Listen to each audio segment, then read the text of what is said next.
Good morning. Good morning, everyone.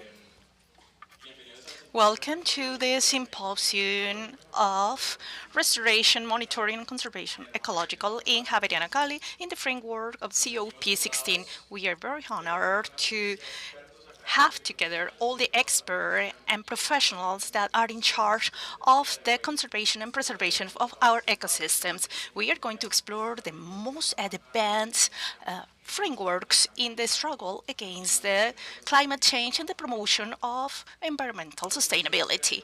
We are opening this event with the National Anthem of Colombia and Valle del Cauca anthem, so please stand up.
Thank you very much. You may take a seat now.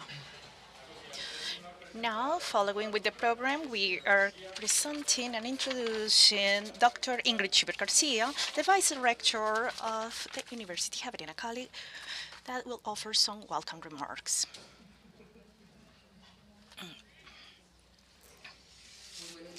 Good morning, everyone. Inspired in these two anthems, I would like to open this important event that brings us together of monitoring, restoration, and ecological conservation. We are in a historical stage in the country and in the city of Santiago de Cali to receive COP16, and in this framework, we are going to have conference as this one and so many others that are going to make us reflect on how we are going to use and work with the biodiversity. I give a special welcoming to all the speakers that are here with us and the ones that are virtually, all the authorities of the university, students of the university from different faculties. We not only are undersubscribing, determining faculties, but all the programs come together to provide actions working on biodiversity. Give a special greeting to Dr. Jaramillo, Director of OMICAS, who, together with the direct board of directors and with the all-human group that formed the Institute, have worked in the constitution of this event. First of all, I would like to say that's very important to take into account what biodiversity is and what we have to pay attention to in biodiversity. From a focus of biology and social focus, we talk about the biodiversity that we have to conserve and preserve. And these elements should be managed in a very rigorous and responsible way, because we are in a biodiverse country, one of the biggest in the world, but it's sometimes we don't really know it and sometimes we don't really use it. Three fundamental elements bring together this management of biodiversity. First of all, let's talk about a transdisciplinary strategy. That's the reason we call on all the university and all the colleagues in the region in order to have a very rich dialogue in the discipline, because the contribution is going to be crucial. We are talking that we have to know these living beings, these microorganisms, but we can know live aside that these elements are related with the environment, and this is fundamental when we talk about the hydrological resources and the environment in general. We have a synergy and a protagonism, and that we have to continue monitoring in order to protect this biodiversity. The hydrological resources, the water resources, it's one of the those ones that concerns a lot, and we have to do a professional intervention from different focus, government and different organizations, academia and other stakeholders, in order to use it in a responsible way, and especially to manage ecosystems that are more friendly, are cleaner for humanity, for the humanity to enjoy of them. I would like to also stress something, a topic that we are going to be working tomorrow with the symposium that is being offered by the Institute, in the sense that science, technology, and academia should continue working together. I believe that we have a fundamental responsibility. If we talk about biodiversity, I can not ignore the human resources, and we have to work together and power it. We as academy believe that the partnership with different stakeholders in society and industry, the agri-food industry, the ecological industry, and all the communities that surround us in this territory of the west of Colombia, we should work together in order to preserve biodiversity. We cannot think that we are not only going to do restoration and that we are not only going to recover, sadly, because we are losing many ecosystems. So it is very important to come together and join efforts with the human resource to work together for conservation and preservation. I would like to thank all the people that come together in this event. Thank you to all the speakers from Javeriana, Bogotá, and from other parts in the country, colleagues from CIAT, from Cenicaña, from Besos, many other colleagues that work with us from other faculties. It gives me a lot of satisfaction to see some students from the Faculty of Economics, from the Faculty of Engineering and Science, to tell you that biodiversity touches us all and that we should enjoy these conferences and this process of reflection. And we welcome that the academia work together with this. I wish you all the success today, and we have to continue with this dialogue about biodiversity. Thank you very much. Thank you very much, Vice Rector, for your remarks. And now we are going to have some announcements with Dr. Jaramillo, Director of OMICAS. Well, welcome, all of you. As Vice Rector, Academic Vice Rector was mentioning, we are facing some universal challenges that are together and in line with different disciplines, and it's very good to have people from different disciplines here. So I especially would like to thank you for being here, being online and being here, and to make some announcements to recognize the organization of the events for institutions, Senicaña, the Alliance Biodiversity and SEED, and Bezos Earth Fund. And you are going to see where we are working with them. And of course, University Javeriana. And because the institutions have faces, so on behalf and I would like to thank the rector, the vice rector, and all the academia of Javeriana, Dr. Freddy Garces, Dr. John Tone from SEED, and Andy Jarvin from Bezos Earth Fund. Some general announcements on the agenda of today. We divided in 3 sessions. In the sequence that you observe here, monitoring, restoration, and conservation. And also, we are going to have an online streaming in English of all the event. So this is going to be recorded in YouTube through the university channels. Once again, this is the moment to thank all of you for your presence and to welcome all of you to this house. And let's expect that this can be a very good excuse for all the contributors to continue with this contribution and alliance to face these challenges that we are going to observe in the symposium today and tomorrow. Thank you very much and welcome once again.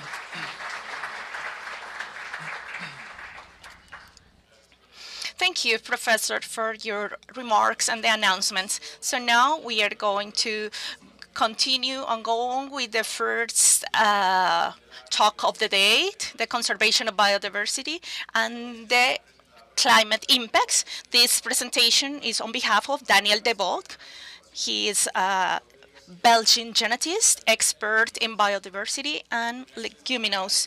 And with an extensive career in SEED, he has contributed significantly to the incorporation of new materials in the geoplants banks and SEED on all the description of new species of fossils. Daniel, can you hear me? Yo puedo efectivamente escucharles. Muy buenos días.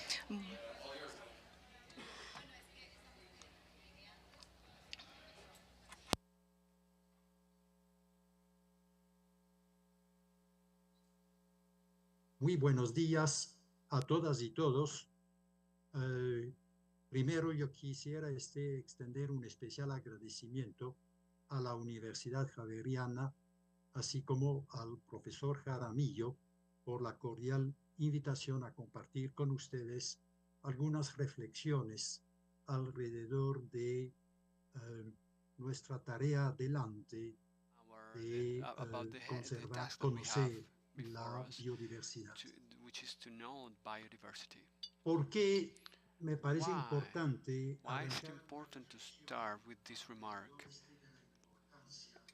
talking about the importance of the field work, and especially around the tropical bird?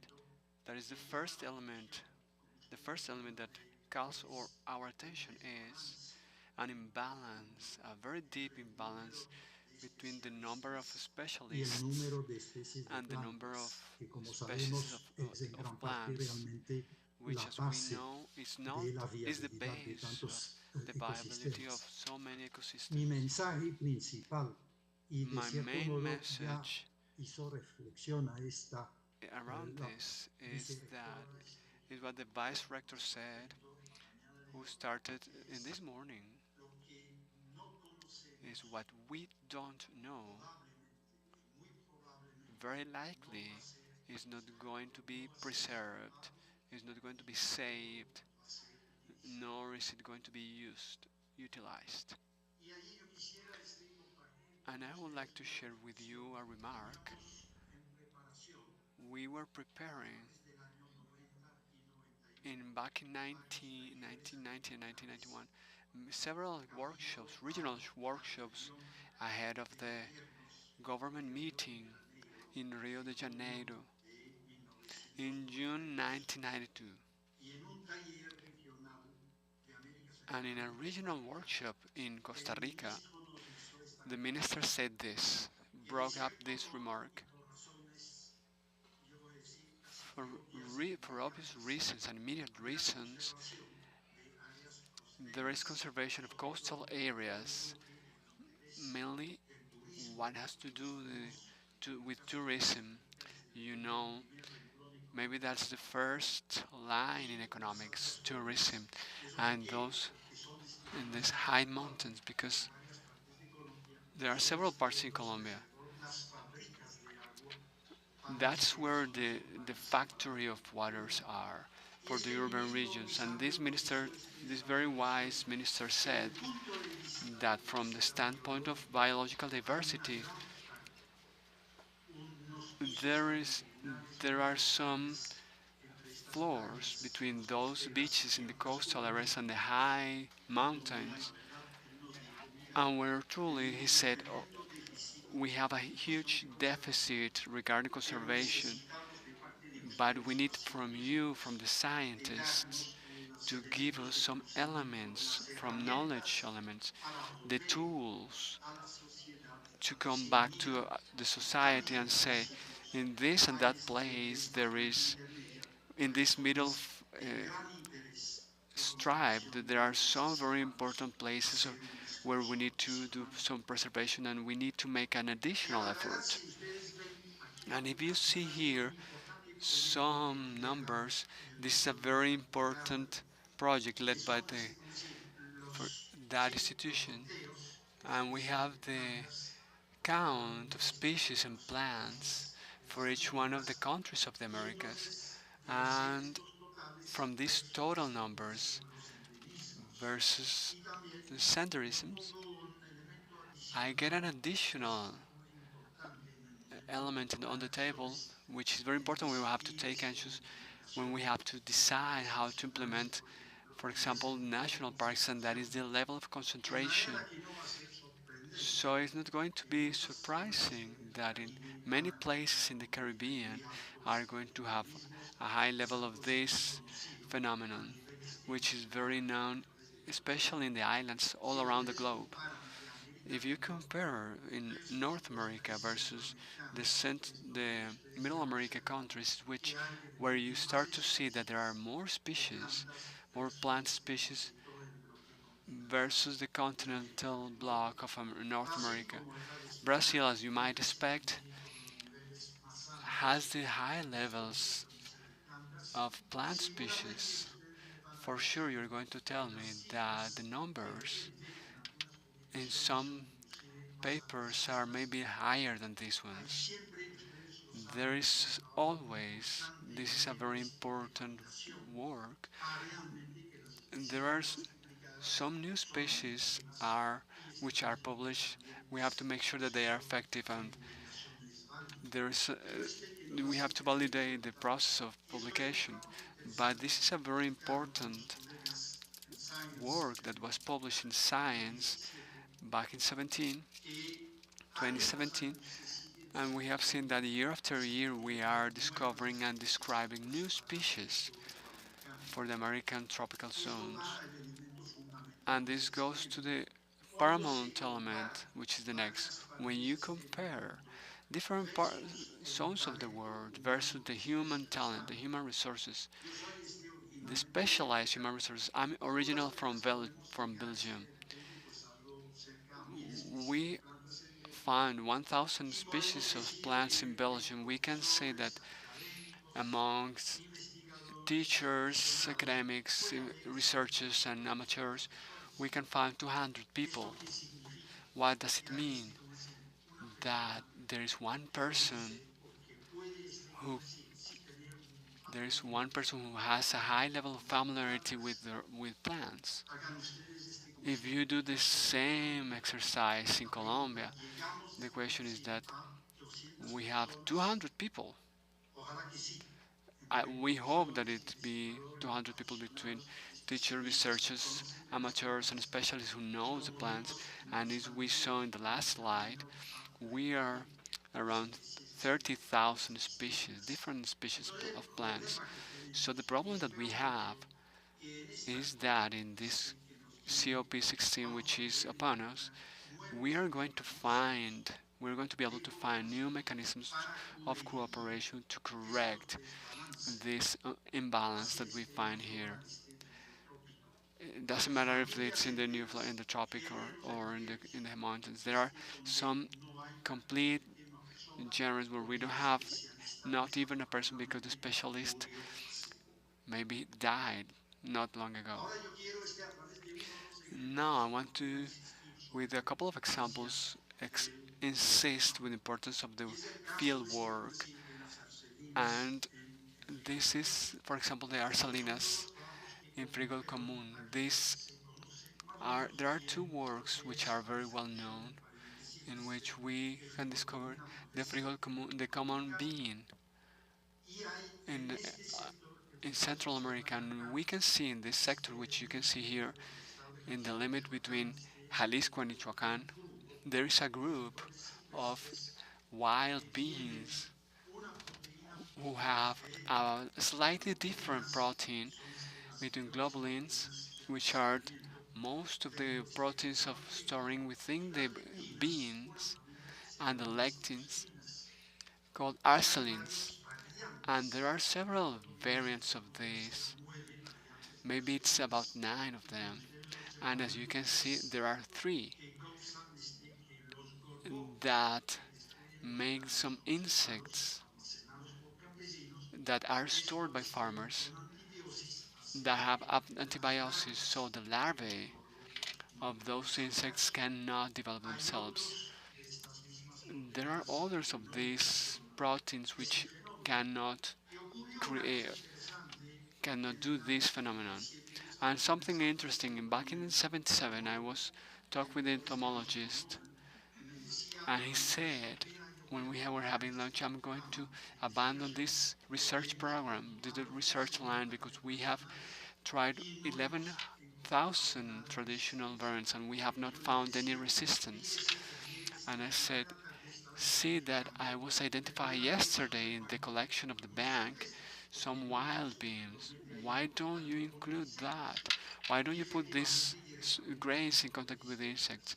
And he effectively found resistance, and that was something very interesting because in the field work, that field work showed that only in these zones in Jalisco, between 10 to 20% of the plants of the populations that have these variants, these interesting variants.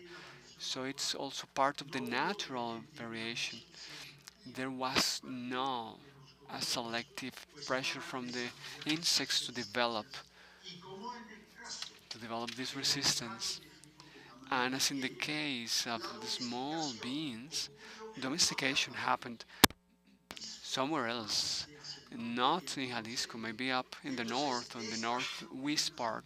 So these slightly different proteins in the grain were never included in the domesticated stock.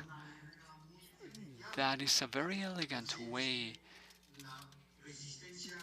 to create the resistance to a problem which is very important in the tropical Americas and in Africa. And it didn't create no harm at all because for humans, when we cook beans, the protein gets nullified.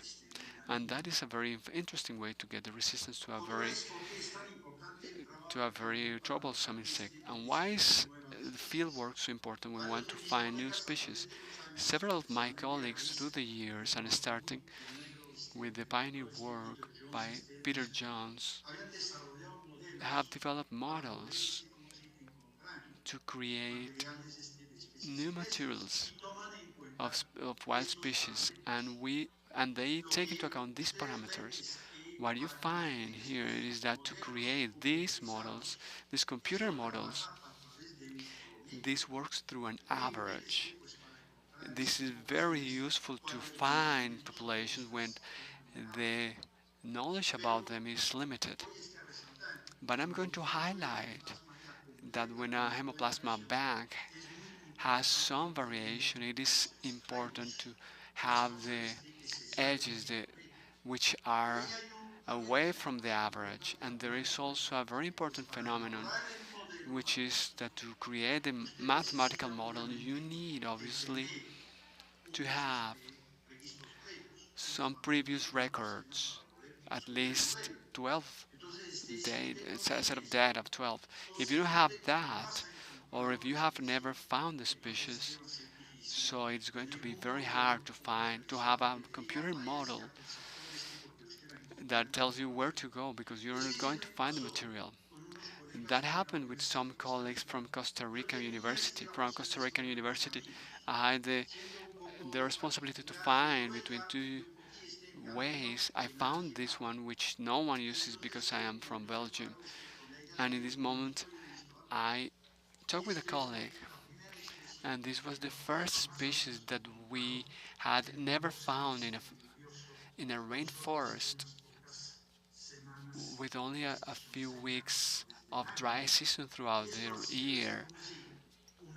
And this has been a new time race to identify population of these new species within these types of forest.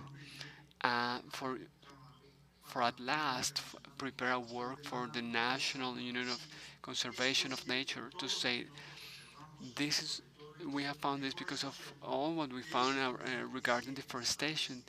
This is a this is an endangered species, and this type of forest within Costa Rica doesn't have a protected area yet. You could do that, but that's where it comes what when we gather these results of this work with new technology, you don't see the threats. This is the place where we found the original material, and this is deforestation is pushing to to introduce this cafe, and which is very common in Central America. That's why I put this picture of Dr. Gentry, which I found in the meeting in the 1993. This is around the mountain forest. I found this in Botanic Garden of New York. He died doing a job for Conservation International to recognize threatened forests in Ecuador. And coming back, when we are in islands, islands are like a microcosmos of what can happen in the continental areas. This is a field work that some colleagues do, creating this inventory of in the United Kingdom, and they found that this rigor de Bermuda, that Bermuda's green bean was only existing in some instances. This was researched in 1918, and they concluded that they have only 29 mature individuals able to introduce these seeds, which means that they are in a critical state. He made a recommendation, and he said that they are introducing this kind of vegetables because I needed to eliminate my doubt about this material. So I requested we receive only 10,000. We planted some of them, and I saw some of these, and Palmira was not convenient for this. It was better to do it in Popayan. So whereas my colleagues were evaluating my job in Bermuda, we were doing something else in field, in experimental stations in Popayan. We got this introduction. We collected some seeds that you can find here, and this is it is a huge support to all the plants which are still in Bermuda. So these seeds were sent to some parts of the North Pole. So this yields a question, a very important question, which is this is Bermudas. This is a very appealing place. Many people go to have their vacations, to play golf or maybe some water sports. Now we have the question if Bermuda is willing to restore, to give lands back to this wild being. You can see that banks can fulfill some function, but that function has a meaning if effectively we can work in an active way to restore this ecosystem. And this is going to need the energy of everyone. What is very worrisome is that we don't have enough people to work on that. For the ones who are going to have the test next week, I put some to collect some references here. I thank you very much for your attention.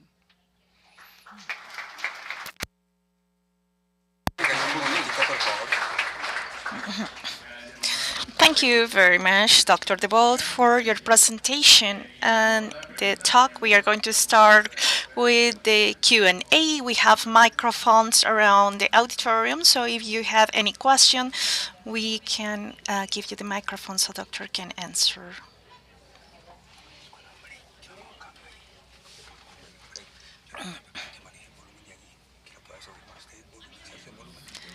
Good morning, Danielle. First of all, I would like to thank you for your time. I know that you are ready to travel, and it's very important to know your opinion in regard these topics that have been approached in Colombia and in some other countries. The question is, Daniel, is there any inventory, a recent inventory on the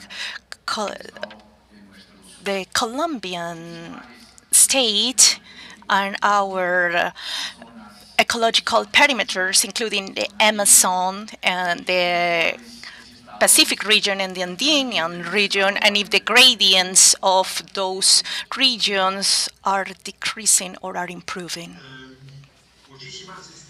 Thank you very much for your question. It's a very relevant question.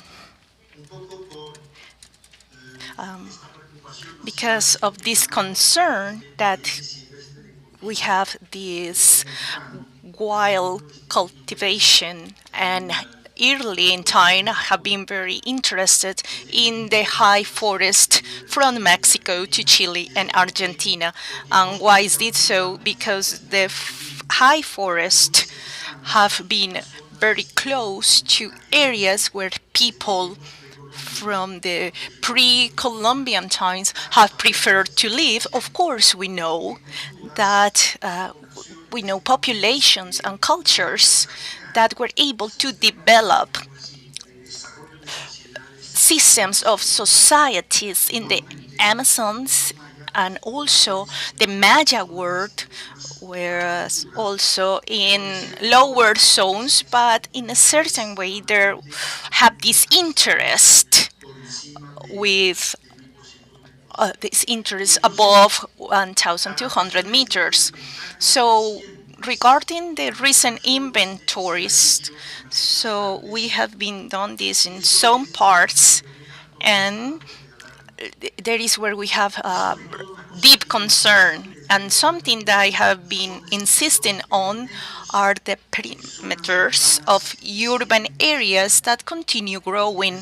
Because unfortunately, if you observe, many of these American metropolis, Latin American, are expanding and continue expanding in horizontal territories, no in other type of dimensions. So this is the reason I said people should raising awareness and saving this space for wildlife and to give back.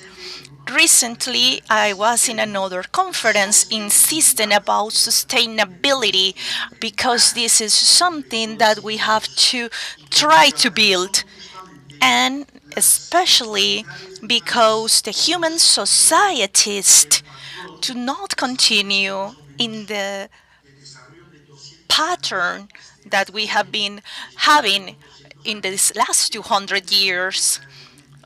These societies can give us elements of sustainability that we have to invent, create ourselves, and this goes in line with the capacity map of the peoples. There are many agricultural parts of livestock that are no able to really work with. So we have a lot of work to do. And the first thing, of course, is as you mentioned, we need to create inventories where the satellite technologies can actually contribute.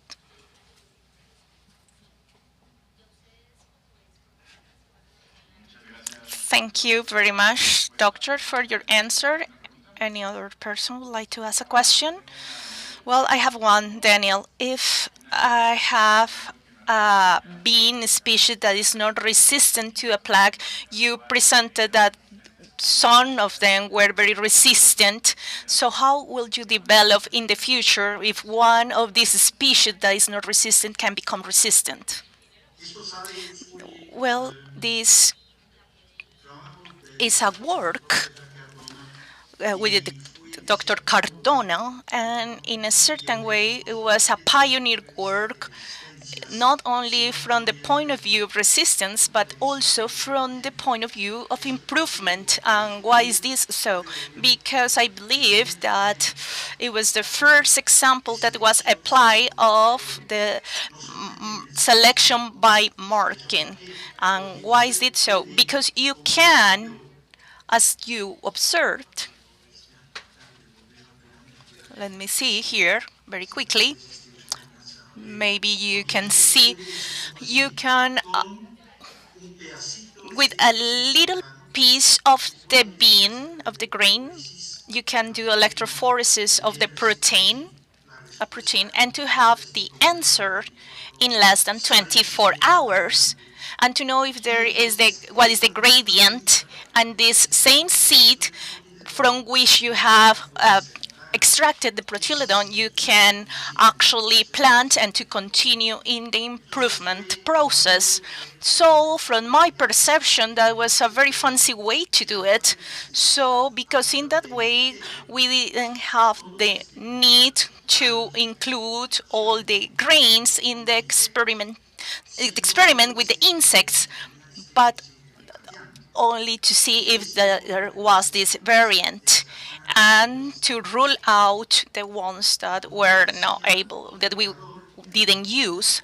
And also with the heat, with the cooking, this protein, they naturalize and it doesn't represent a danger for humans. And this gives us other ideas of other types of insect resistance that are the problems that we are facing in many crops, because we have these climate saturations, and these are the problems that we are facing and are coming.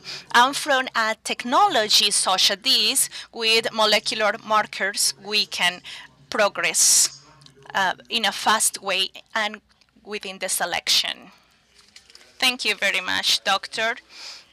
If you in the public don't have more questions, we will also thank once again Dr. Daniel De Book with an applause, please. please.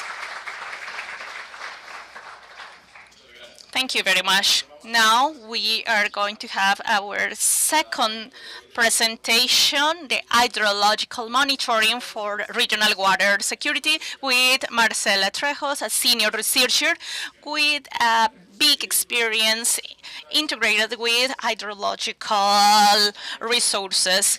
She has worked with farmers community and indigenous communities in Valle del Cauca promoting sustainability.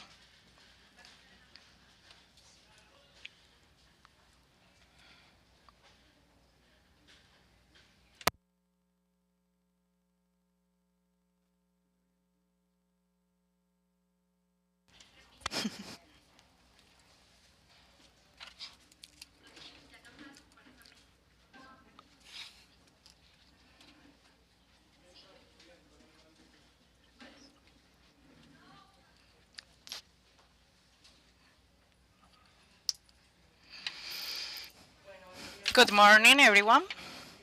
First of all, thank you very much, University Javeriana, for generating this discussion and dialogue spaces, and especially to tell what we have been doing in the framework of biodiversity and those actions that in a way have been working together with many processes in fostering conservation and restoration. And in this particular case, I'm going to talk about hydrological monitoring that we have been developing with Senicana. And specifically, this has been designed, established, thinking about water security, hydrological security, but it's born in this context with this need to start creating an analysis of what volume of water we are going to have available for different needs. And this is, then you wonder why Senicana is talking about hydrological monitoring. So I'm going to tell you why. One of the reasons is that we are inspired in exploring different sustainable opportunities, and those opportunities that can have a framework of actions, clear actions, and where we are being beneficial, and we are exploring these opportunities, and we have been setting these type of opportunities in all the areas where we have an impact in a productive arena. You are observing the mountain change, the central mountain change ridge, and we are in the flat zones of those basins, and we have a vision from a productive perspective, but also from the hydrological perspective. And how do we do this? We do this in 26 basins in the sector where we are present, and then we have 29 municipalities in these areas, and these hydrological basins are close to 850,000 hectares. And what we have been doing and what we have been working in improve our conservation and in line with the environment, with the end of working with our hydrological supply and with conservation in these very important zones. We understand that water don't come from the intake, but there is also a context related with the hydrological resource. So we not only do actions and create actions there, but we also do actions in the basins. So what we do is we consider that the protection and restoration of hydrological ecosystem improve the quality of water and regulates the cycle, and definitely the regulation of the cycle is what regulates the climate resilience and is a benefit for biodiversity and ecosystems. We don't only do it in the research group of Senicana, but we also work with some organizations that have been working with this in actions on restoration for 30 years, and these organizations are the users of water, and it's a model for the hydrological resource, and they have a context, and they perform actions in these high zones of conservation, and those regulations they do it with their own resources and with state resources, but also we have an input there. Also, we pay the use of soil, water, and air, but also we have a consumption. So we have a contribution with reforestation, protection, tools with the landscape and the improvement of the landscape. And this is thanks to the to places like Amaime and other territories. And I share what it was saying in the last presentation, because when you work together with communities, you perform with a very good exercises. We work with reforestation and also regulation, the water cycle in a collaborative work with the communities, a very important work with high communities. This is an image here of women from Triunfo Cristal Paez, which is a community in the municipality of Florida that produces cedro negro, and this has a very important impact with them, and they contribute very much with these actions to restoration, and also with the fund Agua para la Vida y Sostenibilidad. So these are volunteer investments. So all these actions are taught in pro of the regulation of the water supply, and for 30 years we have been investing in this. So we wondered, is this improving? Are we increasing with the water supply? So we understand that science and technology in a way can offer information, provide information to make decisions. So to monitor all the intervened basins, and this helps us with these actions of restorations and make it very efficient, because all of us that work in restoration and conservation understand that this needs investment. In order to justify this investment, we think in the water access, but because when we impact this water access, it's a systematic impact that touches biodiversity, ethnoculture, and other actions. But let's measure this. How can we have a figure from this investment? We have very important investments in our areas.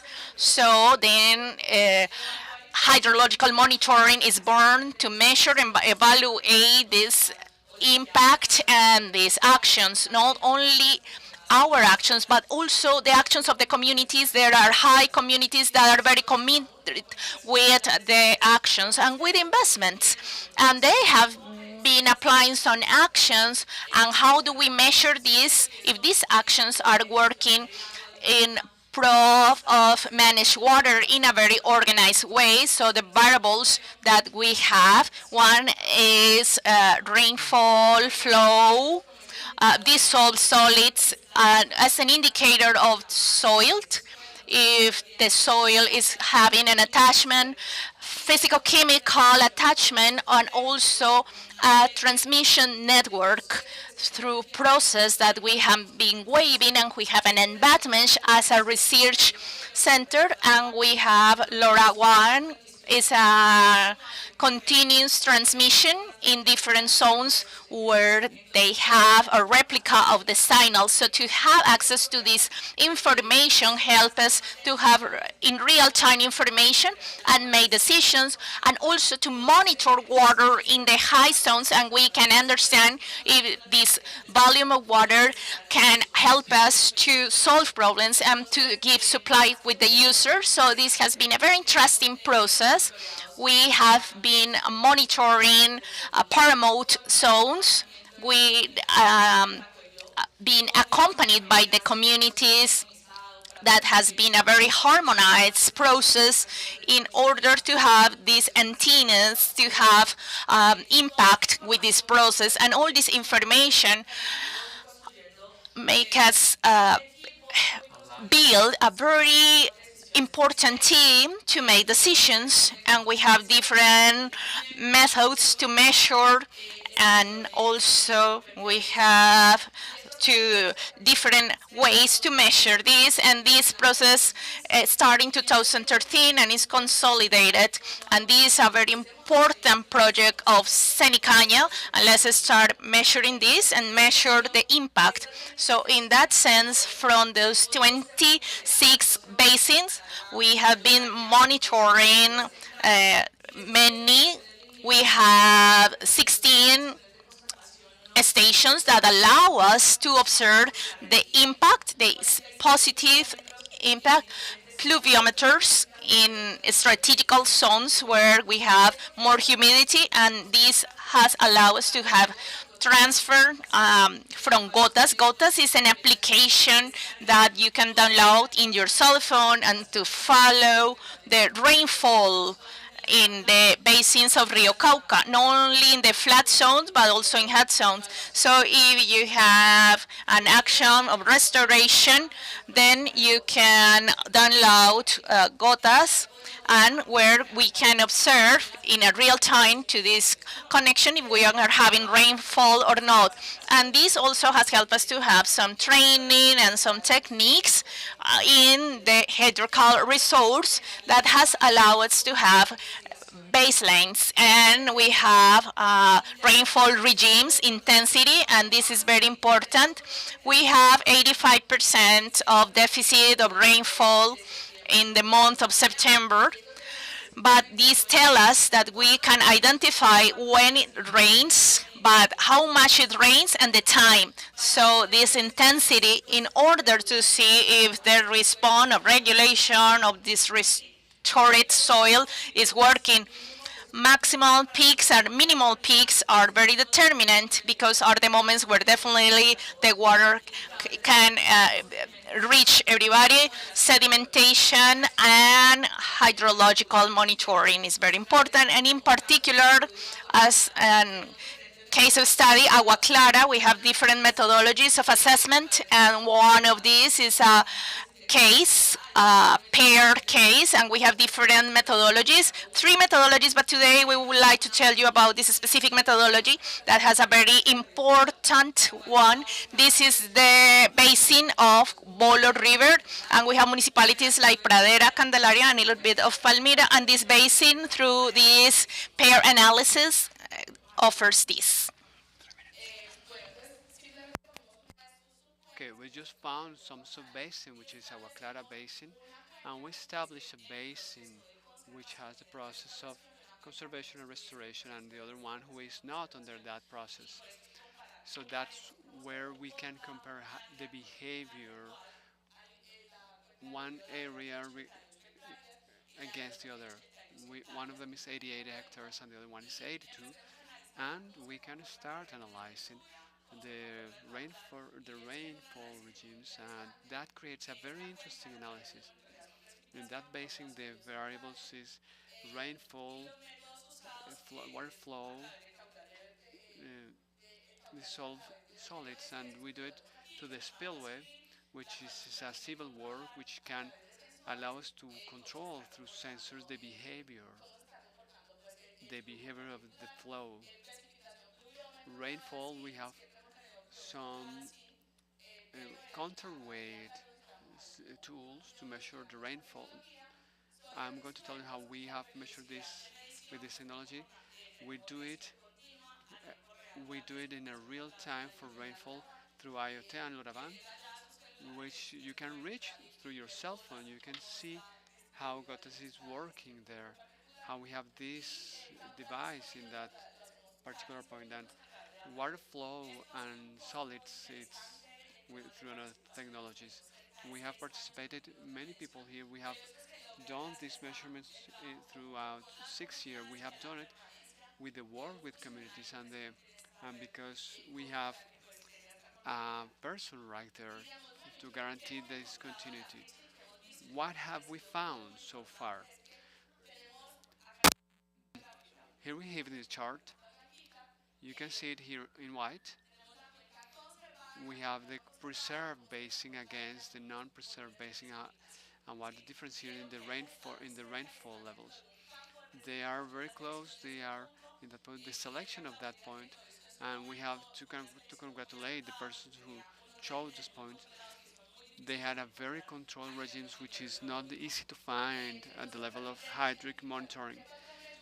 It allows us to find the pattern, the rain pattern, and how we can see the preserved basin, which is much more stable in comparison to the non-preserved basin, and we take it to hydric modulation, and we found that the protected zone had a 20% more regulation of water flow. So it is not so likely to have floods due to the effect of restoration. And says, yes, restoration has a very important effect on the safety, on the hydric safety. It also said that 50% of reserve basin has more superficial infiltration, and that said that water is stored for the water where we're not going to have rainfall, so it's going to have its water flow. It had a 6% sub underground storing, and it is very important to see that the aquifer was being stored, it being fed by the higher lands, and that is going to be very important for the security. And one of the most important things for me that connects many actions is that the sediment load. We found it that in 2015, where we started measuring, it was about 1.5 tons a year, but in 2022 it was 0.86. It regulates water but retains soil. And we talk about that component of regulation in soil and water. We see all the development, the biodiversity that we can see in this sustainability. So performing some actions of restoration and preservation of zones with a hydric component is determinant and creates very important impacts. That piece of research shows that for those 50,000 million pesos that are being invested in that zone that are important, not only because they are working or they are creating some interesting results, but because it creates an impact. As I told you before, not only we have the hydric impact, but not only in the lot on the land analysis, but to the basin analysis. That is a very long topic. How we plan in an efficient way in a productive zone, because people said they are protecting in the highlands. How do you do it in your lands, in your lots? How are you working in those zones? Through research and developing a new technology that has been one of the visions and missions of our Senicania, and maybe the main reason for us to be is to improve the efficiency of the resources that we have, and in this case, water resource in the flatlands. I speak very fast indeed, but I'm going to speak even faster now. How we do it, we have some tools to make decisions, making decision-making tools for in the flatlands as well as we have some of them in the for the highlands. We have a meteorological network that allows us to predict how much it is raining and which are the places where it rains the most, and it allows us to stratify. We have a very detailed study of the productive soils, and we have identified the hydric zones. If we know how much we need and how much it rains, we are going to know the difference, and we have to do it through another system. We have done it through. We have used change from 12 to 14 systems.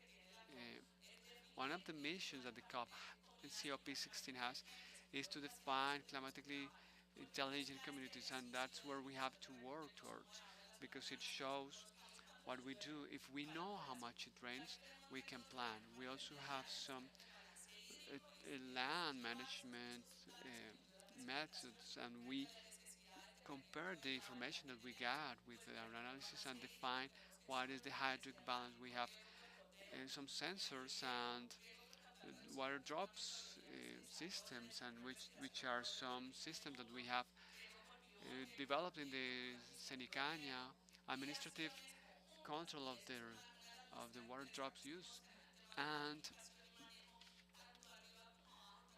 we have done that in the highlands and the flatlands, and it's the capacity that we have to talk with others and to unite, to recognize our weaknesses and to maximize our strengths. In joint actions, we have a service a transfer, a technology transfer service, which is in the Senecaña. We have a water work table with some people from the industry are allowed to make decisions. We have some agreements, collaborative agreements for water, and we have indicators of hydric blueprint. We have we are trying to create to give some security, some hydric security. We have some restoration actions in the highlands. That is very important. The ones who are a little bit older that who know the Gaviria law, which has to do with hydric deficit and who creates for the first time the need to prioritize water, we find these solutions. How am I going to invest for everyone to reach some water? We started with those actions from that time. Now we are investing some resources. We have to monitor if that is working or not. We have some action and strategies for efficient management of water in the land management. That's what we wanted to tell you regarding what we have been working on. I think we're gambling on very strong actions regarding the treaties that have been signed. Thank you very much.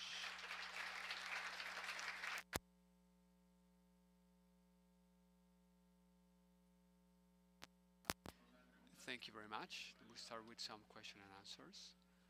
Who can help me with the microphone, please? That person raised their hand.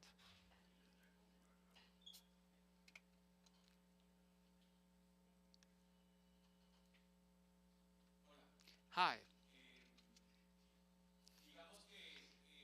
Let's say I don't know if you have the values of measurement of what they are losing by evapotranspiration in in the flatlands.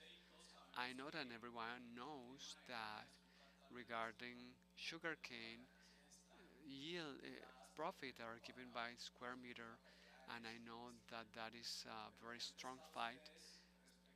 But what have you thought about what you lose through transpiration in the flatlands, and what you could achieve to mitigate that loss, creating some wide stripes of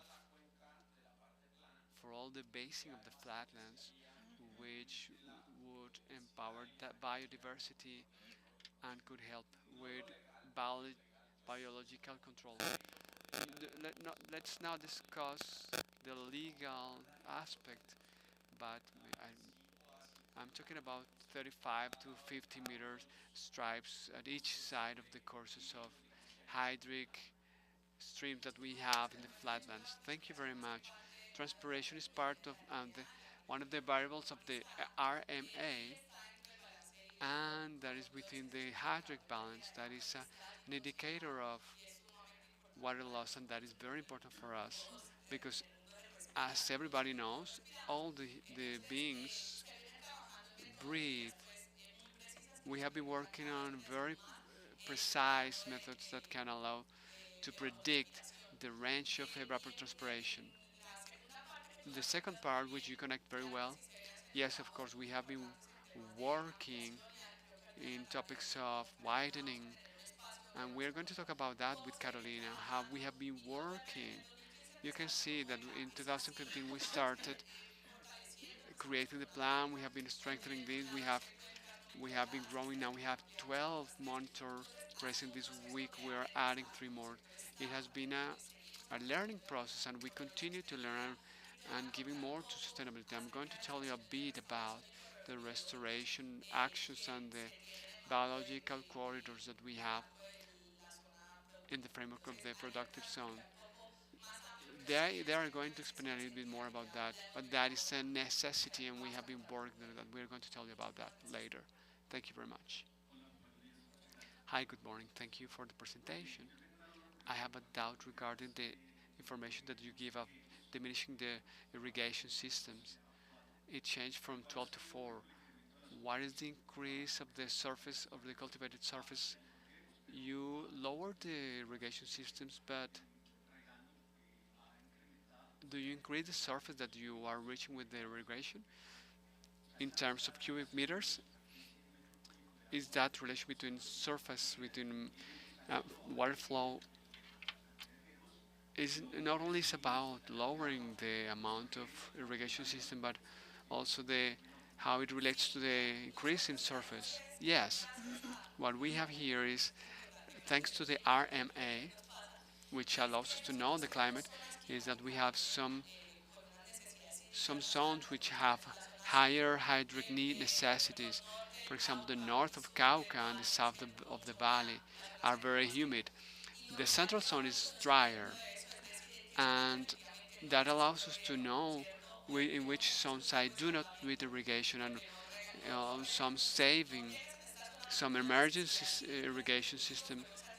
You don't have irrigation in that place because you have a lot of rainfall. The rainfall is enough. But in some places, in the middle zone that is drier, a drier zone, I invite you to see that in your application, in Clima application. You can find it in Clima application. It can explain to you the behavior that we have in the central zone. We have a higher need, and if it rained, I'm not going to have irrigation. If we have 800 millimeters of rainfall, maybe my needs are 1200. It can change. It's just an example. Those extra 400 is what I need to supply through irrigation. It is a very high economic cost. And now we have some systems which are a little bit more costly. That has led us to try to be more efficient. But we have not changed our production area. It has been defined. We don't have any other places where to grow or to diminish in detriment, improve conservation. We have a hydric balance, what we need versus what we get with rainforest, and that makes that make with that we make the decision of irrigating or not. We are also talking about efficient planning of hydric resources. That we have some sensors that allows us to know if I hydric balance has the need for some rainforest. You need maybe some 20 millimeters of rainfall, but maybe 50 millimeters were infiltrated. But if I have a sensor that tells me, no, it was actually 18 now, so I can have the irrigation for next Saturday, maybe not today, if that volume is available. All those tools have been deployed that we have had to make efficient decisions in this framework. We have time for two more questions.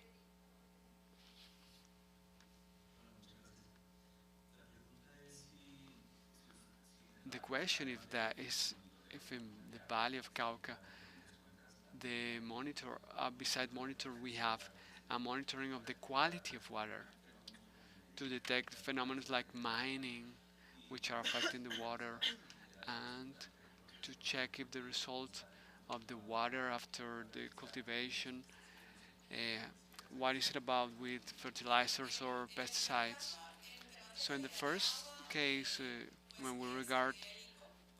we have the eco, which are some physical chemical variables, but we have not started researching for heavy metals to see if there is some mining in the zones.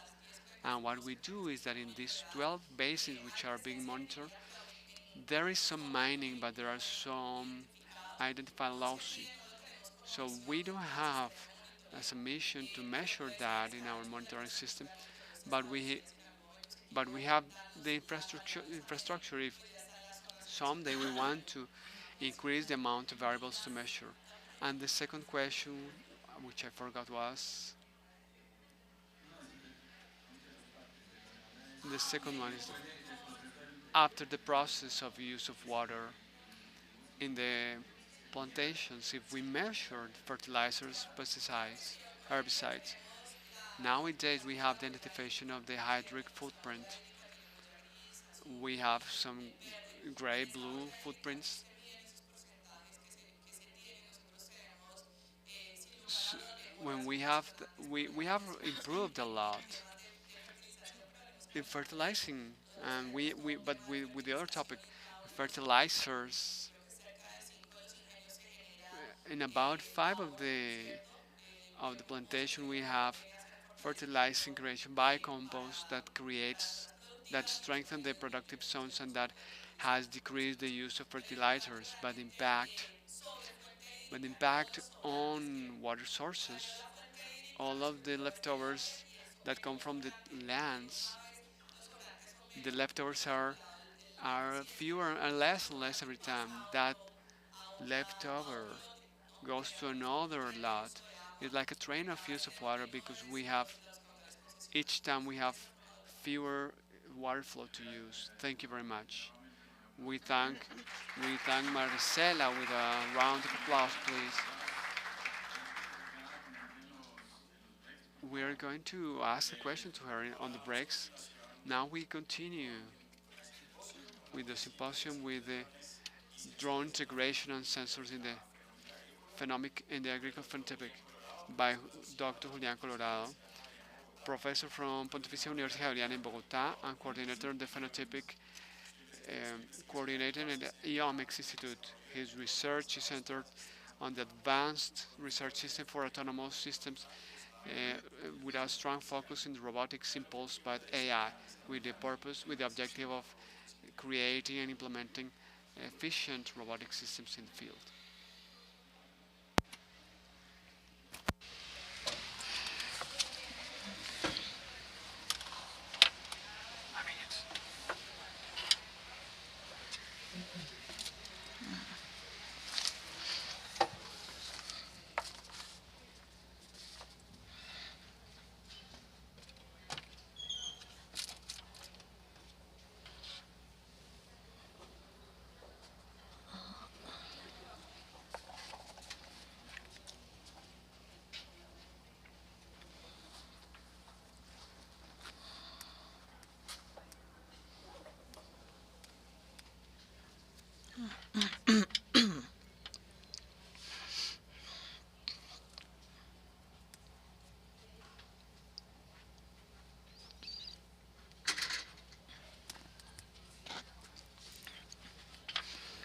Good morning, everyone.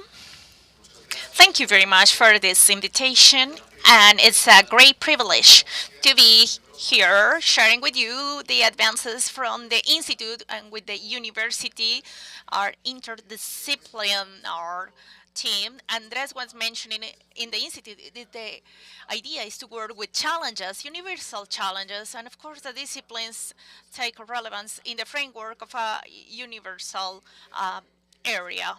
Today, there it was mentioned in the previous presentation the importance of the work field to have methodologies and platforms in order to collect information in the field in order to make decisions based on data that allow us to optimize and to display new conservation strategies.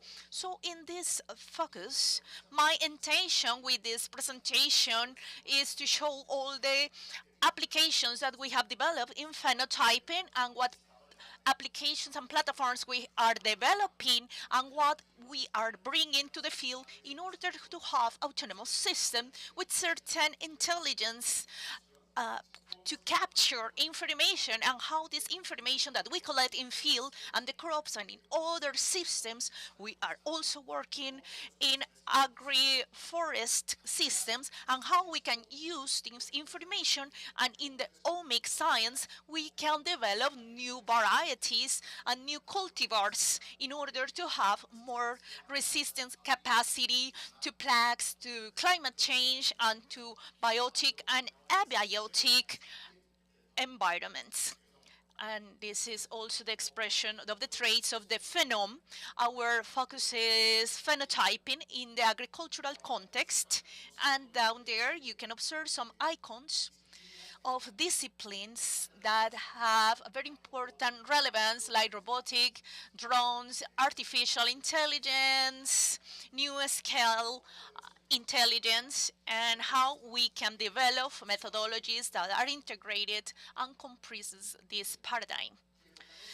Focusing in drones, that is the central part of this talk, we observe the UAV, aerial vehicles non-tripulated, and in the decade of from 2000 to 2010, these were the connections how science and researchers and in the industry and companies were using the drones in different applications.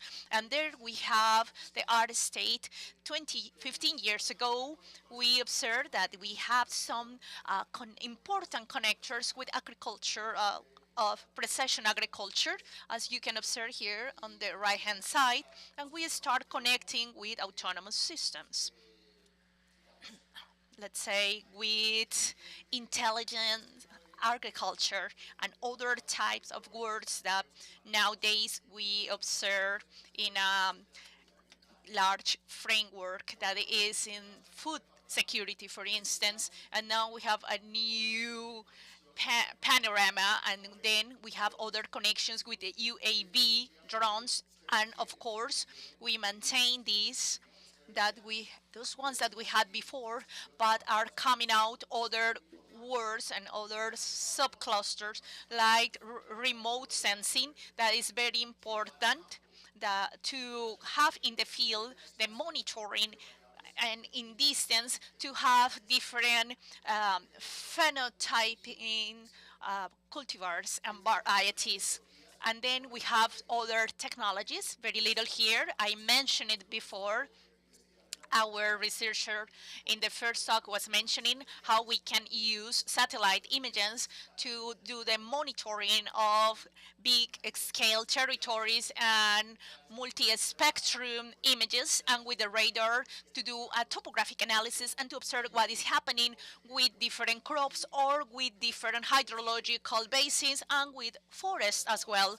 And then we observe the word SAR, radar synthetic radars, and these allow us to have leaf indicators, observe the volume, and also to penetrate subsoil and to have models that allow us to understand during time with big territorial coverage. And within the institute, as I was mentioning, we want to observe in action the platforms where we are and what are we performing and what are we learning, connecting in field, and also connecting from researchers with robotics, embedded systems, with sensoric systems, but also with the genetist, with agronomist, and also together with uh, omic systems. And this is a first approximation, these graphics show us the integration of different skills in agriculture in a particular context. We have been working with rice, we have been working with sugarcane, banana, potato, and now we want to extrapolate these technologies also with in the Amazons, and I'm going to close my presentation with this. In this diagram, we observe with the case of rice, our first approximation to displayed platforms. We want to have platforms that can have the capacity to capture the state of the soil, static technologies. Andres Jaramillo is going to talk about a particular platform where we can have a chain of sensor, and this network of sensors with sensoric and instrumentation, you can do a mapping of my crop. But besides that, we were very interested in displaying mobile platforms that a technician or agronomist can also take the platform and go around a crop, and that this platform with a very quick calibration can be used at any environment of light, and that it can be conditioned to some specific conditions, but that I can take to the field and capture characteristics as morphological characteristics and how the biomass is performing in the rice, for instance, how is the plant in terms of health. with multi-spectrum images, spectra images, I can apply some characteristics and have measured and have an estimation of the crop. And then these platforms that are multimodal platforms that help us to do a merge with different type of sensors are have a georeference and have a model of the crop, and that can be measured in the crop, and that later on I don't need to actually go to the laboratory, but I can have it there in that moment. And of course, the drones that are integrated as a node, node device sensors that can measure the soil information in soil and the plant scale. Also, we have information at the environmental scale and meteorological, and we have some drones, these vehicles, non-tripulated vehicles that can do a cover of the crop, and that are an additional node that can help us to observe the leaves and also to observe what is happening with the information of these platforms at different scales, attracting the phenotypical traits also labeled and with structures and that go together with the objective or with the aim. So we are proving and testing a variety and observing if this variety can tolerate more water stress, and we explore our system, and the objective is to observe the different index or variables. And also we can have some interface with tablets, with cell phones or computer, so the technician can measure and configure the variables that he wants to observe with this platform. For rice, when we achieve these integrated models that we have here, these are remote sensors, and of course we want to use LoRa, that are this network of Internet of Things, and how we can connect wireless these sensors and how we can upload this information to the cloud, and that from an application in the distance we can have access to these platforms in real time. For the case of rice, when we have displayed these platforms, we have configuring these new algorithms of calibration and measurements of these variables. And for the case of race in particular, we have been using them for the estimation of biomass, accumulated biomass in the field, what is happening with nitrogen in leaves, and also we train machine learning that it's very updated, so that these models can do some estimation with some correlations and indicators that allow us to trust these indicators that we are measuring. We not only measure biomass of nitrogen, but we can also measure the yields, to different varieties in fields. So we have been validated even like 25 phenotypes in the field, but in a parcel you can have different varieties. A plant is 10 centimeters away from the other, and our system, especially the drone, and using all the differential GPS of high precision, we have information of geolocation. We are from 5 to 10 centimeters. We are in that precision. So every 5 centimeters, we can have a precise information of positioning and all the variables that we are having with the drone. We have that label of georeference, and that data corresponds to this particular plant. So we want to actually advancing to this level of precision. Also, it has a variation with the interference of some satellites at the moment, but this is the precision that we want to achieve. So having the land sensors, we we have these two sensors or the two platforms in field, the mobile one and the fixed one. So we have three different platforms, multimodal platforms. So in this slide, I would like to get deeper in the station inland, that one that we can carry with and that we can move this sensor through the different furrows in the field and capture metric models of very high precision. So we developed this platform that integrates three sensors: thermic camera, multi-spectra camera, and so we have different a range of waves to have different, to measure the different lengths of the wave and to extract relevant characteristics and traits and other type of characteristics that allow us to understand what's happening with this crop. But also we integrate two types of cameras that are plenoptic cameras, and these different from the cameras of the cell phone or other multi-spectra camera. The lens of this camera, when it takes a picture, the information of the light don't come only to pixels like any other camera.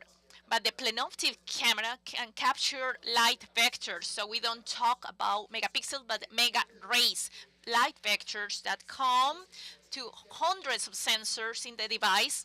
So this is a range of micro lenses in the device, and because we have light vectors, we can observe the magnitude and light. So these allow us in the field in real time, of course, depending on the complexity of the field, to have 3D models that we can have in a direct way, but not an estimation that need different cameras, like three cameras, in order to have a good tridimensional construction. Um, so different with the other system, lighter, where we have lesser rays and we have clouds of points to reveal in tridimensional way. We have continuous information of the environment. So this is very important with our crops model.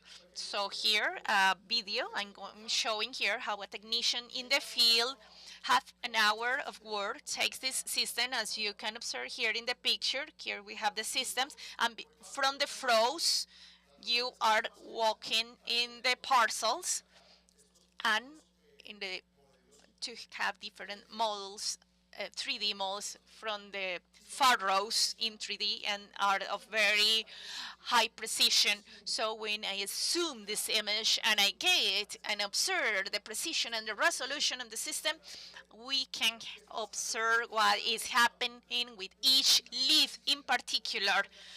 We can observe it in a very, very precise way, and to have geometrical varieties and morphological varieties that allow us to validate and observe what is happening with the phenotype of that variety. Of course, To be able to display this in field, the laboratory work, the simulation, and the controlled trials are very important. And internally we have these models, this platform underneath is supported on neural networks, convolutional networks, deep learning techniques to train and calibrate faster and faster the platform every day, every time. I go to field, maybe I go to Meta, then go to Valle, and then to Tolima, different departments of Colombia. With very quick routines of calibration, I can start using my platform in that particular place. With drones, I'm going to play the video as I speak. With the drones, our idea, the drone is another node of this multimodal network, and we want from above be able to capture as much information as we can do from the canopy. And we equip the drones with some multispectral cameras, and the rice plantations it's a little bit easier because of the structure of the crop. It doesn't grow as much as sugarcane, for example, and it is very structured crops, and it allows us from above capture images, high resolution images. We have orthomosaic, orthocompositions to get the model of the crop and start with our biomass, nitrogen, and yield that I was showing you in the last slides. The new thing about this is not the use of the drone and the multispectral camera. We have been doing this for decades, as you saw in the cloud that I showed you. The new thing that is the new techniques that run inside the drone. We started doing it in post-processing, but we are doing it in drone now, in which we can identify with a high level of precision the vegetable material that we have to estimate the biomass. When you compare this with a satellite image or with drones that fly higher, we have some regions. We can have heat maps with different information to understand what is going on. But our objective, our aim is to go beyond that and have high precision in the segmentation of the vegetable material to be able to collect the variables or the features about the information that we have in the plantation. With this high accuracy and precision and resolution of the models, in which we can go up to the level of a leaf or a twig, is what we can that differentiate us from the conventional techniques that don't have that level of resolution and go to a different approach to represent the plantation. When we talk about biomass and about sugarcane, we have a huge challenge before us. You can see here you have the sugarcane, which is 4 or 5 meters high, and if we want to do a representation of the volume that we have from above, it is going to be difficult to do it. And because of the features of sugarcane, getting in there and inland sensors that go around the furrows, it is going to be difficult to display these platforms and these kinds of plantations.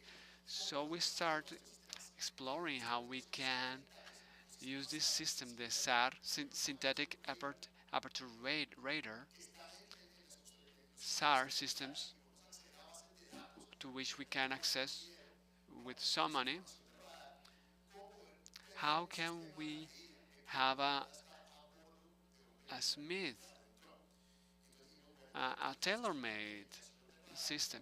We want to do it in a radar penetration system in a drone that allows to penetrate the canopy, reach the floor, and be able to have better volumetric reconstruction because we can penetrate canopy. These SAR systems usually work. Here we have different wavelengths, these bands, the P, L, and C bands. These are the frequencies in which we emit these radar waves, and we can see that the L band is very useful for biomass. And we started working to develop a tailor-made system. You can see that there are not so many works in the state of art. There are some penetration radars that happens, for example, in demining processes. There are some other applications where we have some penetration radars, but not with the features that we have with the SAR system that works with these bands on board of a drone, which has limitations in load capacity and autonomy. And we have had the possibility to develop some antenna systems with our receiver and receptor. The drone goes flying within this antenna. We have FPGA that processes the signals. We have GNU to modulate the radio and software. We don't depend on the hardware, but in software we can modulate and change very easily the frequencies and the operation of the radar to configure it to the field characteristics that we want to achieve. And the drone with this antenna can emit a signal. It penetrates, bounces back, and then we have the volume information. Not only are we talking about a traditional drone with a multispectral camera taking images of a plane, but besides that we have also the information with 3D information that comes from the ability to penetrate the canopy thanks to this SAR system that we have here. We have worked with that in Javeriana, Bogotá. I remember a visit that with the project of Omicas 2 years ago. People from the ministry would come and we had the exercise. This is an anechoic chamber.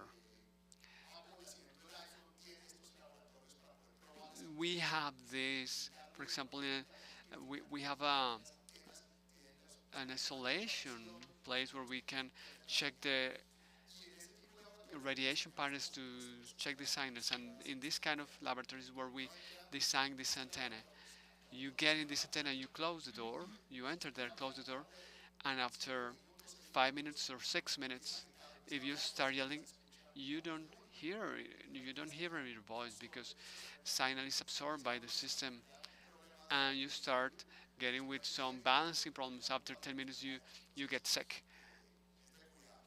You have to be careful with these anechoic chambers.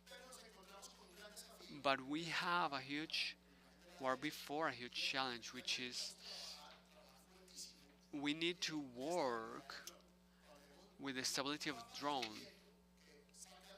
We have some gusts of wind which can move the drone, and it affects the way in which we can capture the information, the depth information.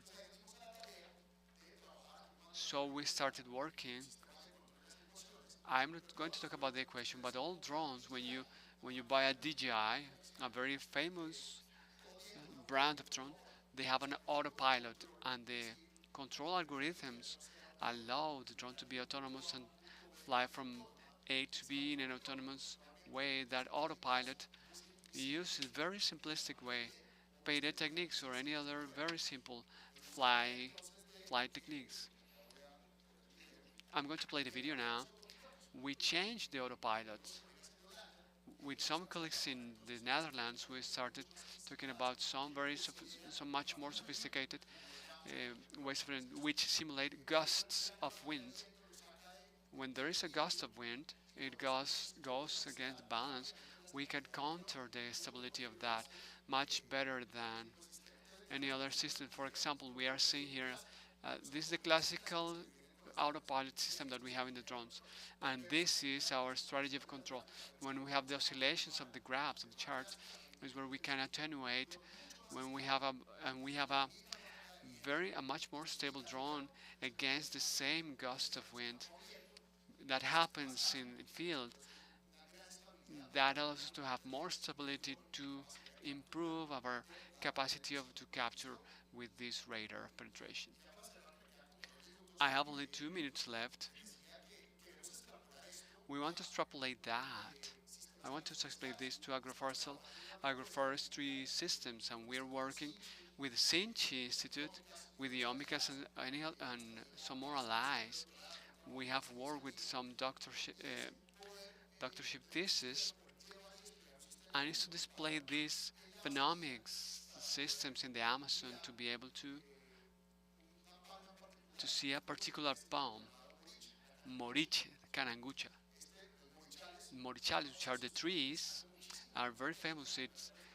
It's a natural technique of reforestation. These are wild varieties, but local communities, in particular from the Amazon, use or transform the moriche, the fruit of that palm, and you get byproducts, oils with high in omega acids. Not only do we have structured crops, we want to have this system to be displayed in the forest so that we can check what is happening with the moriche along the stages of maturation. So we want to profile the metabolites, some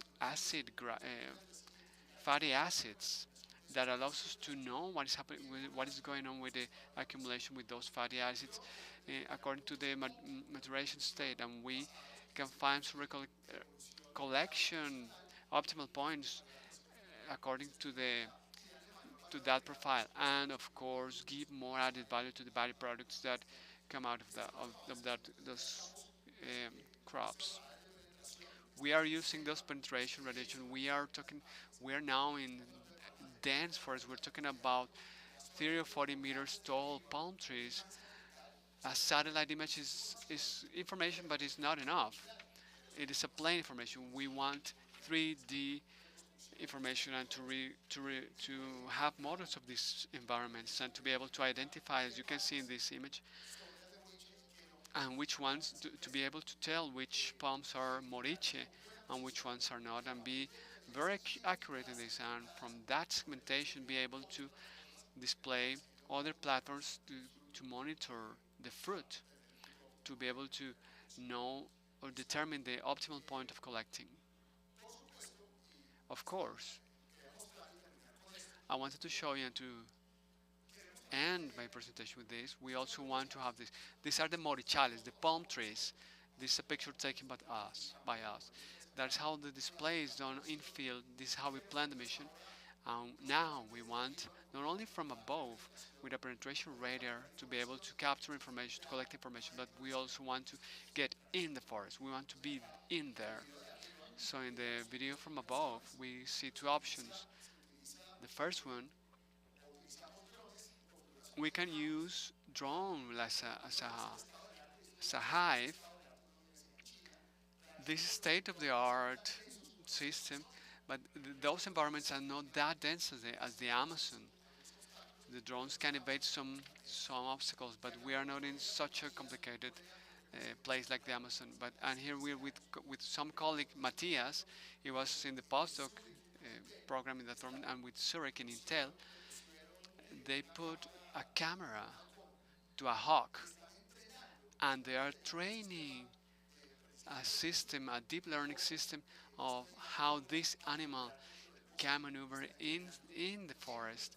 They are learning from this, from the hawk's maneuvers, to develop some new controllers that are able to maneuver in the forest as you are seeing in the video. And because of time, I have to stop. We, I want to leave you with this image. This part of my doctor thesis, and we want to go to the bio-inspired robotics.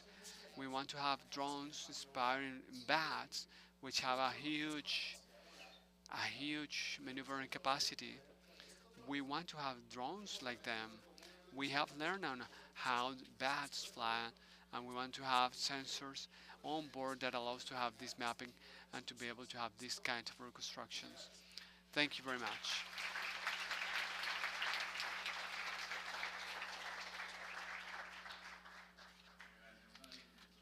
Thank you, Dr. Julian Colorado. One question, a very short question. Do we have any? I always use more time. Sorry about that. Good morning. We come from Cauca. Very interesting presentation. We have some context on what can be done. My question is precisely in Cauca department, we don't have that disposition of plantations. Our geography has mountains and valleys. How has it been regarding cultivations in the mountains?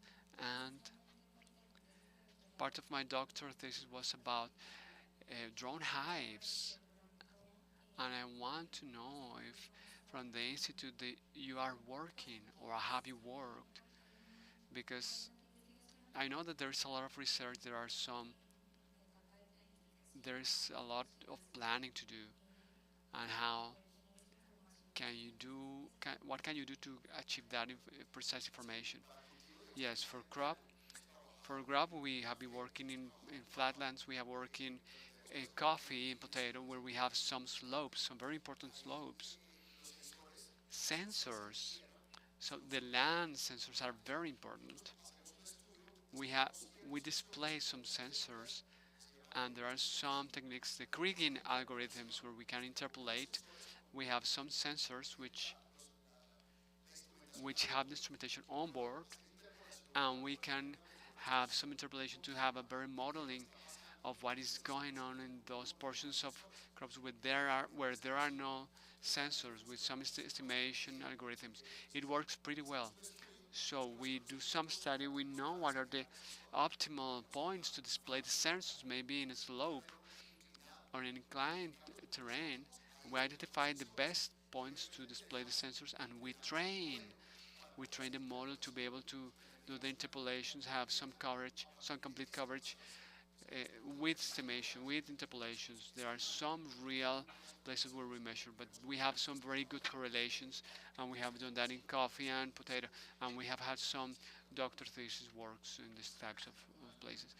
Let's thank the presenter with a round of applause.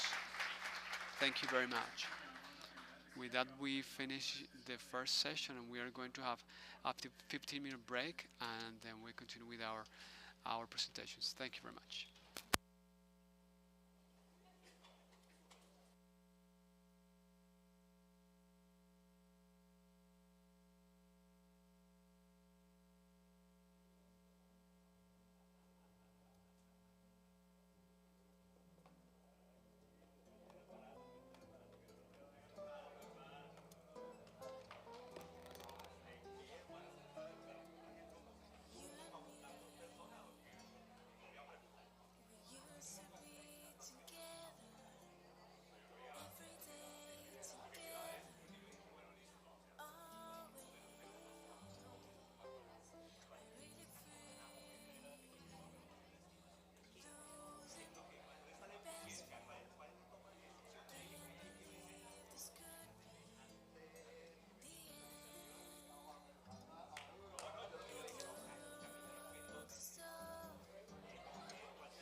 días nuevamente.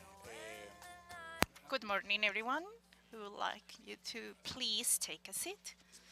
So after this short break, we are going to continue with the next presentation, Water Management and Greenhouse Gas Reduction in Rice Cultivation by Dr. Sandra Loaiza, who in her career has worked and optimized the management of these resources and prioritizing sustainability. She is currently a researcher in SEAD and she has continued performing and doing a research promoting sustainability.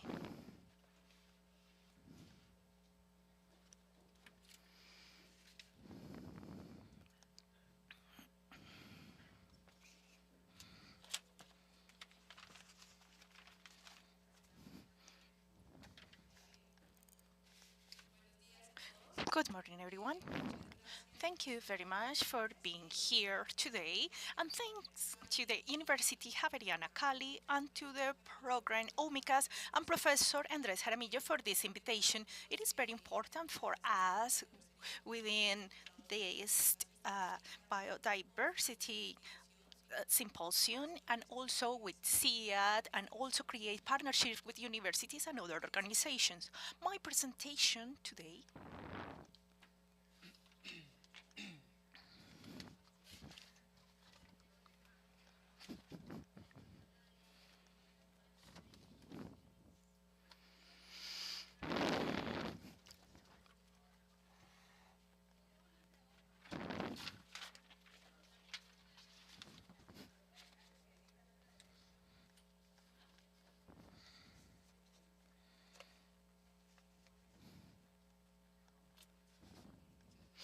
Thank you very much.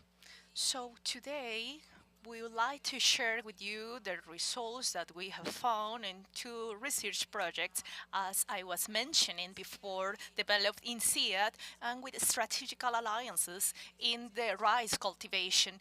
This presentation summarizes the importance of monitoring and also how to come out with strategies to reduce greenhouse gases, and this is taking great relevance in research and also in regulation and policies for the reduction of gases and the compliance with these new resolutions that are being implemented in the country.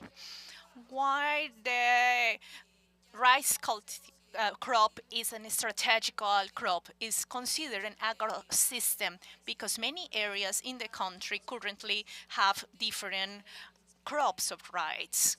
So what happens? The country has different regulations, and in different presentations we know that the rice cultivation is very important because it's of a big consumption of the local and global level. Colombia is the third producer in Latin America. We have currently provisions and regulations with the supply chain of rice, and it's very relevant because there is a very great biodiversity in this ecosystem. So it's not only an agro system, but also it's a corridor for birds and other species where the practices and managements are very relevant. So we came from a productive system to a very intensive production system. Colombia has 5 regions, rice regions, and different cultivation areas. And we talk about monitoring. We not only talk as an ecosystem of rice, but also to think about the irrigation and the drying, and this is related with the distribution of rainfall. And if you observe in the photograph, we have a diversity of species because here we don't have an agronomic only word, but also we work in line with the distribution of rainfalls. So it's very important for us to highlight these production systems among the evaluations and also the irrigations, because the country is very rich in water resources, but the quality and the quantity of water, we have differentiation because we have a challenge with climate change because we don't have availability with all the production systems, and we have a deficit with this crop. As you can observe here in the map, we have great representative as in the system of waiting and drying, and it depends the characteristics. We have an evaluation with the two very important and relevant regions with rice. According to Federation of Rice Growers, all this information comes together with all the relations that we have with the federations and with the rice growers. Why the environmental part is relevant? At the international level and at the global level, there are inventories where there is highlighted that this is a sector that contributes to the emission of gases, and the rice cultivation is among these activities. With a percentage, the contribution is not very high, but if we scale this at the global level, is very representative. When we talk about these at the national level, the updating of the national inventories that come out from estimations of the factors of IPCC that come from experimentation and do not correspond to our conditions of tropics. We do an estimation, and the agriculture in our country, this sector contributes to the gas emission, and also the floating system contributes to this emission in the rice crop. So knowing this context, we talked about what is the contribution. There are reports, and we are experiencing this, where we have an increase of temperature and deficit of water and deficit in food security. Maybe we do not perceive this because we are in the city, but when we start relating and observing the farmers, we have a deficit of water and in food security because it's difficult to have the yields in order to sell to live with this. So when we observe this landscape, this scene, we have an impact with this sector because we have to adapt to these conditions, these current conditions, and the management of the agriculture to the impact also with the atmosphere. And we have to evaluate and monitor and observe strategies to reduce these emissions and to guarantee the adaptability of these ecosystems in order to preserve this biodiversity. So at the research level and knowledge, we know that some practices help to reduce at the research level, but we wanted to also to think about not only at the research level, but also how the growers to have strategies using technologies and adopting technologies, as the other speakers were showing with sensors, how to create this transition. Like most of the time, the growers, the small and medium growers, have a difficulty understanding these new technologies. And also this information helps us to validate all these systems that allow us this long-term monitoring. So what is our contribution was to absorb and observe strategies to reduce gas emission with the federation and with the growers, because the growers were a very important part of this process. And normally in the different crops, the consumption of water was very significant, and this was a factor of emissions. When we have water with floating, there is a prevalence in methane emissions. So if we have a leveling and a very accurate leveling in soils, we could reduce in 42% the use of water. This is the maximum that we have found, so we only have quantification of the amount of water. So without these strategies that the growers know that are being adopted, what is the mitigation potential and how can we monitor them and to go to more advanced technologies. So we found that first of all, the crucial objective in order to be present and to work with the federation and with the growers was to show that these indicators are not only environmental, but they do not only belong to a scientific research, but that also have a very good impact. Because if you work very well with the water, we have different irrigation districts that are being monitored and that also we are having more expensive expenditures because of this situation, so they got very interested. In the fertilization part, we try to integrate this part also with fertilization, and also this reduce the contribution to the gas emission. And here we have to stress the emission of methane. So also with efficiency. Without that, for them it was very important to guarantee the yields. It's not only about research and applying technologies, but it's about to reduce the environmental impact and to protect the different species and to guarantee the food security at the national level, because it's a product that is very well consumed here.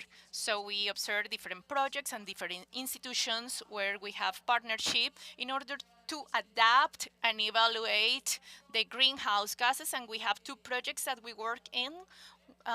Where we work, it's more rice with less emissions of GHG, and with the program OMICAS to observe the productive sustainability in regards to yield. The main objective was not to go to the big growers, but to impact the small and medium-sized growers, because they are very representative in all these rice areas. We wanted to observe some change in the results in regard to the skills, so that they could have more training and to foster more the incidence and the impact that this is going to have in the crop. So we work with the environmental part, the federations, and the objectives of the sustainable goals, where we have to work together.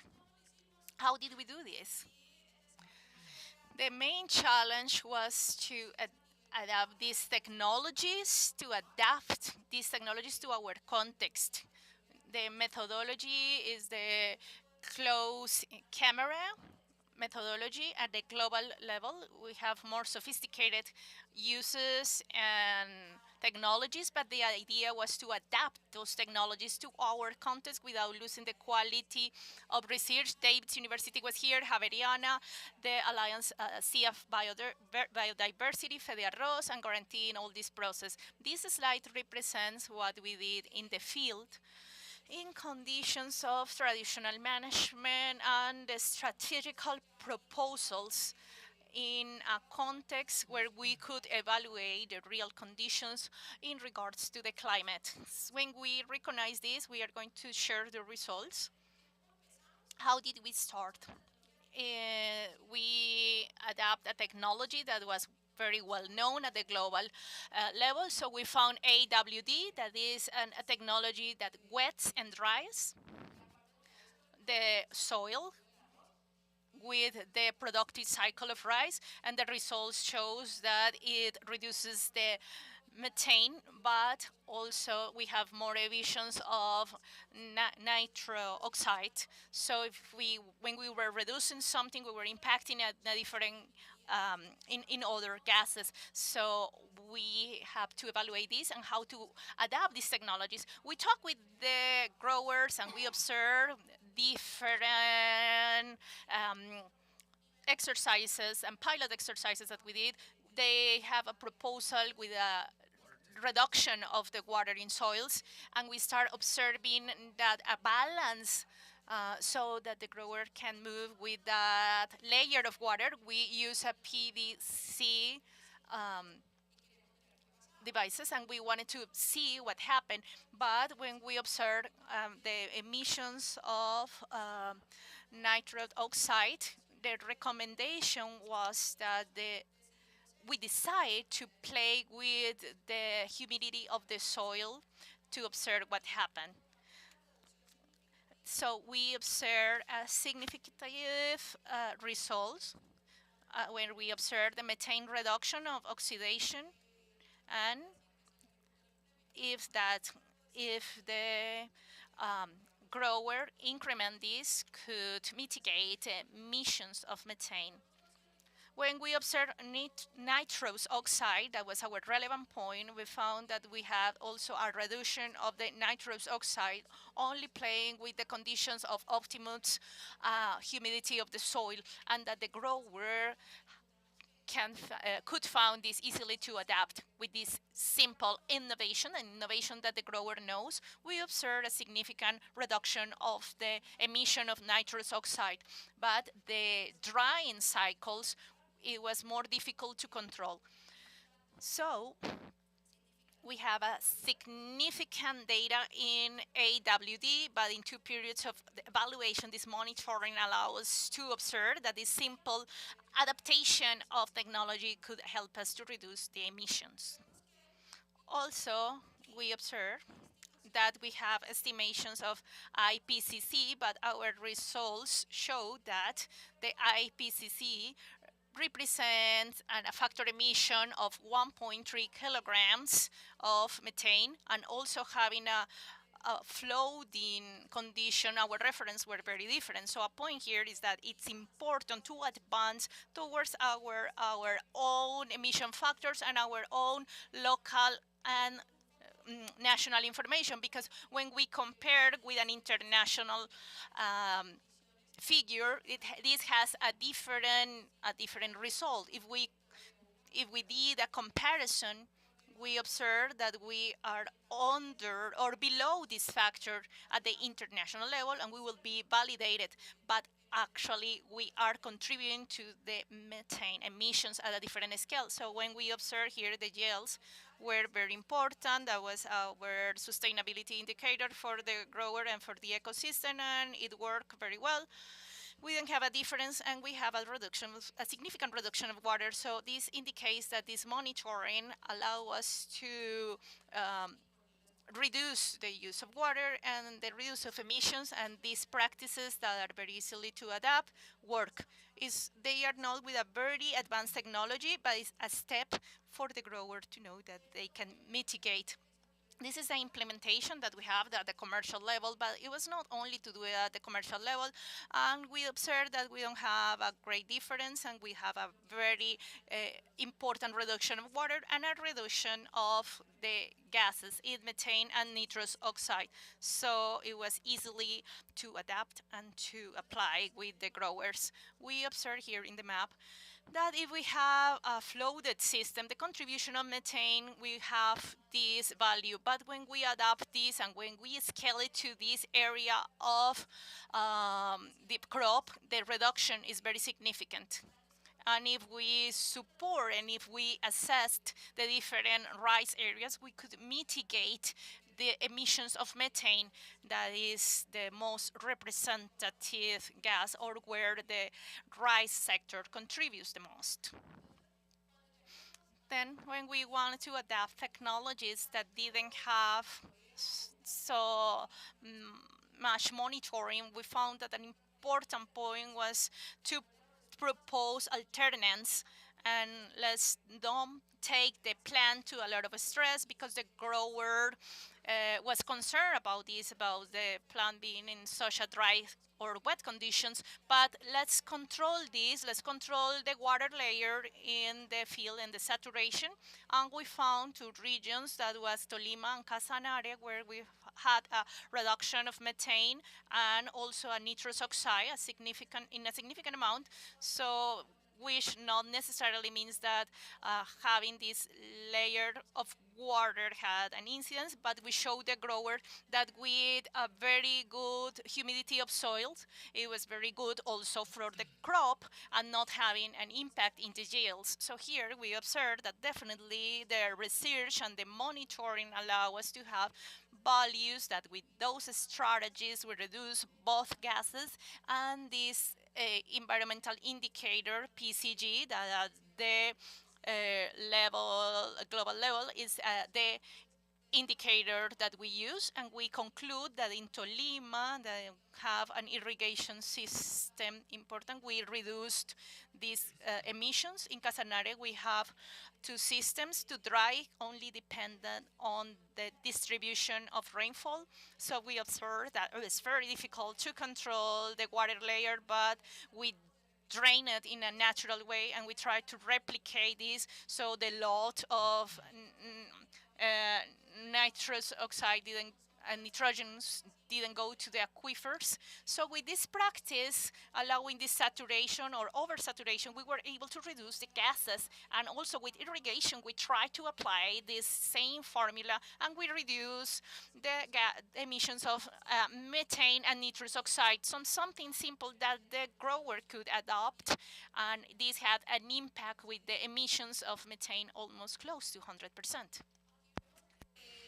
Here we can see that this summary, in which the relevant part is that when we compare and we want to guarantee the yield and sustainability, we do not find any significant difference between a conventional system, a completely flooded system, and the strategy that we are showing here, which guarantees that the farmer, and we fulfill with that premise that we wanted to guarantee their yield that is granted.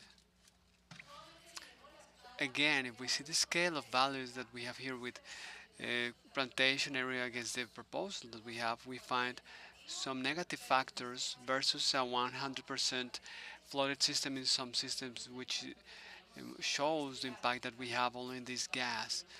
Also, our results allow to mitigate nitrous oxide. Another strategy, adaptation strategy that we wanted to evaluate was the genotypes to guarantee to check new lines of rice resistant to high temperatures.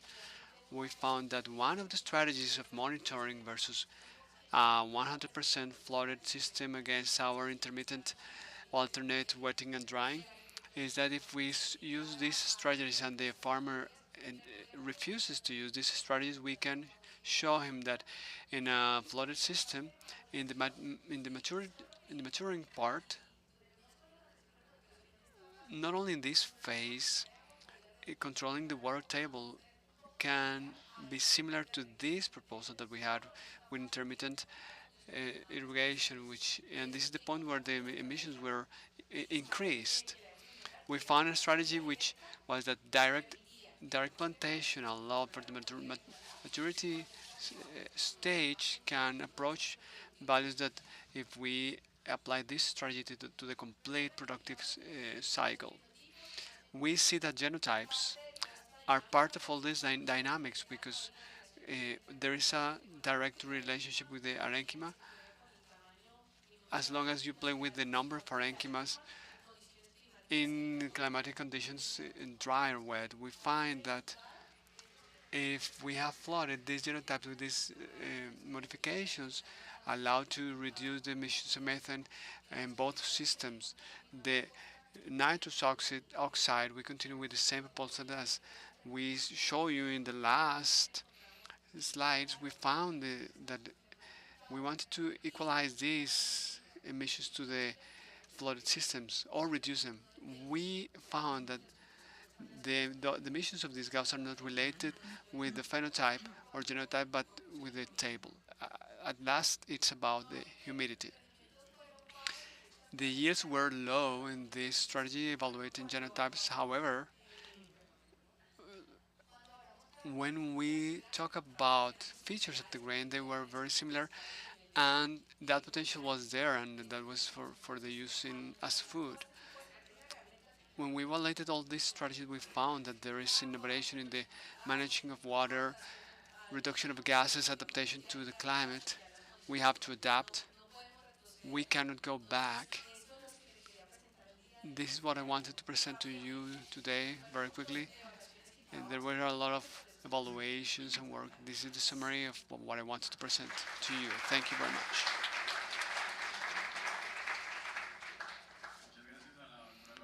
Thank you very much, Dr. Loaiza. Now we are in the Q&A session.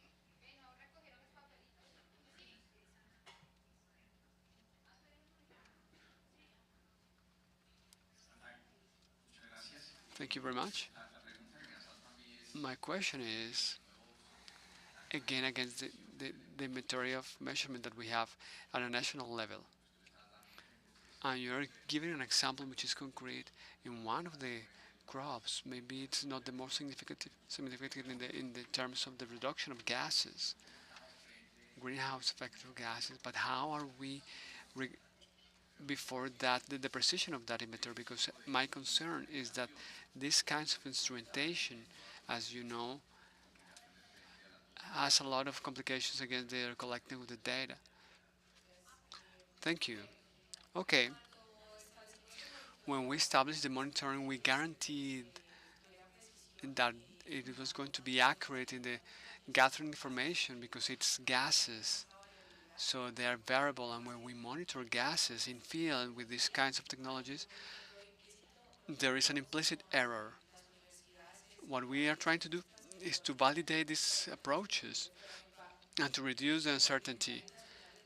Facing the national inventory, there is a huge difference, a significant difference. That's why the inventories at ministry level are using this information and checking these kinds of pieces of research, because the factors of emission reported by the IPCC to estimate are way above what we have found, not only in rice systems, but also in cattling systems and other typical activities, which means that the inventory is just a tool to estimate trends but not to find precise values. So these values strengthen our information. We are aware that these approaches are very costly to apply all along the country, but that is a primary technology to validate models that allow us to estimate with different kinds of soils and climates. This is like a first step to that transition.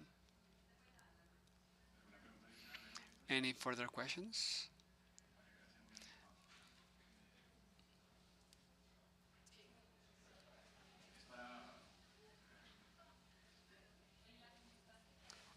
In the slide that you showed, that there were two samples in two parts of the country, did you check correlation of the type of soil with the percentage of humidity? Do we know what types of soils do we have in Casarare and in Tolima? Thank you. One is sand, and the other one was lime sand.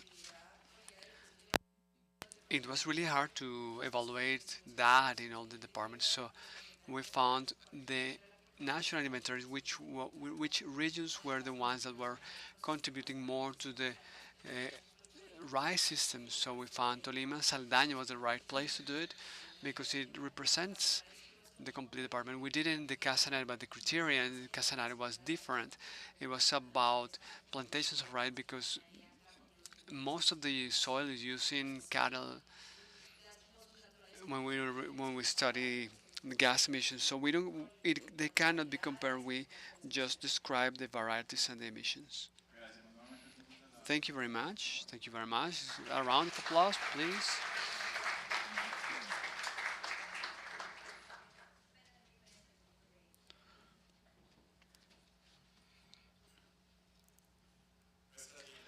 Our next presentation, platform of phenotype for the productivity of sustainable agroeconomy. Andrés Jaramillo Boteros is the foundation of EOMICA's institute and the head of the science, applied science in Javeriana in the United States. Is the director of nanotechnology and materials and processes Synthesis Center. Also lead scientist and lecturer of the Division of Chemistry and Chemical Engineering in Caltech. Has been invited by the GLP in the United States and by the Mechanics Engineering in the Science and Technology Agency, Industrial Agency in Japan.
Sorry for the delay.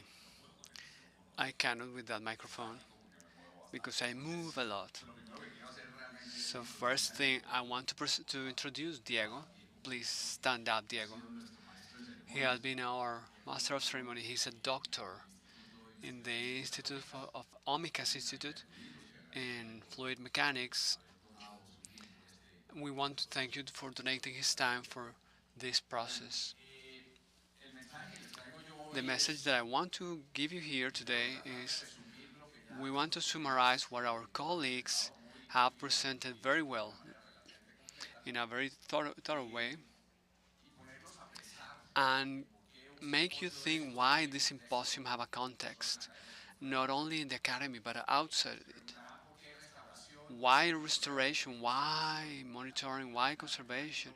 And the first question is, out of what we are doing, facing to achieve sustainability, environmental and ecological sustainability, and in our terrestrial ecosystem, what is working and what is not working? I'm going to give you some concrete examples. We start with this image here. It speaks a lot about what we are trying to do in the future.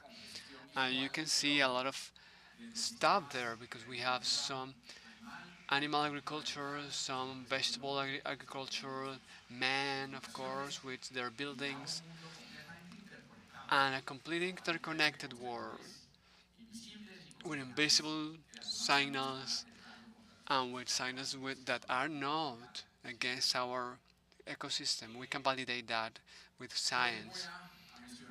I'm going to tell you a bit, and this comes from a personal opinion on why we think that we have to change our way before restoration, conservation, and everything that we do to avoid the damage of our house. This image represents our traditional way to manipulate matter on the earth. We are not using, we are transforming the matter in the land and transforming it into something which has a different function to what nature intended. Man has, and we have been here over 250 years in the Anthropocenic era, which is the intervention of man on that terrestrial matter. In those 250 years, all our effort has been trying to control matter to the scale of this building blocks. In that structure, we could we could solve all the problems that we have. In all the universal challenges, including environmental sustainability, health, care, any example that you want, we could board it and solving if we had that capacity to start with the building blocks of matter.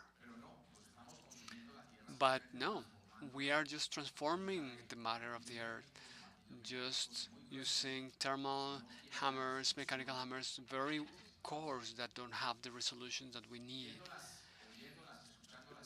Listening to the presentation this morning, it is evident that in that top-down scheme, it is important to detect the state of our aquifers. It is important to be able to measure continuous variables from aerial platforms and terrestrial platforms, but we're still missing one component, which is the one I'm going to emphasize now, which is the response of living organisms before that intervention of the humans. Nature is way ahead of us on how to manipulate and how to control the structure from the building blocks of matter. So what we have done and what we have been struggling to do from Omicas Institute, and I'm going to tell you in a bit what we do, is to understand how we can reach that level of handling and control of matter. You can see it amplified by the challenges that we live today that are not only about environmental sustainability, climate change. We can see some food systems in a point of risk, an important risk. If I extrapolate the yield of our systems against the population growth, and if based on numbers by the or UN, I know that in 2050 we are not going to be able to feed the complete population of the world. So we have more people, less food. We are going to have to have insecurity, food insecurity. If I use the plus people, more people, more food, maybe we won't be sustainable. What we expect is that we are going to have an increase in food of above 70%. We're expected to have 10 billion people by 2050, and this exacerbates all these challenges that we live today. Today we call universal challenges.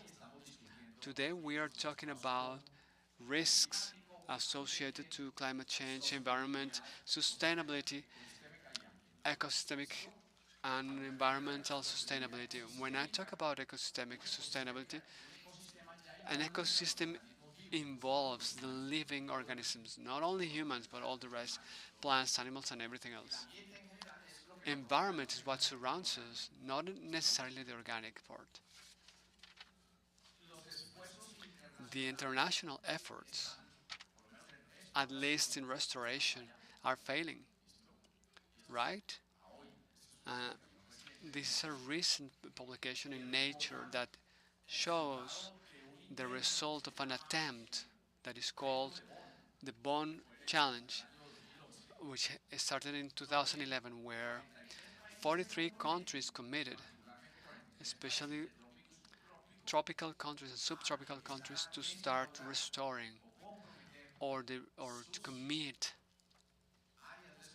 their areas for restoration processes, forestry restoration processes. And if we measure today this, we know that it is going to fail because as though we have the commitment, and you can see it in this map in green, many of those attempts have not been respecting an ecoforest environment. It has been through the plantation of commercial trees, which is not the same. So we can see here that 10-year-old commitment is at risk. It's at risk, immense risk of failing. Okay, we continue with this challenge that was aiming to mitigate the climate change to 2030.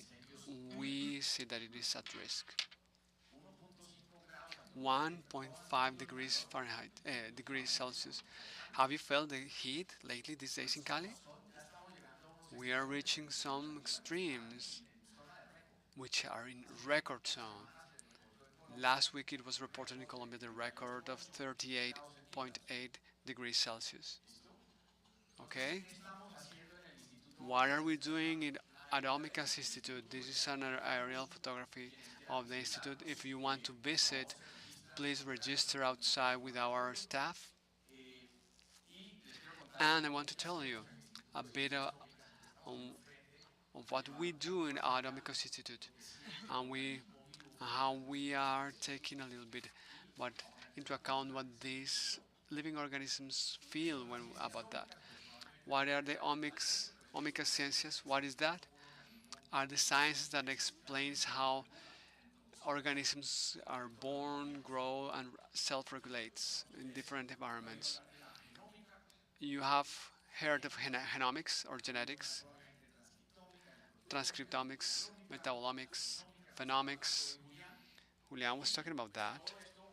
And we use all that knowledge that we have in the characterization of the living things are used to face different universal challenges. The first one is how can we recover the ability to regrow organic matter from the building blocks upwards to the macroscopic matter. The second one is how we use the omic sciences to start solving sustainability problems, how we use the omic sciences to solve healthcare or human health, starting from the molecular treatment or non-invasive treatments, and finally how we relate,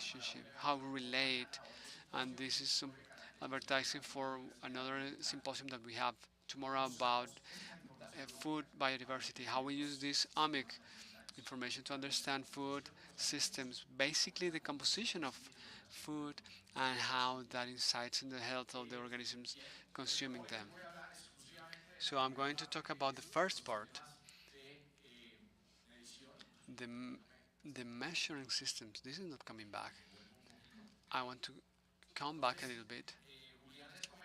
Julian told you the effort that we are taking around the phenotypification platform called PhenoAgro. We started that with a CIAT, about 10 years ago to measure about the real state in real time of the crops. And we're talking about measuring soil variables, atmospheric variables, measuring state of the plants, and we have seen many examples today.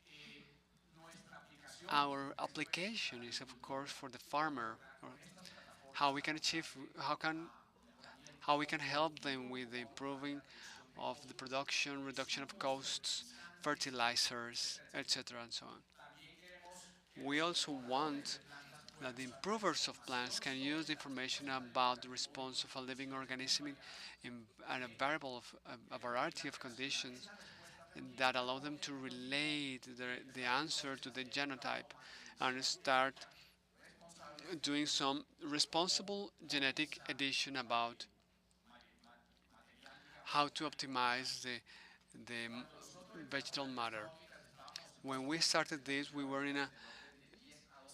were using about 10 to 12 years to develop only one trait in one living organism. Now you would say, that's a long time. Yeah, you're right. But if you see the complexity of organisms, of plants, and we're going to talk about that tomorrow, about this, some organisms like sugarcane. John, you can correct me if how many genes do we have? It's about 75,000 genes. How many genes does a human have? 21,000. Why do we have that difference? Of course, sugarcane cannot run if it's raining too much or hide in the shade if there's something else. Everything the sugarcane has to do it with, has to solve them. All the problems must be solved by its genetics. So the control mechanism that they have is produce molecules that can repel some predators, that can tolerate decreasing temperature, and we have to understand that to see how we can the foster the construction of matter using the same strategy that nature uses from below, like the AD, and how we can model that to produce what we need. The strategy shouldn't lead us to go to the Anthropocenic era, but to a symbiosis era. These tools get us closer and closer to our objective, and we want to work with these platforms, the theme of restoration, the topic of restoration. What we see that is not happening in restoration, if even though I can impose some strategies, I am not measuring its effect. I want to see if the variety that I am planting can be equivalent to the native before we deforest it. So replacement by commercial plantations in complex environments. That's what has us in problem. Do we have an equivalent that we can restore? So that's why we need these platforms. Nowadays, this platform that we have seen here, PhenoAgro, you can get to a web page, and on that web page, you're going to see the variables that go beyond measuring the presence of an element like water, contaminants, and everything else. This is a georeference platform in which in a map. I'm not showing this on the screen. Let me see if I can show it now. I only share the presentation, so let me show you. This is Fenoagro. You can move in, like so on the screen. This is what we have close to us. I can apply. It's not working now. This always happens with live demos.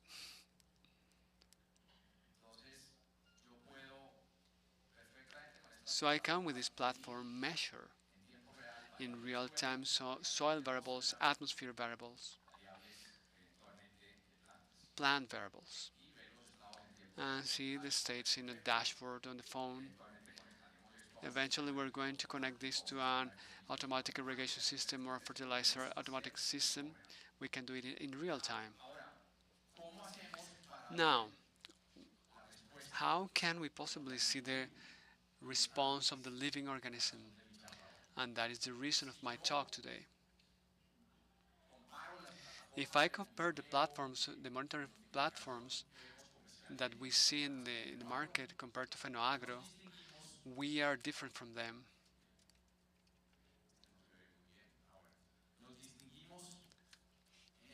In this. And this is what I want to tell you today. How we measure in living things, in the ecosystems in general, their response to stress. All the intention of phenotypify or monitor a crop is what? I just told you that I want to improve the yield of a farmer or an improver to relate the genotype or phenotype in a more precise way, etc., etc., etc. The bottom question is, how can I understand what is going on with the living thing? A plant. A plant expresses proteins, metabolites, and our task is to be able to measure in real time those variables on living things without affecting them. So this is an image. Maybe you recognized it. What is this?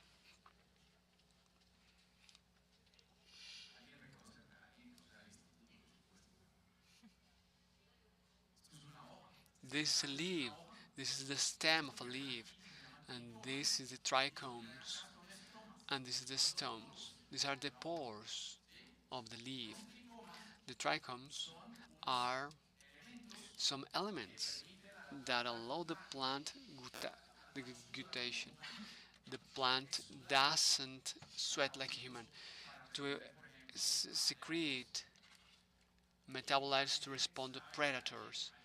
Chemically, there is some stressor which is in its surface, then it produces a particular chemical substance and it expels it through the trichome. The stones are used to regulate temperature, also the expression of metabolites, and to exude some other chemical. This is a zoom-in of a stone. Part of the task that we have embarked upon is how we can understand how we can measure, to do some instrumentation of the plant to measure the production of metabolites without altering the physiology of the plant. And there we started developing some technology of sensors.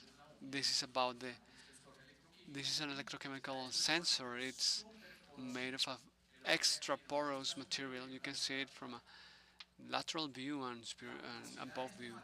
The porosity is such that if I compare this circle, which is 4 millimeters in diameter, the area is, you can calculate that, do the math. Pi r to the square pi. The equivalent area is about 3 fields of American football for 4 millimeters of this material. This gives us a possibility to have a high sensitivity to what I want to detect. So if I want to detect metabolites, and this work has been done and has been published, Sanic is the main author, is around here. This is a leaf sensor. This sensor, which is here with which is coupled with a couple of magnets, can be put on the surface of the leaf and can measure the primary and secondary metabolites in real time. So if the plant is feeling a stress or a biological sensor or a non-biotic sensor, the plant can tell, can show. It has an additional electrode which applies some technique. It's a passive gymnastic therapy. We apply some voltage. That voltage creates a current. That current opens the stomach, and we make the plant to exude in the local place where the sensor is located. It was demonstrated it was possible to measure in real time, and he used three kinds of plants: lettuce, bell pepper, and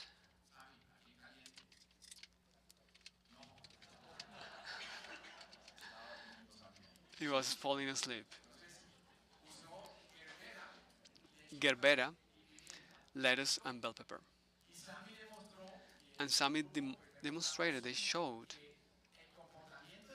that the behavior of each one of these plants to stress by radiation, photosynthetic radiation, and temperature, uh, peaks of temperature, the plant responded in different ways. This is a glucose sensor. The glucose is in the process of photosynthesis. That's one of the molecules which are synthesized when there is radiation with water and CO2. This glucose sensor allows to understand how different varieties of plants store energy from these monosaccharides, and they are stored to use them under more stress later on. So if we can start to understand these topics, it is going to be very important for us to act in a reasonable way as improvers or growers or farmers and implement actions in restoration. This was another work in the same line, but looking at ácido salicylic acid. This is associated with the stress of the plant, and we wanted to know in which moment the plant is feeling a stress and how it responds to that stress. So it was saline stress and drought stress, and we detected in real time, and we can report it wirelessly to these platforms that you know.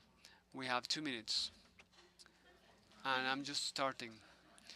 Is this last talk of the morning? Well, it is not. Okay, I'm sorry. So we have other sensors. How we can detect metals. There are some metals which are toxic for the plant. Aluminum is an example of that. Aluminum is natural. We're going to find it in soils. There's nothing to do about it. The problem is that we have when we have dry soil and acidic. So it is going to happen if we lower the pH from 5. The natural aluminum is going to decompose in aluminum different ions, which start competing with nutrition ions in the root system of the plant, and it blocks the income of the nutrients, and whatever plant starts to die. With that sensor, we can detect cadmium, plumbous, lead in soil, and we are using this now to do some studies of plants which are in crisis because they were not designed naturally not to transport cadmium to the fruit. An example with that, cocoa. The chocolate that we eat or drink, we have a high level of cadmium in soil, and there's nothing to do about it. The plant has some proteins that take that cadmium instead of steel or magnesium, are also leading these ions which are not good, and we can measure it in soil and in fruit with the same sensors. These sensors are very sensitive. We can take this in field. Part of the strategies of the institute is that we don't have to take the plant to the lab, but take the technology in a non-invasive way to the living thing that is outside.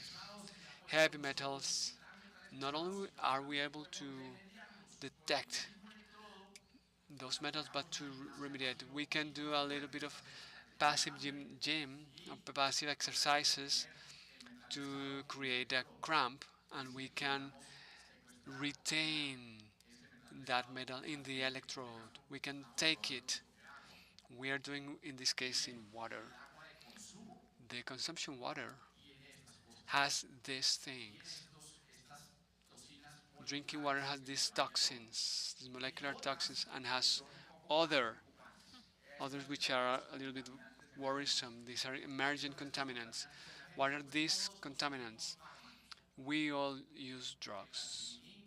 Aspirin, amoxicillin, maybe antibiotic, analgesic, the hormone, etc., and so on. So all these traits, when you use it, the biodiversity of a drug, if you absorb 20%, it's a lot. The rest of it goes to the water. It's maintaining a PTA treatment plant, and they treat microparticles. But we're talking now about nanomolecules. They continue. They are not treated. They go to the agro-industrial fields, and we consume them again. What we don't know is what that cumulative effect is in our bodies. We are increasingly consuming these molecules. These are long-term studies. What I can tell you is that in drinking water, we can find glyphosate, amoxicillin, and many other medications that we are consuming. So it's also about habits. At a personal level, what can we do to control these things? Okay. Another important element that comes from the practice of agro-industrial is the use of nitrogenated species. And I'm about to finish, Diego. Nitrogenated species like fertilizers, urea, and ammonia. Ammonia allowed us to explode in population the industrial Haber-Bosch reaction. Now we are in problem because we are using fertilizer without knowing what it takes to produce them and what capacity of absorption the species that I'm trying to grow has. And there is an imbalance between what the plant can absorb and what I give to the soil. The rest is taken by the microorganisms and transformed to nitrous oxide.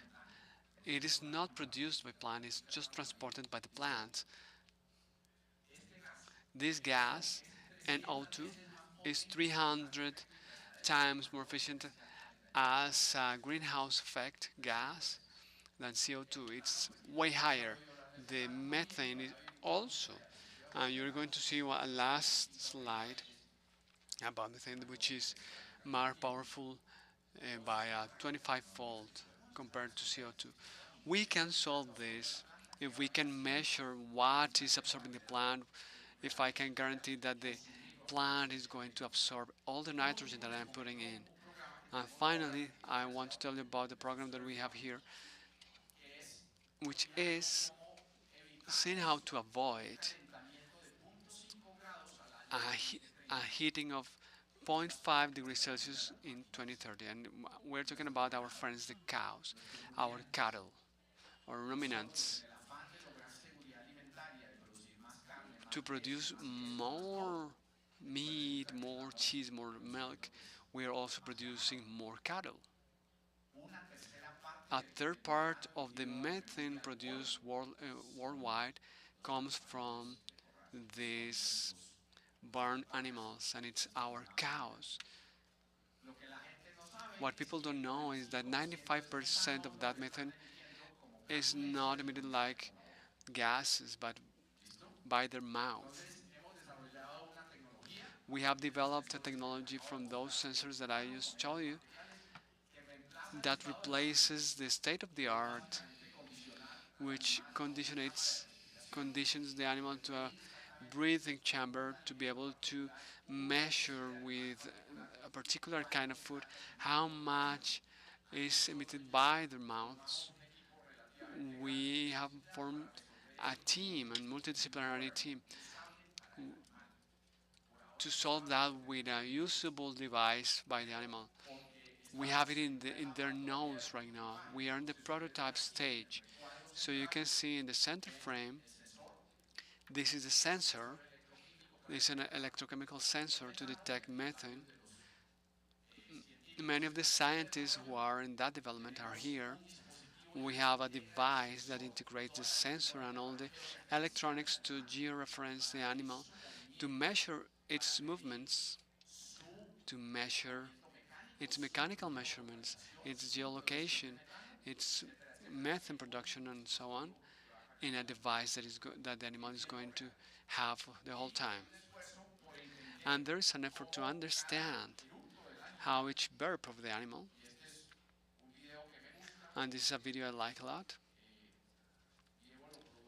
because Diego produced it with Ariadna.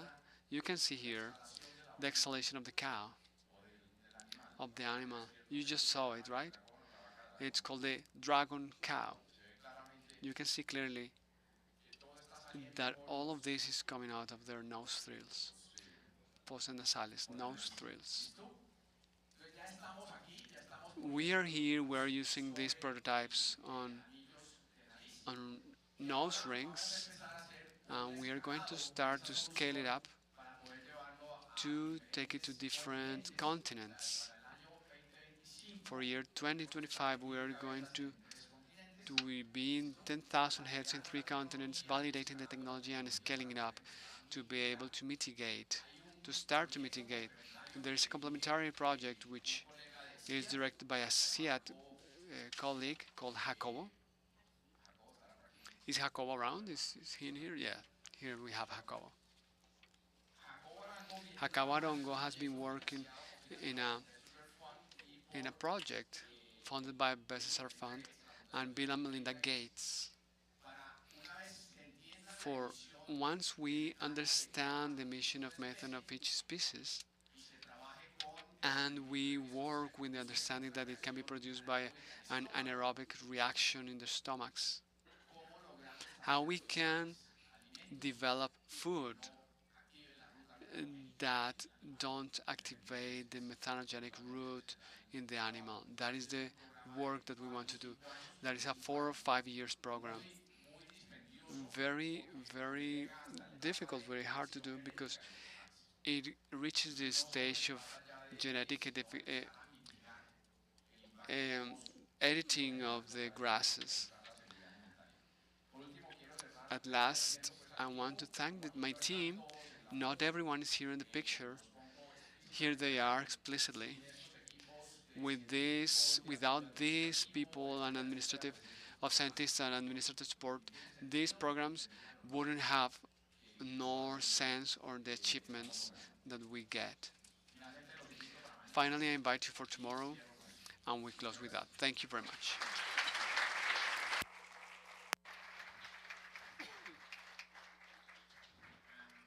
Thank you very much, Dr. Jaramillo, for the presentation. And now I open the auditorium for the Q&A.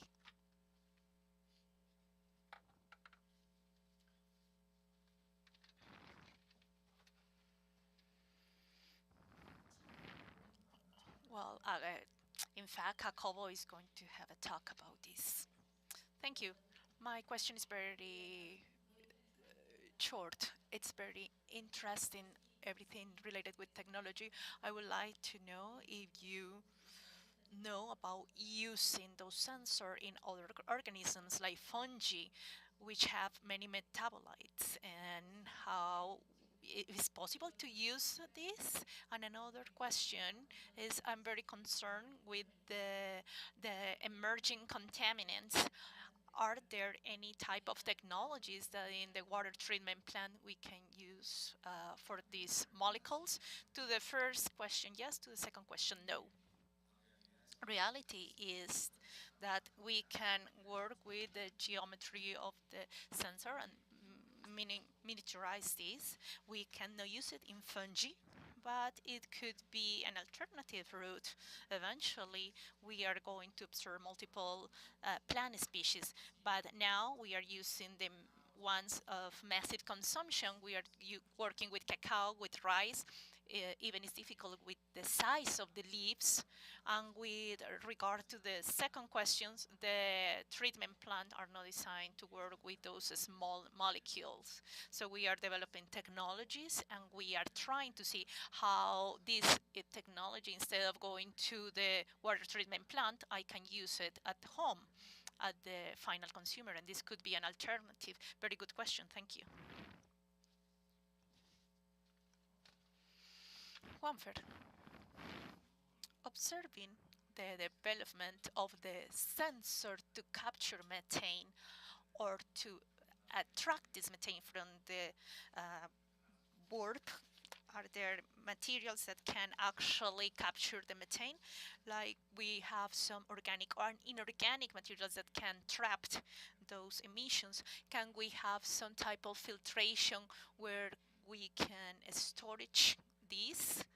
Um, is there a mechanism? Yes. The answer is yes. We have porous materials to storage the methane, the CO2, and O2. The serious problem with those materials is we are able to actually storage methane. The problem is to control the size of the porous and to achieve the chemical absorption of the methane, that the methane can prefer to be inside and not outside. This gravimetric density is very difficult to achieve without pressure to the environmental pressure. So yes, they can be used. We can use metal organic frames to design those metric porous materials, but how do we do it at the environmental pressure that the methane, being a neutral molecule, prefer to be inside and not outside? So this is a work. Many teams are trying to find how to storage consumable energy. The methane is a source of energy. So I didn't say, but everything that the cow loses in the burp is lose an energy for the farmers. So it can be transformed, but yes, we have to try to find ways to storage this with a gravimetric mechanism, and we don't have a record on this. Thank you very much, Dr. Jaramillo. Big applause for him, please.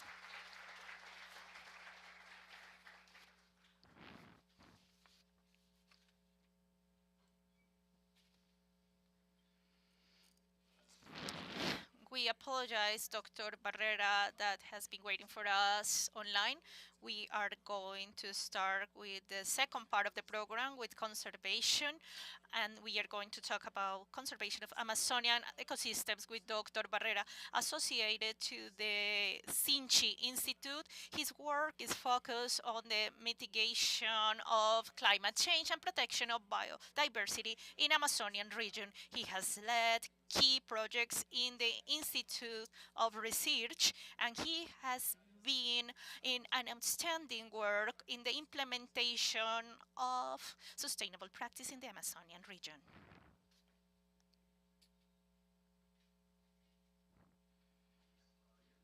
Good morning, still good morning.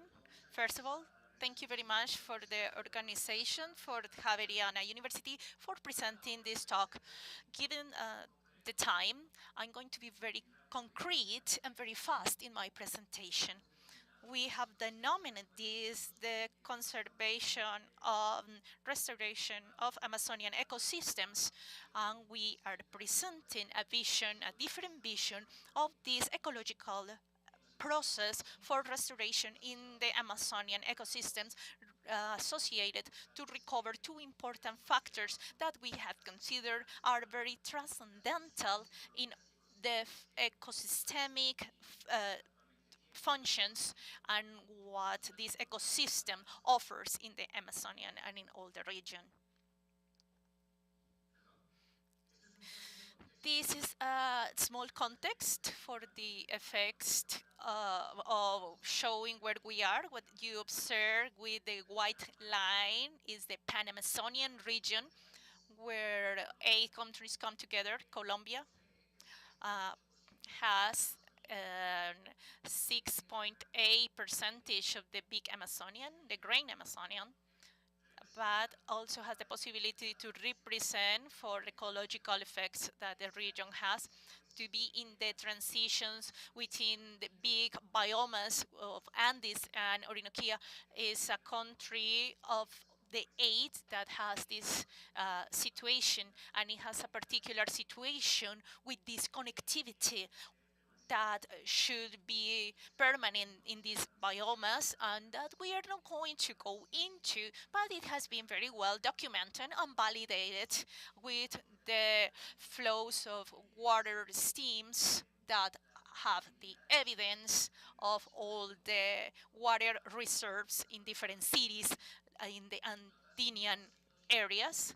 We are 483,164 kilometers, square kilometers, big part of the continent, and 1,143,631 inhabitants in this region, especially indigenous communities that occupy close to the 55% of these areas. 23% associated to national parks. Let's remember that Amazonian has largest protected area as we have a national park there, and some shared with some reservations and other areas that belongs to other figures, and loads of soil conservation, among others, that belongs to the 15%.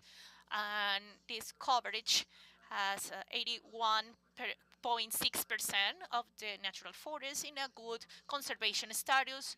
13% of the area has been intervened with other coverage, and 5.3 associated to other types of coverages, other ecosystems that are very strategical for the connection of the region.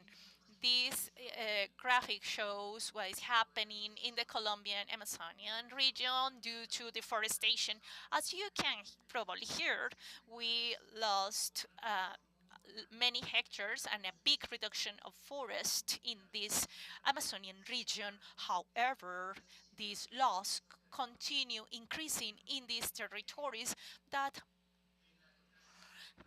merge with the Indo-Amazonian and Orinocan region, and also we have a fragmentation in these areas, and in this moment we have a connection with the gray bioma and also the Andean transitions with the East mountain range, and also this connection and what we have with deforestation is making us lose also an ecological connection with these merging points that are very important to mark the loss of a series of also services with this connection.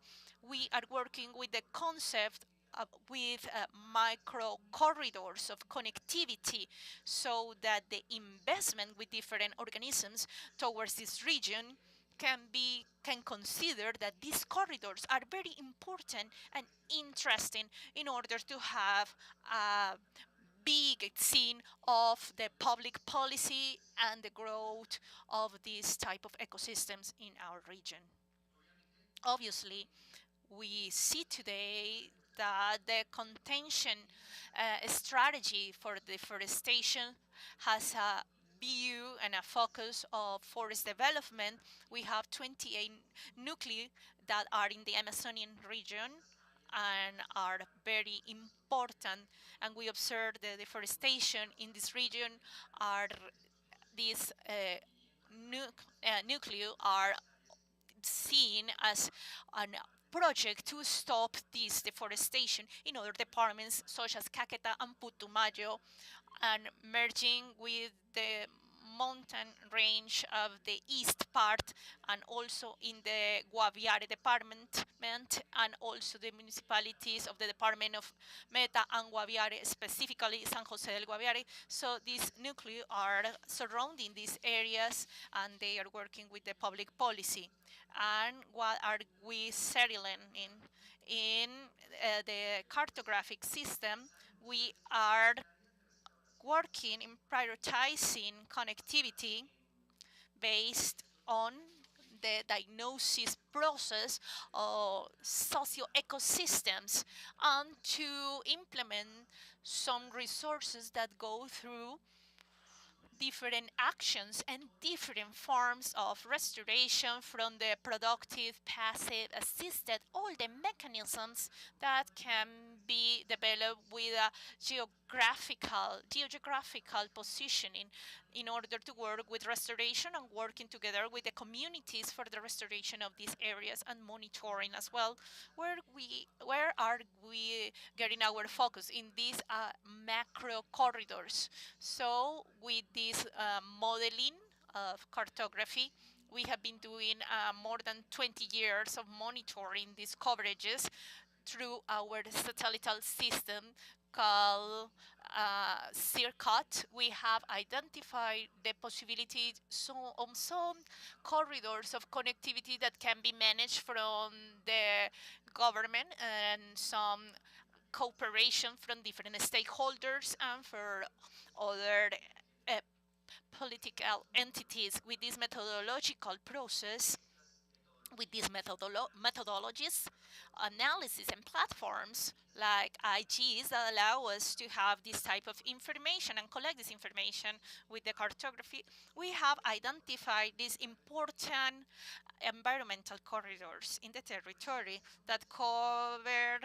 5,184,763 hectares of protected areas, where national parks like Chiribiquete or Nucat Reserve, the Macarena special area that covers different areas like Picacho, so on, and the high part of the mountain ridge at the east, and other corridors that can reestablish these corridors that have been fragmented.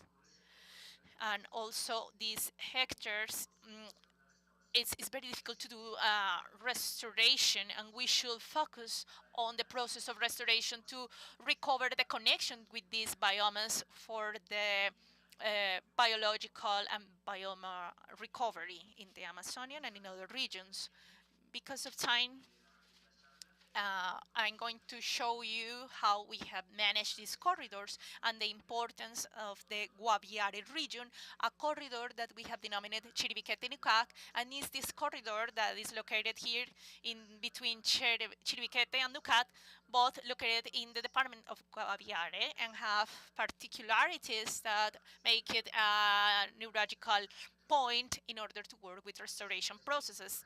So this is, I'm pointing this in zoom of Suribiquete Chucat, has 3 municipalities, Guaviare, the Calamar sector. This corridor I show you here, this Chiribiquete Nucac, has is many hectares, it's a big one. It has translation, and it translates with different forest nuclei of 5 nuclei that were before called active reforestation nuclei. This is guide for specific areas of the georeference, cartographic reference, where we have different reforestation processes, but also very good forests in good conservation processes. So in Guaviare, we have these corridors, and marks an idea on, from the public policy, how we can manage these corridors. From the coverage point of view, at 2022, this is a map of coverage. We have a different grouping here, a different type of corridors, and for the effect of this presentation, I have 3 areas, the natural ones, located in the south of Miraflores and Calamar, with close to 683, 627 hectares, all that belong are close to 50% areas, and very transformed areas also that are grasslands that belongs to 350 to 122 hectares. This is in terms of coverages in the corridors. How is this legally established?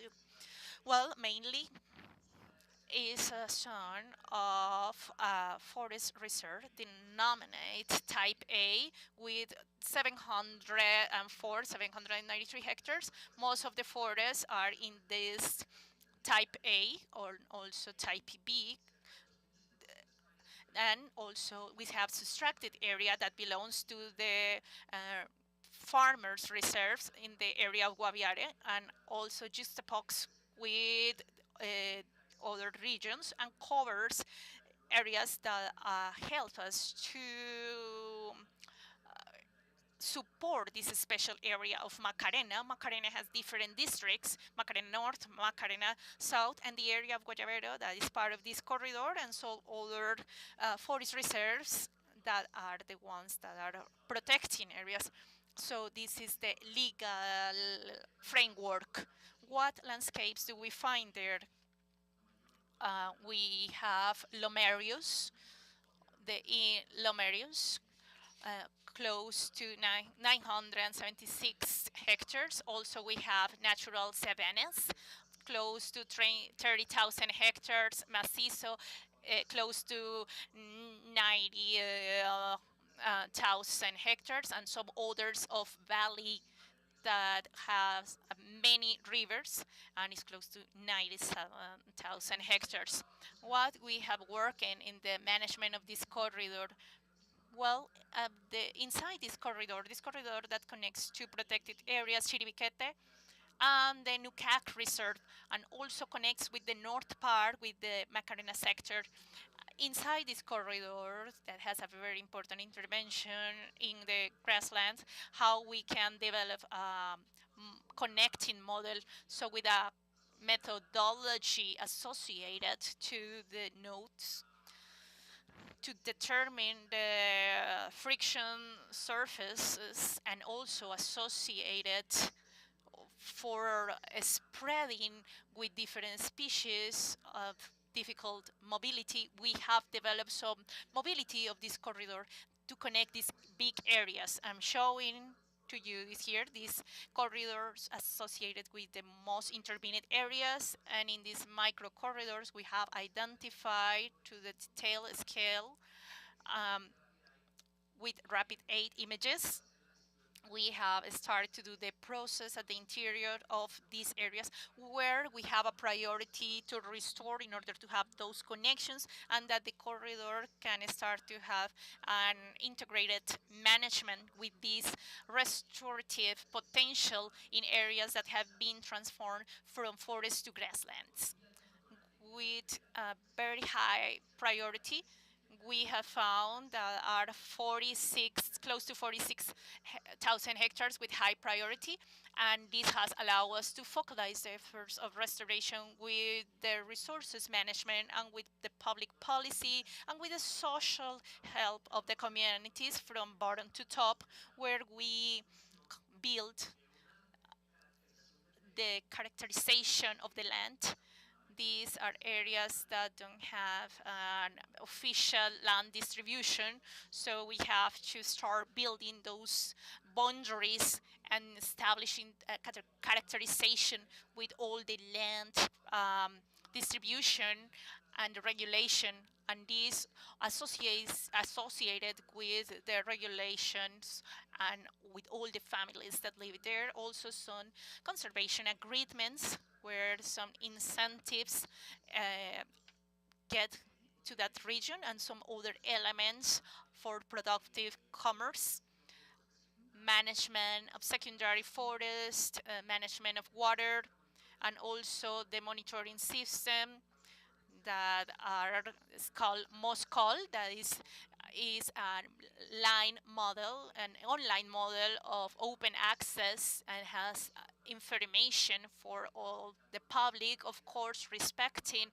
to extend some personal data that are captured at the first phase of this collection of data and allow us to identify where these lands are and what are the indicators that we are using.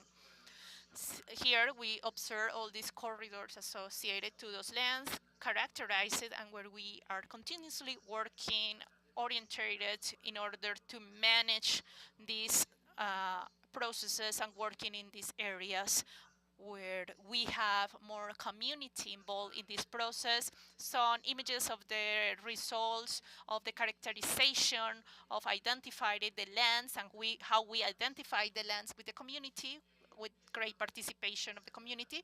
And this is a graphic here. What we find here in an intervened forest and a land observed from the Moscal platform.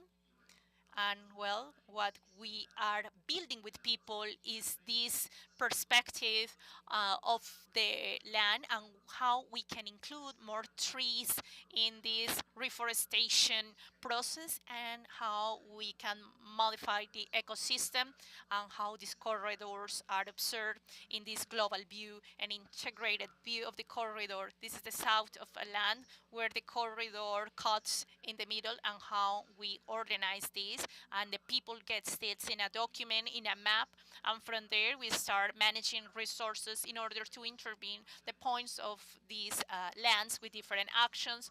Production systems also, we have a battery of models that help us to reestablish the reforestation of these corridors and also the grasslands, how we manage, and the secondary forests, the water resources, and a portfolio that we develop in the integration of all these blocks. Today, what do we have? Well, we have close to 2,052 hectares restored, 684 lands active that cover close to 57,000 hectares. We are in an average 84 hectares, and we have very big areas, very big lands, but also we have small lands in hectares with a different complexity regarding the corridors. Where do we do the monitoring? We do it through this platform.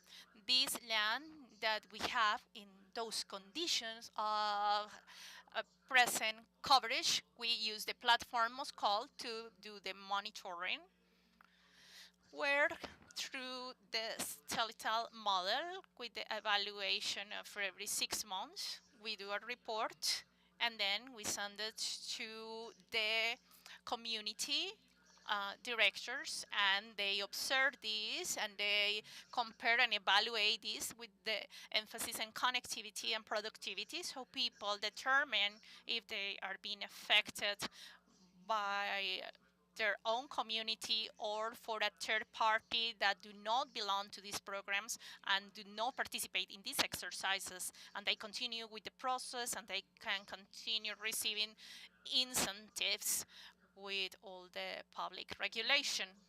What is Moscal? Moscal has this special system that has a nucleus, it has a baseline with, from the moment that starts the agreement, we calculate 21 variables from forest surface, connectivity, modification in the different strata, and also intervention and recovery of restoration. Some also related with agriculture and also areas of secondary areas of consumption, areas of illegal crops, areas of hydrocarbons, and also other areas, also variation of the family farmers, and we have 15 variables and indicators, and the variation in the forest surface. Also, we have secondary forest, connectivity, and some other variables of context that we monitor every 3 months that are generating reports online.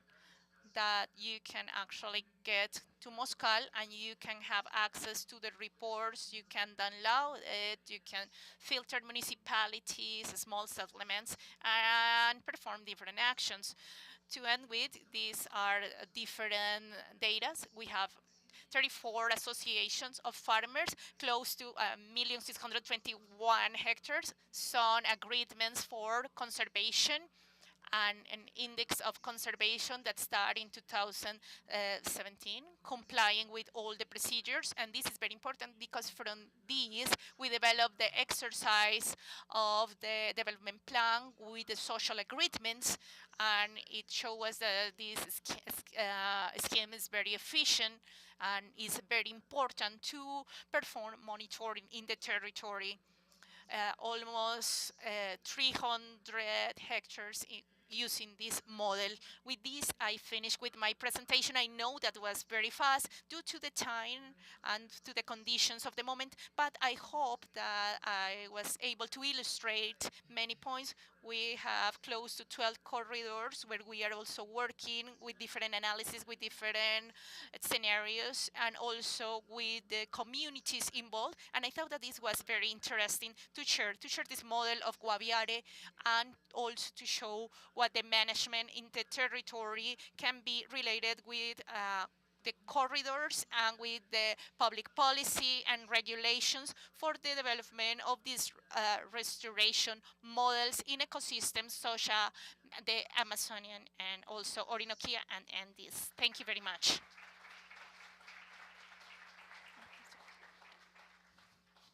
Thank you very much, Dr. Barrera, for your presentation. I'm going to open the microphone for your questions. A brief question.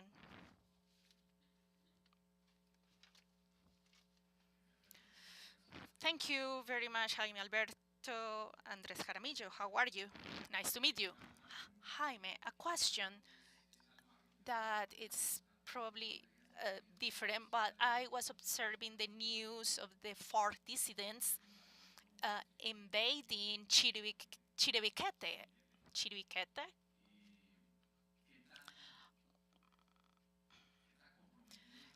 How committed is the state in regards to this plan that you have been working in order to guarantee by because of the social effects and that are in the illegal arena can be a hindrance for these projects, for the advance of these projects. I was trying to observe in Moscal and how this indicator is working in relation with the recovery of these corridors, but I wasn't able to really understand the status. So the question is, how do you see that the political agenda can achieve that these dissidents that are transporting gold and minerals and of course coca, do not damage this strategy or this plan that you have? Well, this is a very complex question because public order is a topic that, even though it's not under the control of these exercises that we do with the communities, of course, have an influence, a strong influence in regards to the commitment, efficiency, and effectiveness of this type of programs.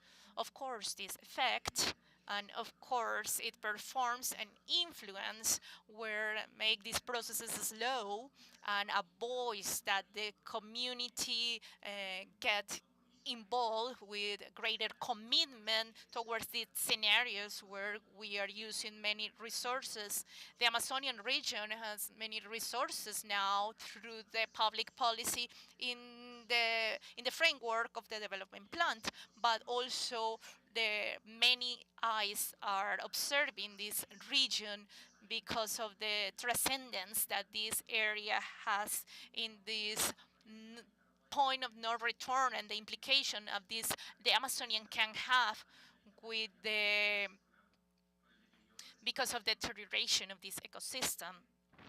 So it's very difficult for us in many cases to comply with all these actions in our plan when we have a situation of conflicts of these illegal groups.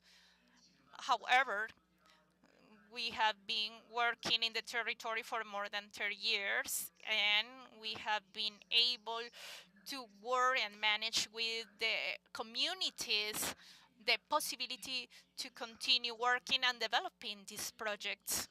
And this has facilitated the exercise of being there in those territories because, as I was mentioned, we work from the bottom to the top. We don't have a determined portfolio, but we start working, managing these projects with the community. How do we manage this? How do we deal with this? And then there we have observed a good response from those communities. Of course, we have some situations because the arms do not facilitate this process. So this process have been facing some difficulties also because we have those confrontations in those regions, and also the high command in the FARC has some situations they are in conflict in the territory, and that has an influence in the consolidation of these projects. But I want to highlight the commitment of the communities and highlight and stress the commitment of the people in the territory. They have faced this situation of public order, of course, being afraid, and of course, respecting what happens in the territory, but they have continued working in this scenario and being firm with the commitment with the processes, and we can observe the results that we are having. So I believe that is a factor that has a great influence, but so far has not been a big obstacle to continue advancing in this process. And sometimes the confrontation do not allow us to work, but we keep advancing in these processes in the Amazonian, and other parts of the country also are facing this. So thank you. Thank you very much, and congratulations for your management. Thank you for the invitation and for the opportunity to show this piece of Colombia, and also that is part of this ecological footprint in our country, and that is very important for climate and for all of us. Hi, my last question with Julian Colorado. In these corridors, in order of the restoration, I understand that morichales have been used as a strategy for reforestation, and is a dominant species and sponge, water sponge. What do you think is the strategy or the limit, or what is the negative impact observing if we start developing many morichales in these corridors? What can be the negative effect in with these ecosystems, knowing that this species is a dominant one, and we don't have a complete genomic study to understand the role in the Amazonian ecosystem?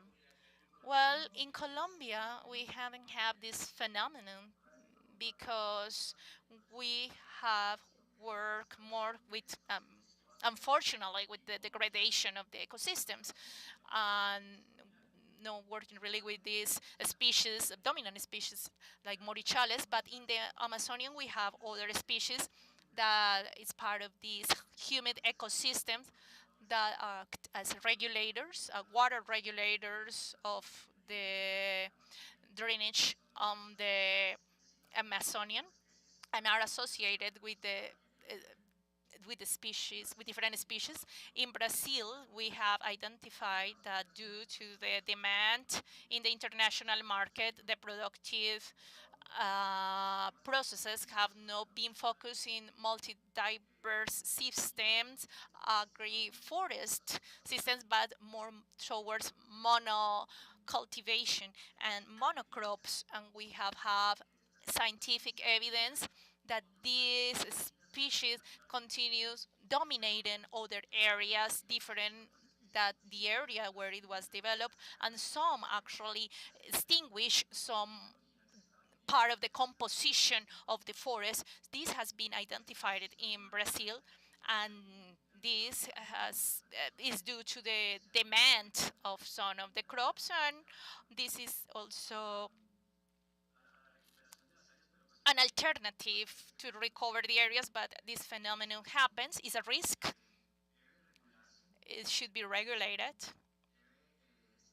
It should be established uh, the reference ecosystems, and it has to be associated to species and how to relate these species and integrate this to the ecosystem and especially to the wetlands, and it has to be developed a proposal in order not to create and generate a negative effect with these ecosystems. In Colombia, we are now working on this. Actually, we are degrading some other ecosystems, and these areas on behalf of the farmers are being catalogated as a proliferation of problems. But we have been changing this perspective with the farmers, and we hope not to go to the point of what Brazil is facing, and that is like a mirror that we can observe, that we shouldn't be doing when we work with mega diverse ecosystems like the Amazonian, working with different species, and we should not actually put all the resources to one species, but we have to work with different, with multi-species, because this is what you are mentioning, the difficulty with only one species. Thank you. Thank you, Dr. Barrera. Let's thank him with a big applause.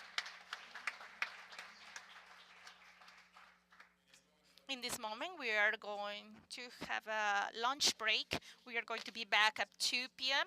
with the second session of Restoration program, and also we are going to talk about the GHS in the cane process. To the speakers, please remain in the auditorium to go to lunch. Thank you very much.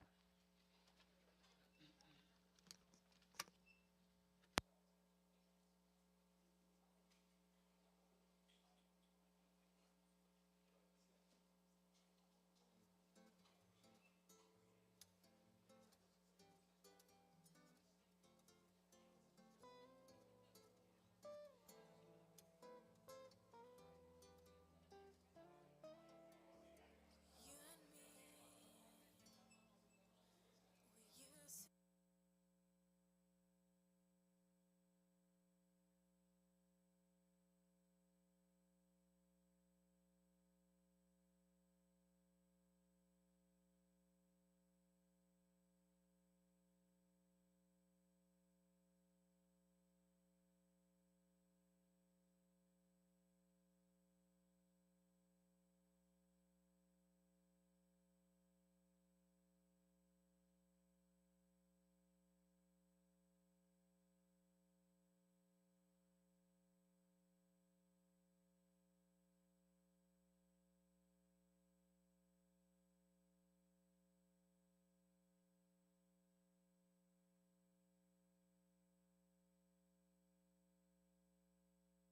introduction, it's a pleasure to welcome Nicolás Javier Gil Salazar.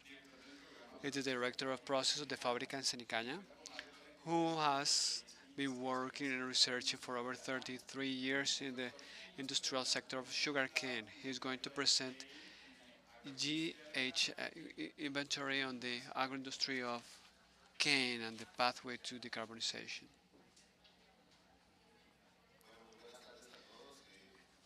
Good afternoon, everyone. It's a pleasure for me to share with you the experiences that we have had in the industrial sector of sugarcane in the establishment of this inventory of GHG and the pathway that we are looking to get the decarbonization. The schedule that we have, the agenda has three topics. The first is advancements in sustainability, second, the actions that we are undergoing for the reduction of those emissions, and finally, some opportunities that we see in circular economy focused on the decarbonization. First of all, I want to talk about the strategy that we have for sustainability, in which, as we declare, we are an agro-industry committed with the care of the environment and sustainability. The first of all, the focus is the improvement of the quality of life of the communities. You can see that in the studies of Desarrollo, which shows that in 51% of in the 51 municipalities where the sugarcane is planted, it improves the quality of life. Second is the management of resources, natural resources and raw materials. I want to talk about a survey published by Diario El País today, the journal, and the meaning of COP16 and the impact of in our region and how it is related to the conservation of nature, and also what to related to the threats that we have seen, and we have seen in the presentation that we have seen this morning about climate change and contamination by plastics and the war for those natural resources. Finally, the topic of restoration of ecosystems, and that is something Marisela Trejos this morning talked about. And finally, we want to be an industry leader in circular economy, and we are. This is a topic. This is a term that has been that was coined and has been welcomed about circular economy, and I want to show you here what it has to do with that. Okay, we harvest the sugarcane, and we have some residual, and we are trying to use it for generating electricity, thermal energy, and electrical, and they can be also used to produce paper. We take sugarcane to the plant, we process them, we get the bagasso, with which we create energy and paper, and we use it not only for our processes, but also we are selling about 700 gigabytes of energy to the national network. We produce sugar and some syrups. We have recovered part of the sucrose. We bring it to the distillery where we produce ethanol. We get the vinaza, which is rich in potassium. With cachaça, we create compost that afterwards is are created. With that we create compost with which we take to the countryside, and we replaced we replace the potassium chloride that we use as a fertilizer. So you can see that our products in the purple line, ethanol and sugarcane, and the subproducts, bagazo, cachazo, vinaza, and syrups. And I already told you about the destination for each one of them. When we talk sustainability, not only is it about talking, but getting the certifications, and we do have the certification. We have the ISO, the GHG inventory, in which these companies, this is Duales Ingenio, and have created those gases. I'm going to talk about that. We have Providencia, which is the only one the only one worldwide certified as a B company. This is a company in which it is stressed the economic topic as the environmental and social topics. And finally, we have this four, which has Bon Sucro seal that has to do with good practices regarding sustainability. So we can see here that we have that road towards sustainability. So let's talk about that line, that pathway, that timeline about the GHG. Senecaña started building an approach in 2012, which was started being useful after 2017, after Resolution 1962 by the Environment Ministry in Colombia that demands to have an inventory of GHG for everything that is commercialized in the country. We have done it since 2017 for dual ingenios, and after that for the non-dual ingenios, the one that produce sugar.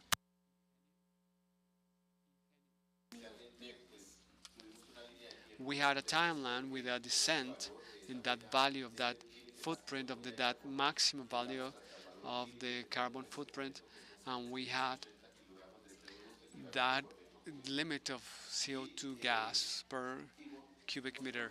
So we went beyond that, and after that, we established the first forum of mitigation and compensation, and we hope to continue in that path to go deeper into decarbonization goals. Here, I want to share with you the result of that inventory GHG, the numbers that we have in the y axis is kilograms per ton of cane, of sugar cane, and that represents emissions of all the agro-industrial process, which is field harvesting, cogeneration, generation of electricity, production of sugar, production of ethanol, and treat the wastewater treatment plant. Those are the values that you can see since 2017 to 2023.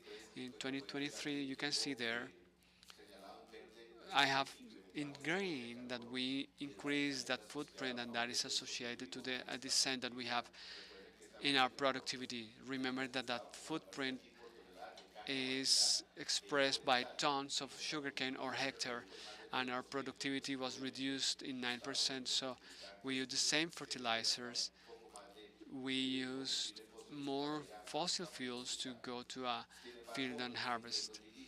But between 2017 and 2020, we have stopped emitting about 917,000 tons of carbon. That reflects the ethanol footprint. Now it changes. It's CO2 kilograms per cubic meter, and you can see green stripes in which is the ethanol that is produced by based on corn, and sorry, the green ones is produced by corn. This is the one that comes from sugarcane in Brazil, and here is in Colombia. The green values are represent that. The green ones are represented what it means to bring it to move it to Bogota, and the red friend is 780 kilograms, that which I commented at first. So we are by far compliant with the resolution. One of the benefits has been this. We started the oxygenation program since October 2005. We started with 5 distilleries, and we started with other ones in 2006, and 4 or 5 years ago we started with the distillery that we have in the eastern flatlands. From 2005 until to 2023, we have sold 1,700,000 gallons of ethanol that have avoided the use of many gallons of gasoline. The difference of emissions, you can see that that emission 3.2 million of tons of CO2 equivalent compared to the 11.2 of gas can let us can say that we prevented 7.72 million of tons, which is the capture of 61 million trees. That is one of the benefits of ethanol. But not only this, but we can see also the emissions of particulated material. We can see that we can see how the air quality of our cities is deteriorating for that reason. What have been some of the actions that we have started from the field? We have been working in the development of biofertilizer, strengthening precision agriculture, modernizing the irrigation systems. Marisela told you about that this morning. We have started research to mitigate the hydric stress when plants are submitted to that condition, the transfer to practice to more sustainable technological practices and investigation from varieties so that we can have more efficient varieties to capture those gases or reduce the need for them. In field, and this is with the project Omicas, and I want to recognize Manuel Valencia, one of the people who gone to the doctorship in that project. He supported us to develop these researches in field. It is important to say that for those emissions of GHG is one of the pillars of our industry. Here is in our DNA. We need to measure. We measure everything. Those measurements are standardized and verified to be able to carry on with that inventory. We have some international firms that audit the amount of fossil fuel that we use, the factors that we use to do it, to create this inventory is the product between the quantities. Those emission factors come from IPCC, the IPCC, and some of them from the fossil fuels come from the UPME here in Colombia. Here in this project, we started doing a comparison between those emissions of CO2 and nitric oxide, especially here in dry conditions and wet conditions, and we can see that in 3 or 4 commercial varieties, that generation of that oxide is higher.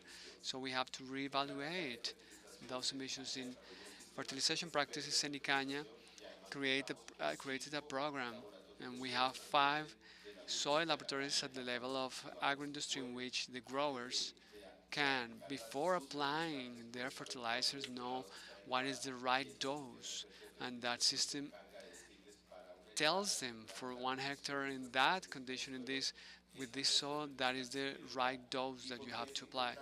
And that is important because a bundle of urea, maybe 50 kilograms of urea, that is mainly nitrogen, is creating a lot of CO2, which creates a reduction in 14% in field. So, it is also very important. I was saying that earlier in my presentation. We are using Binasa. We create 354,000 tons of Binasa. And when we talk that Binasa to the compost plants have displaced 20,000 tons of potassium chloride. Remember that we take that from our origin. We have to import it. We have to pay for the transportation and create a lot of footprint. So it is important to, and it's an important example of circular economy that characterizes our industry. From the standpoint of the growers, we have impacted them through a project called Integra, in which basically we emphasize soil conservation and the protection of biodiversity, and in the measurement of carbon footprint and the efficient management of the hydric resources and the selection of varieties according to the place and vegetable nutrition. And that is one of the things that we are doing here through this Integra project, and this is a collaborative work between mills and other entities from which we have received funds through a project of the national government. It's clear for us that those levels are related with the kind of supplier. Those supplier there are some people who are more adverse to risk. There are some people who are afraid of changes, and we have typified those changes, and we have developed the strategies how to achieve them. But it is clear that the higher the adoption is of those technologies, the higher the yield. In harvest, in using the inventory of GHG, we have established that we are spending 0.86 gallon of fuel for each cane, if hectare of cane that we are using. We have been working in three fronts. First is the updating of the fleet and more efficient equipments. That happens with us in our houses, in our technology, in the home appliances. Here we have less consumption if we have better technology, and we try to use to be more efficient in transportation of cane. With the help of the analytic service of Senicana, we have developed an algorithm that allows us to minimize times and movements, so the circulation time of the wagons and coming back to the manufacturing plant facility has been optimized. If you don't know about this, we have some mills in which part of their fleet of the vehicles transporting the sugarcane use natural gas. And in Senicana, we are doing injection in diesel motors. We were talking about the oxygenation program of fuel.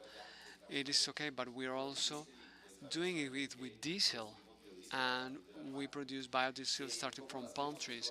How we do it is basically that ethanol injection is done in the combustion phase, and it oxygenates the fuel, creating more power and reducing the content of sulfur, which is characteristic of diesel.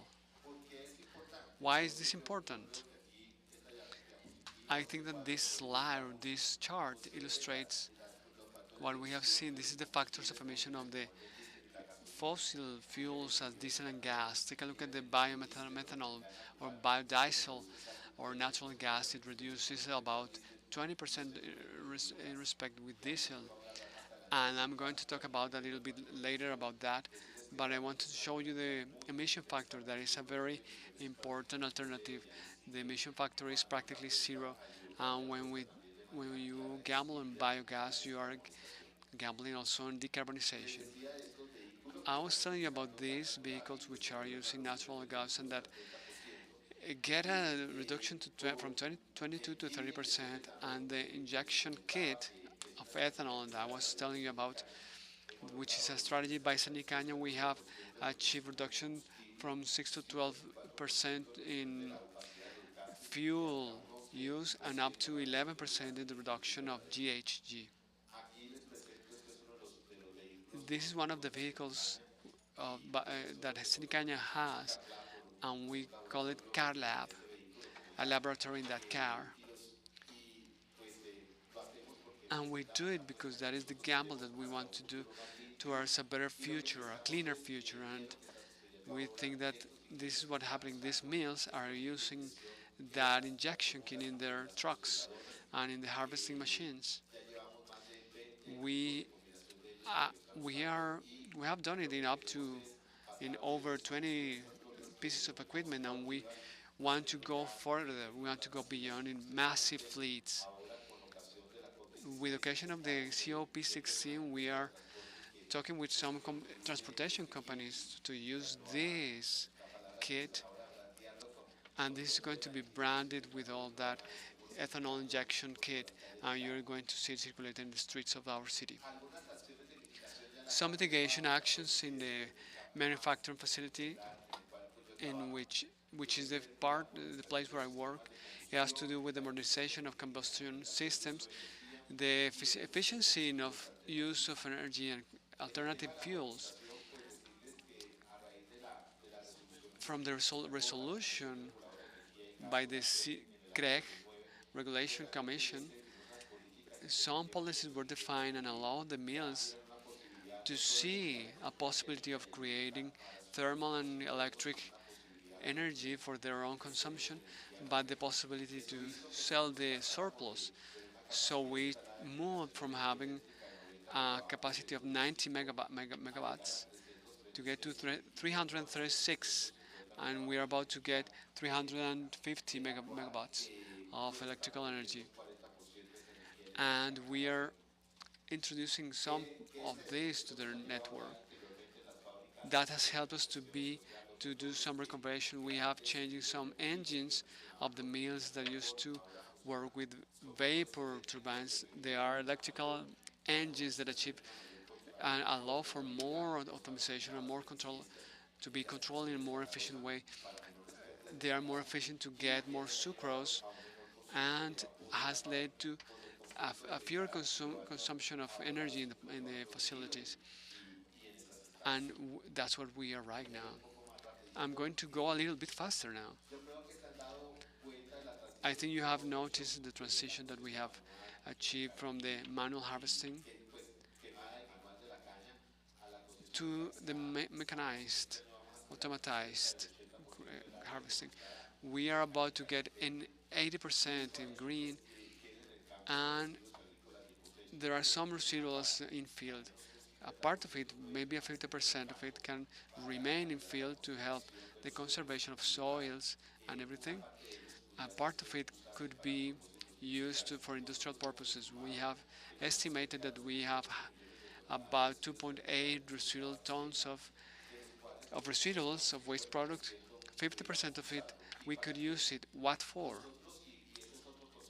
And that is another concept that we are changing. And here some people know it, but if you don't know it, I can tell you about it.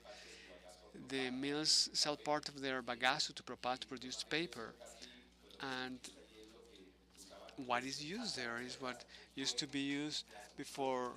There is a trade changing caloric power for bagasse, and it leads us to consume about 369,000 tons of carbon a year. But this is changing. We are thinking now about, instead of using that carbon, use another kind of biomass regarding to reduce that contamination. So those waste products can be used to cover that necessity of carbon, but it could create 830 megawatts of energy, which would be equivalent to the amount of energy that we are giving back to the network. Alternative uses of that biomass can be with the pellets. That is an alternative to work with that. They have a very low density, and we need to increase that density to be able to use these pellets to reduce the transportation costs. I'm going to try back on my slides. Yeah, here it is. So basically, pelletizing, we can go to a density of 600 kilograms per cubic meter, which reduces the transportation cost. We have done pellets from different kinds of waste products, bagasse, bagacillo, agri, and we are seeing that the alternative to export those materials, and we are working with a company that creates animal feed to be able to use it there. Our concept of biorefinery, I have told you a lot about that, but we can use those waste products, not take them here to combustion, but we can create cellulose bonds, and we can get the glucose if you break them, and we can have another biorefinery with that process. And I want to call your attention to the topic of biogas. I've explained to you the reason why biogas is important, and we can see here that the maximum production of biogas up to 162 million cubic meters a year using those different raw materials that we are talking about. We have got some proper values with cachaça and vinaça expressed by cubic meters per ton of material, and I said here, I can repeat that. I think that biogas is going to be a new product that we are going to be able to deliver to the region in Colombia. That biogas has different alternatives. We can use it in the boilers to create vapor and electric energy. We can remove CO2 and produce biomethane, and we can inject it to a generator, as you can see here, and create electrical energy. In any case, the reductions of the impact of emissions results to be very positive. I don't have more time, but I'm going to skip these slides, and I want to tell you that sugarcane has contributed since 2005 or before in energetic transition by the production of ethanol, but also by the production of electrical energy. And we are going to continue contributing in the future, and these are our gambles in the future. Biogas and the production of green hydrogen, which we can do starting from that ethanol that we are producing or with electrical energy that we are connected to the network. And we can create 66,000 tons of hydrogen, and not only hydrogen, we could produce also urea and create more emphasis in the circular economy that we already have and use bioethanol to create plain fuel. So we are working with the governor office in Valle del Cauca. We hope that all the planes use SAF when yeah, they use SAF in Europe, but we want to use it back when they fly back, and that is a huge window for us in Valle del Cauca to create that fuel. But not only that, but also creating more stronger presence of our airport in the world. Final remarks. Bioethanol is a very good present and future ethanol in our transition, in our energetic transition. It is clear that many of our products contribute to the decarbonization of the country. Thank you very much.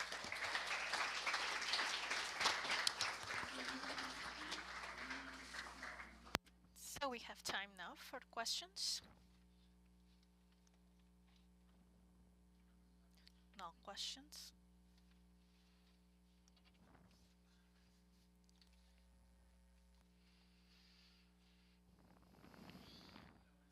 Hello, good afternoon.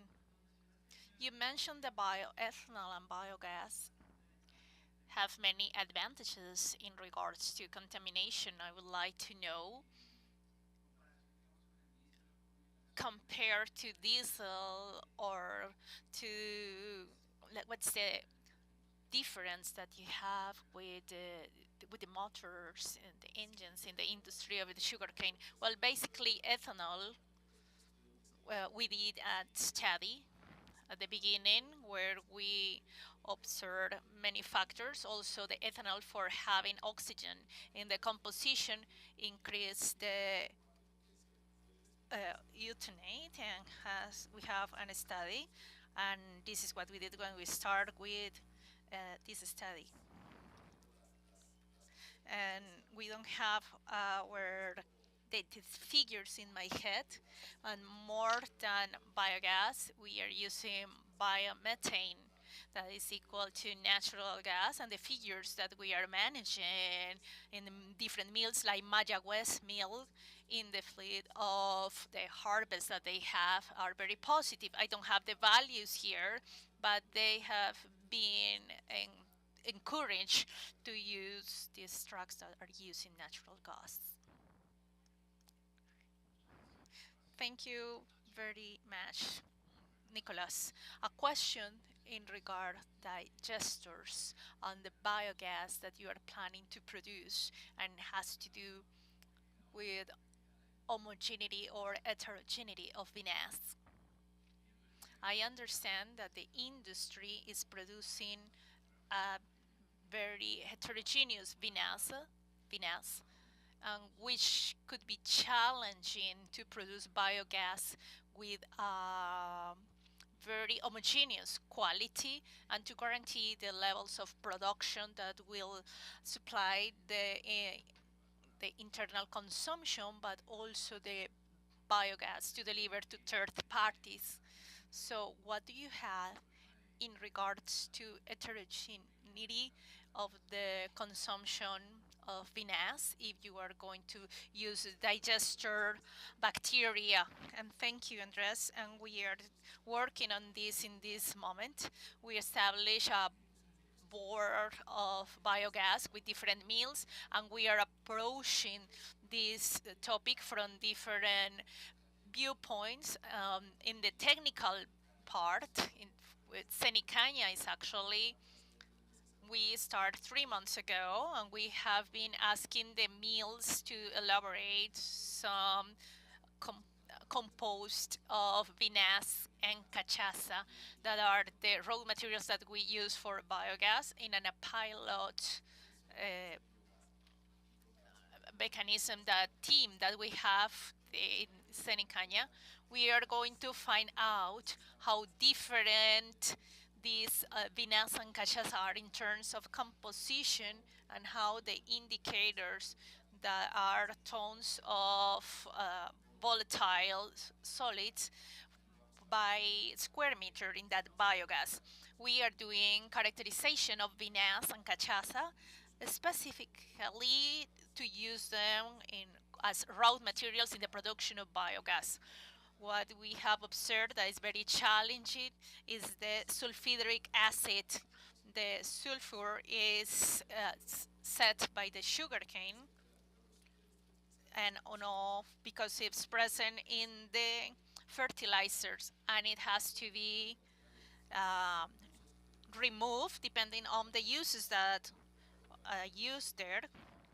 And also when you take it to a boiler, and also to produce methane with different ranges, you have to remove this. And here you observe a big challenge. But in regards to heterogeneity, we are working on this, and we are hoping to continue working and to give an answer to the different meals at the end of this year. Thank you, Nicolas.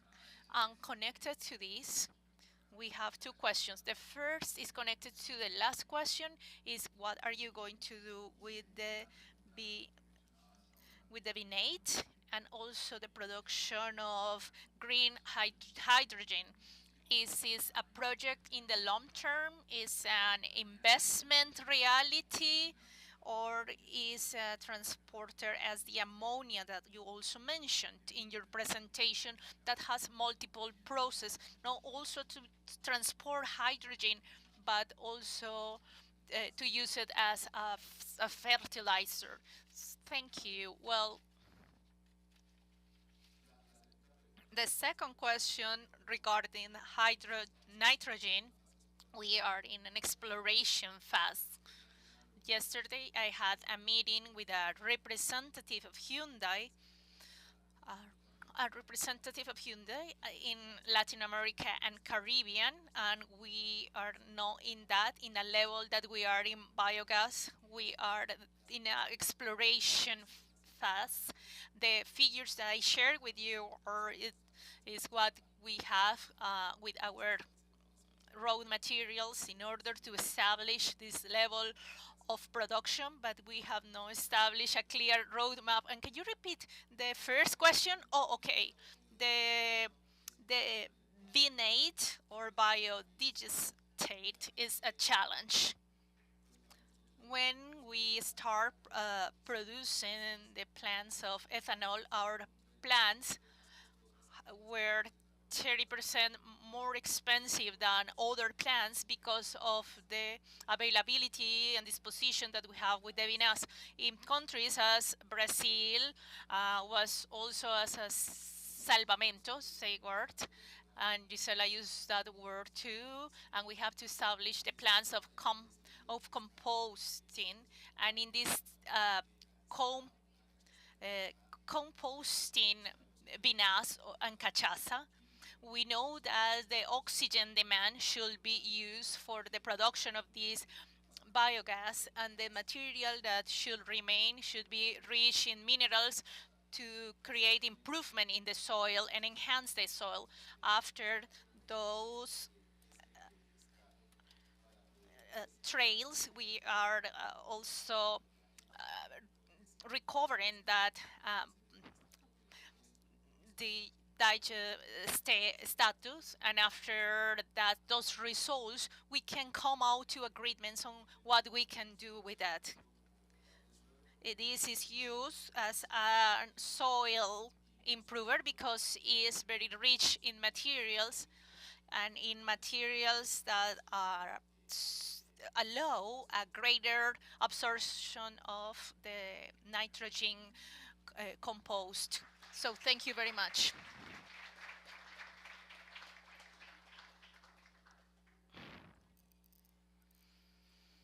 We continue now with the next presentation, forages for climate and environment. And we have Jacob Arango, that is very well known as a researcher and is an important researcher in the Center of Biodiversity and SEAT, and is an expert in forages.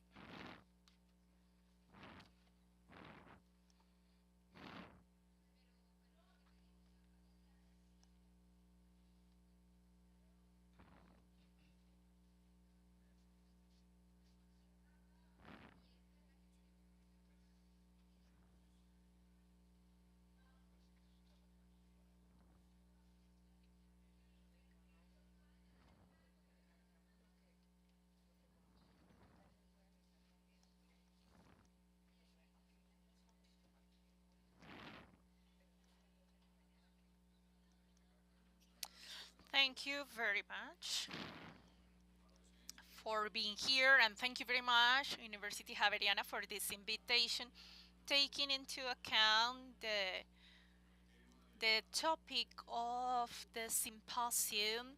I wanted to give this a little bit of more open space, but no also with the methanogenic component of the forages, but I'm going to talk also about the carbon in soils. So this is the introduction.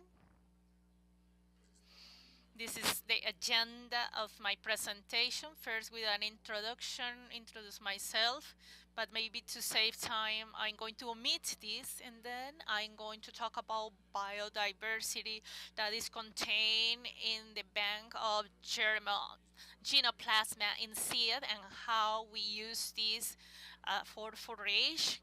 And and then I'm going to do an emphasis into specific projects. One, in how this biodiversity is being used to increase the stocks of carbon in soils with the forages, and the other, the methane, also observing biodiversity not only in the seed bank of SEAT, but in other centers located in Africa, to partner centers, that what we are doing to identify plants to reduce methane in that are produced. Now, you already hear about my career. These are some points about my career. I have been working in SEAT for 2 years, and I am a senior researcher. And some of the achievements, some of part of my journey in the science. To start with, I'm pretty sure you already know what is the germ plus of bank from SEAT, the new seeds of the future, that has been built with the art state and all the media to preserve all these seeds, where we have cassava, we have beans, and some other forages. What do we do with all this diversity of tropical forages with livestock? Historically, we develop and identify grasslands or forages in general that are resistant to extreme conditions, and this is what we have been carrying out during all these years, and that can contribute to productivity. For 10 years, we have been also working on what this biodiversity can do in environmental terms, recognizing that the livestocking has some impacts in the environment. So in the working group that I am leading. We have been working on how to reduce the emissions of the GHG in cattle and how we can create more sustainability, knowing that if we have more food in a smaller area, we can have more food. To have more cattle in smaller places and to liberate pressure in the forest and to disconnect livestock from deforestation. So this is we have some graphics, infographics of the areas where we have been working and where we have identified research lines in how the forages can decrease the effects at the climate level. So the first one in a project that we are going to be sharing with you is mainly how when we enrich the diets of animals in grasslands, we have found out that some forages have the capacity to decrease the methane. The second example that I'm going to be sharing is how we are able to identify and develop by genetical improvement, very deep roots of those forages in which we are going to have the capture of sequestration of carbon and to reduce those emissions and absorb it in the soil, not only with climatic aims, and also the third project that I'm going to be sharing, but I'm not going to go very deep in it, is the capacity that some grasslands have to do a mediation with the oxidation and from the ammonia to nitrate. And when this happens a lot, we have nitrous oxide that has an effect in the environment, and some grasslands have the capacity to mitigate this process. For the first study case in the topic of carbon, we have a project that has financing from Bezos Foundation and is observed the biodiversity in forages to develop deep roots and to increase the stocks of carbon in soil.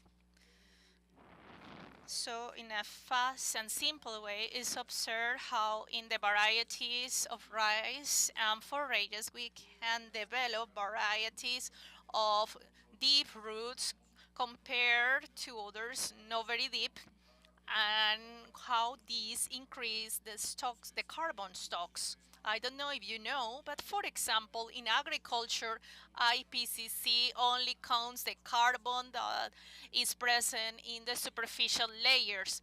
And this is because most of the crops develop their roots in the superficial layers. So with some research studies of some researchers, some grasslands have the capacity to develop deep roots, and what happens here is that increase the probability that the carbon goes to deep layers, and part of that carbon stays in the soil, because usually the breathing of the microbial process works with the photosynthesis, and all the microorganisms release it again to the atmosphere. So this is the carbon cycle. So the hypothesis here is that if we put it in deeper layers, we are going to increase the probability of this carbon to remain there.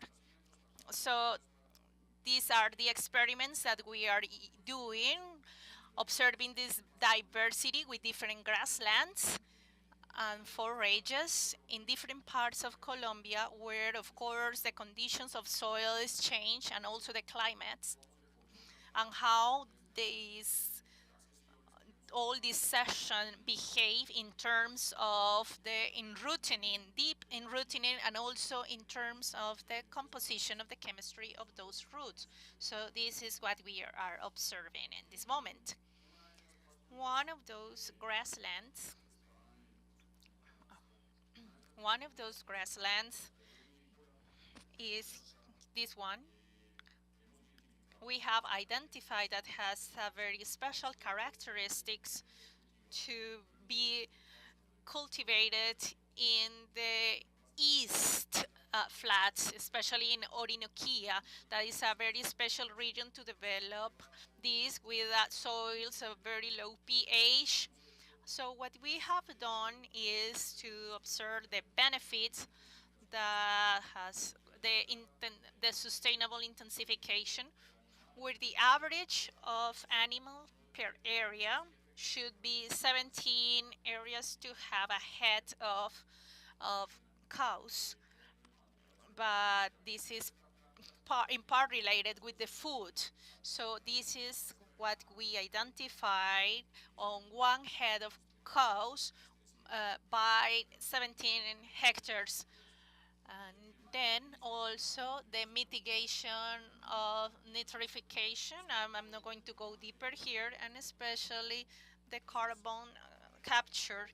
So, and as an example of how this research is going to real production in big cattle extensions, we have an hacienda which works with us in Bichada in the municipality of Primavera, where they are using this species that I am sharing with you. So the question is how this species is contributing with the carbon footprint in a system that is an emission system, where you have cattle, you are going to get emissions. And as a subproduct, these ruminants are going to produce and release methane. So we observe how this system was processed here. I hope you can observe here, and we observe that those roots could go to 2 meters deep, and we took and extract some samples of carbon, and we compared with different uses of soil. And most important of this, we did the analysis of carbon footprint, how this carbon that is accumulated in soil to compensate those emissions that they have there with the cattle. And once again, it's a big hacienda with a big productivity in cattle. So this is a result that we obtained when we did the modeling of the carbon footprint between 2017 and 2023. From zero to here is what is related with emissions that obviously, as you can imagine, are related with methane, and from zero to here are the remotions, and especially those were related by the carbon in soil that I was showing to you before. So we observed that this hacienda had very good conditions, and that the carbon was expressed 46% lower than a synthetic farm. So also we found out that the potential of carbon sequestration is more than 2.5 TCO hectares per year. And then when you do the adds and the subtractions, we observed that the carbon footprint was negative. So this breaks the paradigm with livestock hacienda. And for every meat kilogram, you are accumulating 17 kilograms of CO2. So what they are doing, once again, in this period, is cooling the planet. They are producing meat and at the same time sequestrating emissions of CO2. Once again, to put it in context of what this thematic is, I also brought some results that are not related with climate but also with the health of the soil, how these grasslands are improving the conditions of soil. These are some works from the students in our group where they start reviewing the cultivation of brachiaria grassland, how we compare all these variables of soil health compared with the conventional systems. The management system is the burning, annual burning of these grasslands. or grasslands with an accurate management. And in terms of macrofauna in soil, which are the insects that are bioindicators of the health of the soil, the enzyme activity that also tell us how these networks of microorganisms are working, and some chemical properties of the soil. We find out that having in control, for instance, savanna that suffers annual burning, the other uses of the land that are related with the cultivation and with the management of the grasslands were higher. The other topic that I thought was relevant was what affectation can have the cultivation of these grasslands with the birds, using them as bioindicators, because we are bringing grasslands that are not native in the region, using other grasslands, and this improves the GHG gases. But what is the implication? So some of the researchers observe what were the indicators in terms of birds. So they found out that in general terms, where they have these grasslands, we have more density of birds, and this was a richer region also. And also they identify some birds that are specialists from of these savanna regions. So we got some important lessons that when we crop these grasslands, it's important to have connectivity corridors with these native savannas to ensure that these birds of special birds have their niche in order to develop. Going to the second topic, that is a topic in which we work with Andres and with a group of omicas related with forages to decrease the methane emissions in the livestock sector. And in a general terms, if we have a system in which we also work with the grasslands that don't have that property of reducing the emissions. We have very high emissions. I'm going to tell you numbers, and our hypothesis, which was established in this project, was to identify forages with anti-methanogenic components that are produced in different configuration like aponins, and also in the project to discover new components in order to reduce the methanogenesis, in order to reduce the emissions of methane. So to illustrate this more, I was telling you that the ruminants have an advantage over us, and is that they can extract energy and in general terms food from the grasslands or from the forages. We eat a grassland and we are not able to subtract anything out of it, but they have an association with microorganisms, especially because they are ruminants, and these microorganisms can actually blend these and process these components that are of difficult digestions and become this in fat that is consumed and transported in blood, and that become other products like milk. And also as byproduct, methane is produced.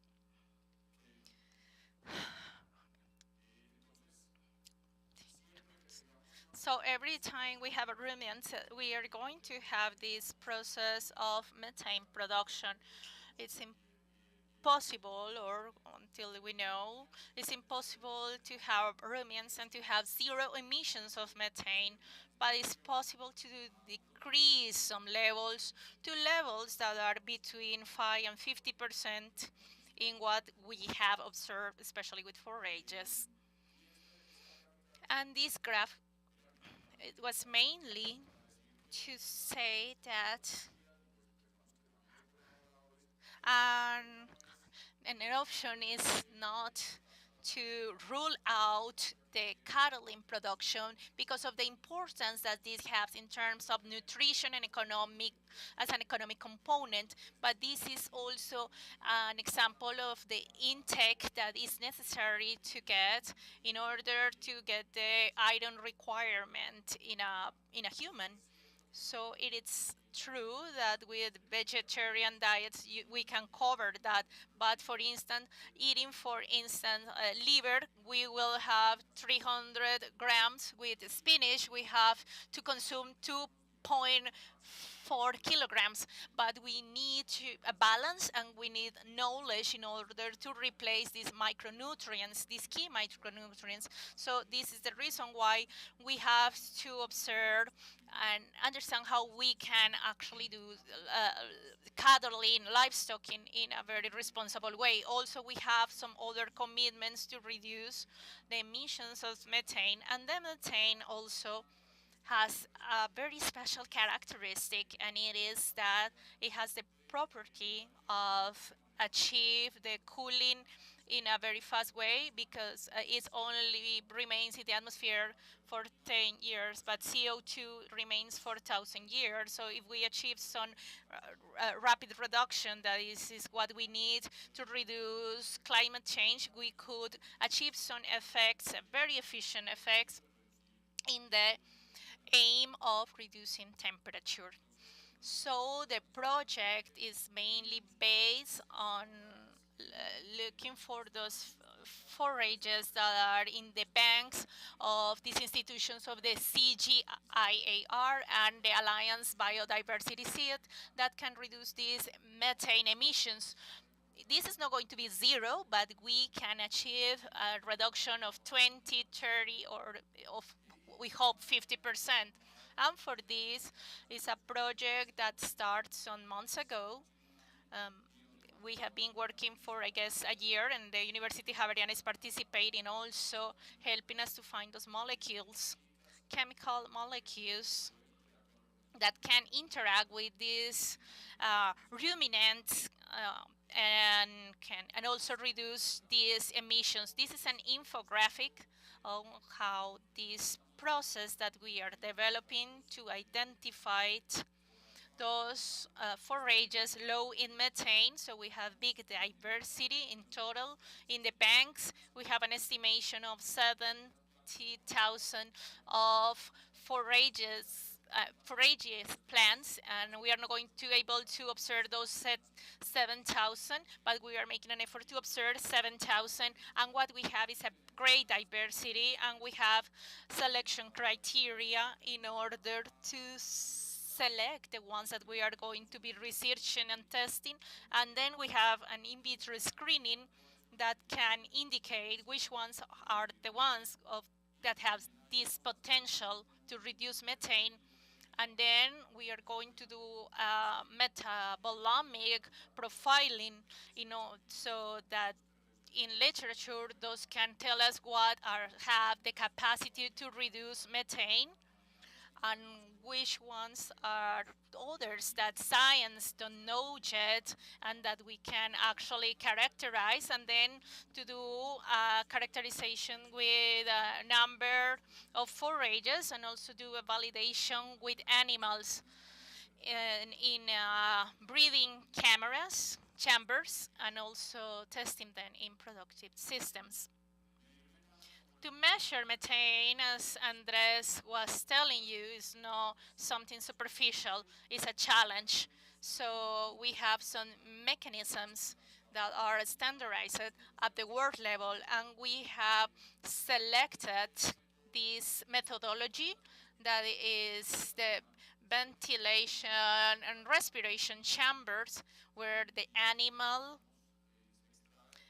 will gets the extraction of all the gases that the animal is emitting, and then with a type of lectures we can get the levels of methane according to the diets. In SIAD, we are building these chambers to have 8 animals at the same time and try different diets and confirm that they have this power of methane reduction. We are going to be able to work with bovine animals, and we are also advancing in the building of these chambers.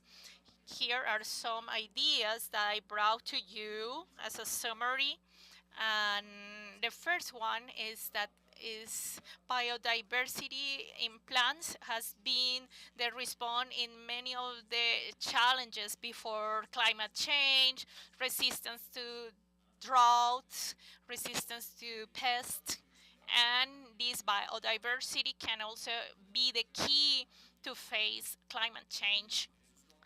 These are innovative solutions where we are taking into account biodiversity, but also using some tools as sequencing or genetic identification,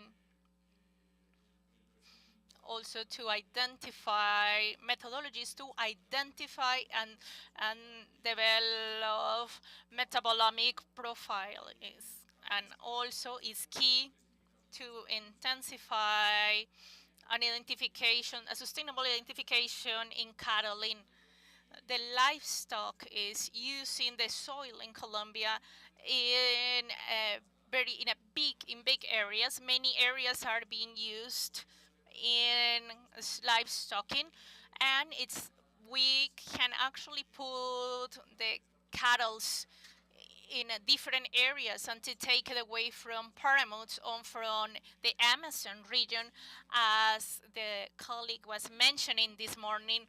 Also, an important role of science and innovation. I think that this symposium is an example in how science and innovation can have the answer for these challenges that we are facing, and how it is a key to get together and create partnerships with different institutions with their different strengths.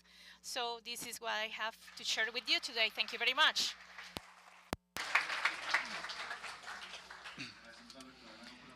Thank you, Dr. Arango, for your presentation. Is there any questions in the room?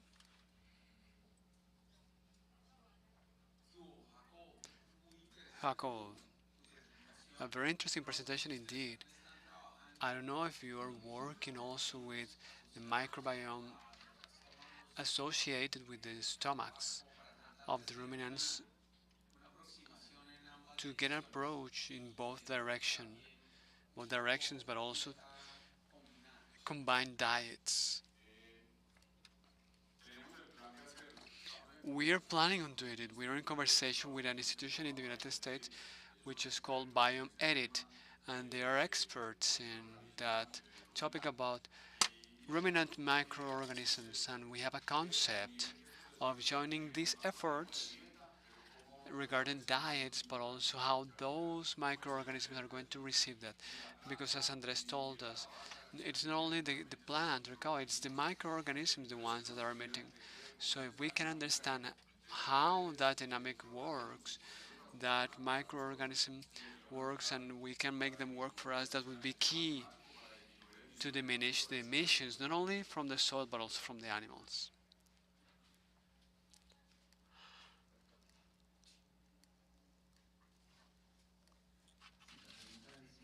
Yeah, my question is very punctual.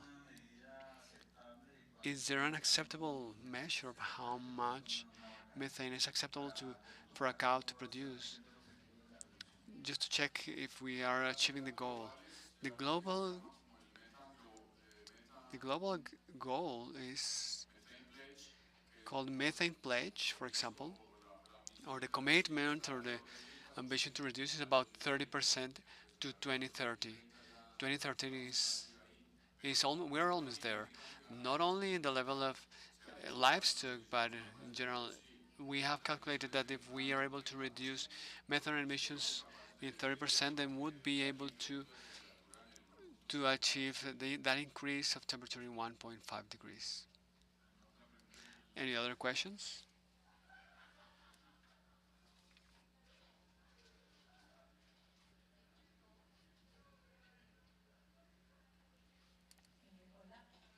Hi. My question is, if you have already shown that this is a efficient technique, the use of these forages. Do you have as a strategy to make it available to the public or to the industry of livestock? All this use and diversification of pastures. Do you have any strategy to achieve that, or that is a very good question, and I think that is the question that everybody's asking me these days. I'm complaining a bit here. The researcher has to do everything, has to do the research, has to make sure that it works, have to get the money, has to publish, and besides that, has to make sure that there are strategies for the adoption of that technology by millions of people. We assume that challenge, and to answer the questions, we are associated with some producing houses of those seeds. So if we have a promising forage, maybe we don't have the capability to produce 500,000 tons of seeds and make it available for every country. So we have some association with that seed house. The second strategy that we are also exploring in these projects is the carbon markets. So we are, in theory, have mechanisms in which you have a superávit surplus in your production or in your conservation of carbon. You can sell carbon. You can sell carbon, for example, to aviation sector who are not able to capture carbon. Then you have to go and buy carbon from other person.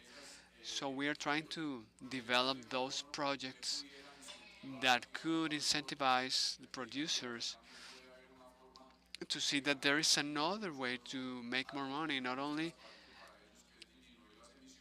about diminishing the emissions, but also sell carbon. We are not sure if it's going to work, but we are exploring those alternatives.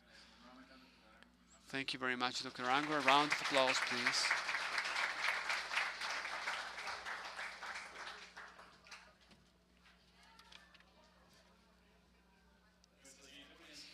Our next presentation is Restoration of Biological Corridors by Carolina Camargo, a biologist and entomologist in Nebraska, Lincoln, where she investigated the impact of neonicotinoids in insects and beneficial entities in soy.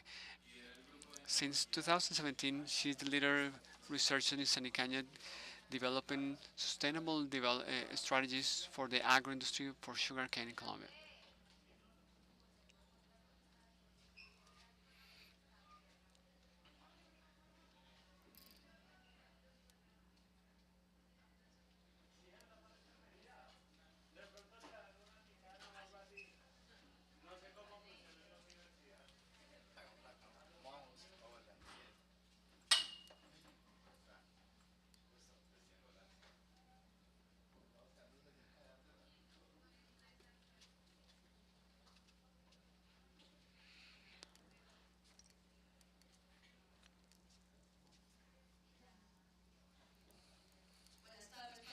Good afternoon, everyone.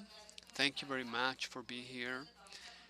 I'm going to tell you a bit about what we are doing in the restoration of biological corridors in the industry.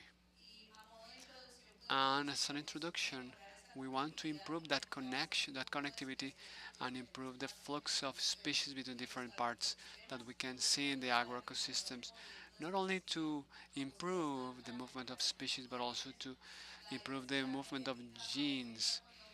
Genes, gene pools improve when we have more connection between those populations. We started this topic in a local scale where we had smaller corridors that host, hosted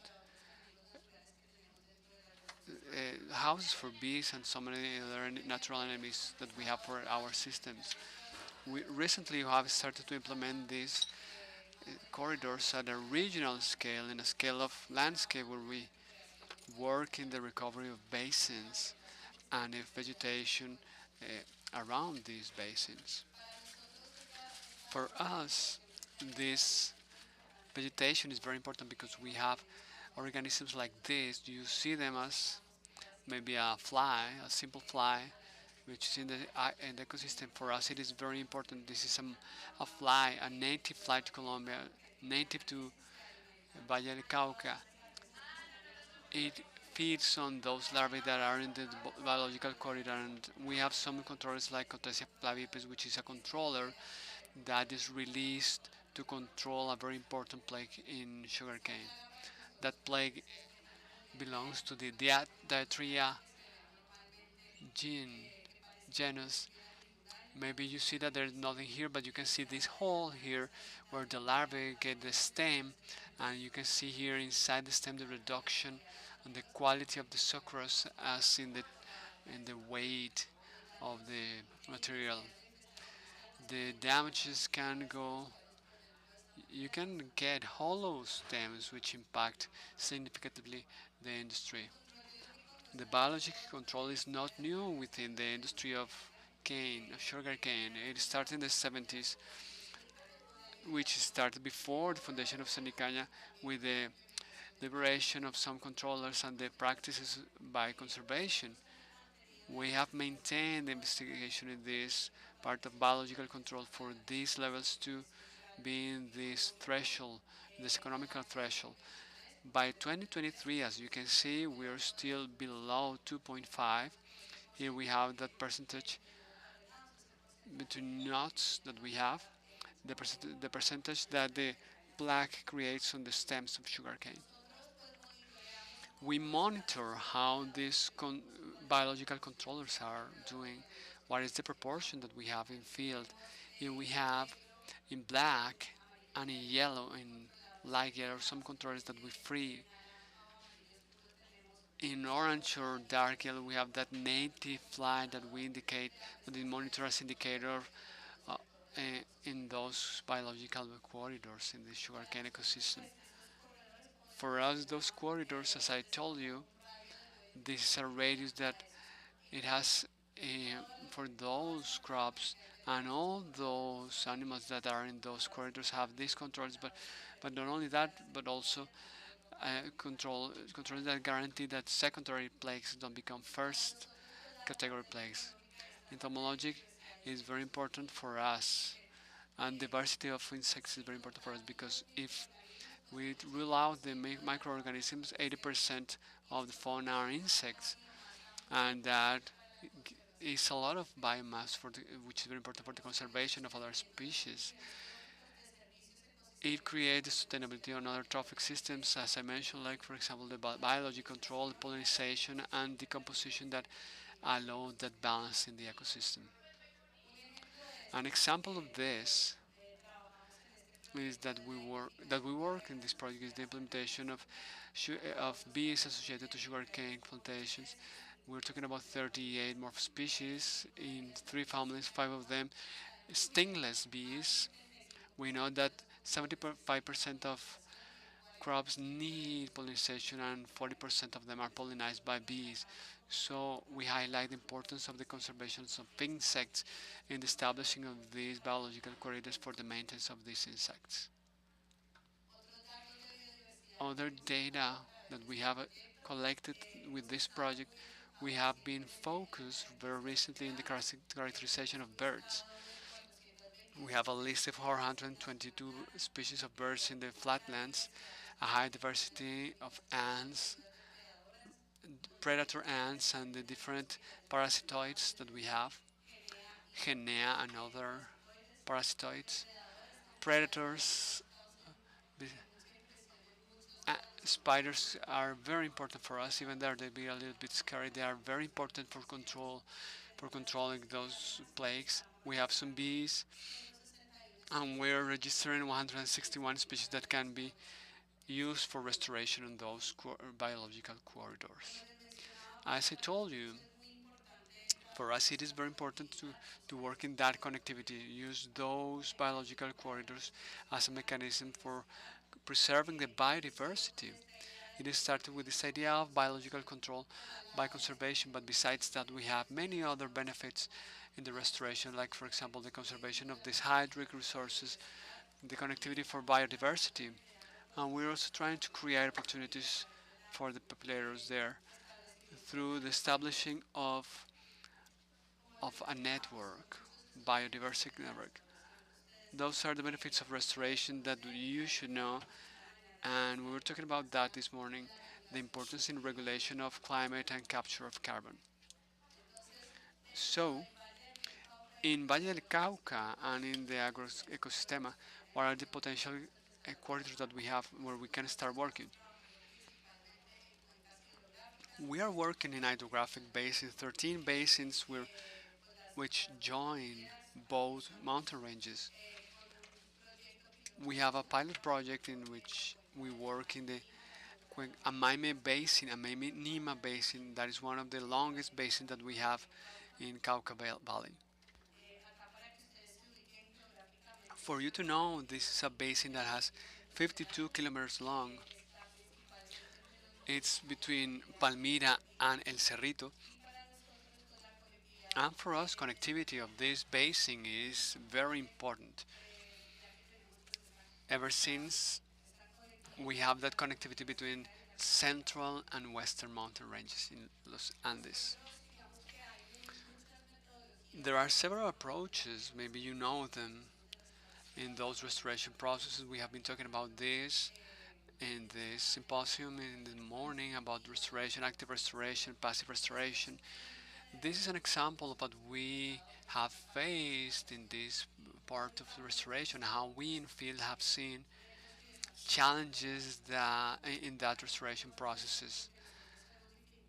Here we have what we have defined this pilot, in which it is very important to characterize those actors, the social actors related to that corridor, having a characterization of the vegetable coverage through those images, satellite images that we have so far, establishing the baseline. We have seen throughout the symposium the importance of monitoring and following up and data collecting, and we are going to show you that. I'm going to show you the focus that we have to approach that baseline, establishing the design of tools, landscape tools, intervention and monitoring, which is still very important to check the success, degree of success of this restoration. Where are we? We started including all the social stakeholders, also suppliers as mills that are interested in this restoration. And we measured how interested they were, seeing that most of them were very interested in recovering the Amaime Basin. So we started working with these producers so that long term these strategies can be successful and we can see a good establishment of the species that we are setting. We are linking the social actors also, the small gardens that we have alongside the valley, the Cauca River. It is important to stress that we need more research on the propagation of native species.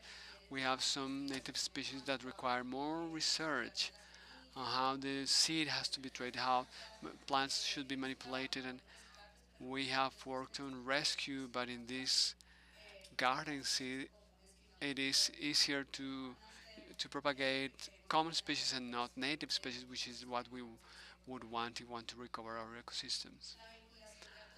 Linking also stakeholders also within the design stages. We have to check how the agroforestry is. For example, in this case, we can see cocoa and the linking of meliponiculture. We are going to have many species that are going to be pollinized, and we can link those social actors or social players with these activities. Talking about cartography and characterizing of the vegetables, the vegetation, we have worked with the cordyline cover methodology. We decided to use cordyline cover level 3 because we have an area where we had to know where to start doing our interventions. In this characterization of core inland cover, we characterize 55 vegetation coverage we find in them. We have defined that we are going to start working with clean forages eh, before any other kind of coverage that we find in these places.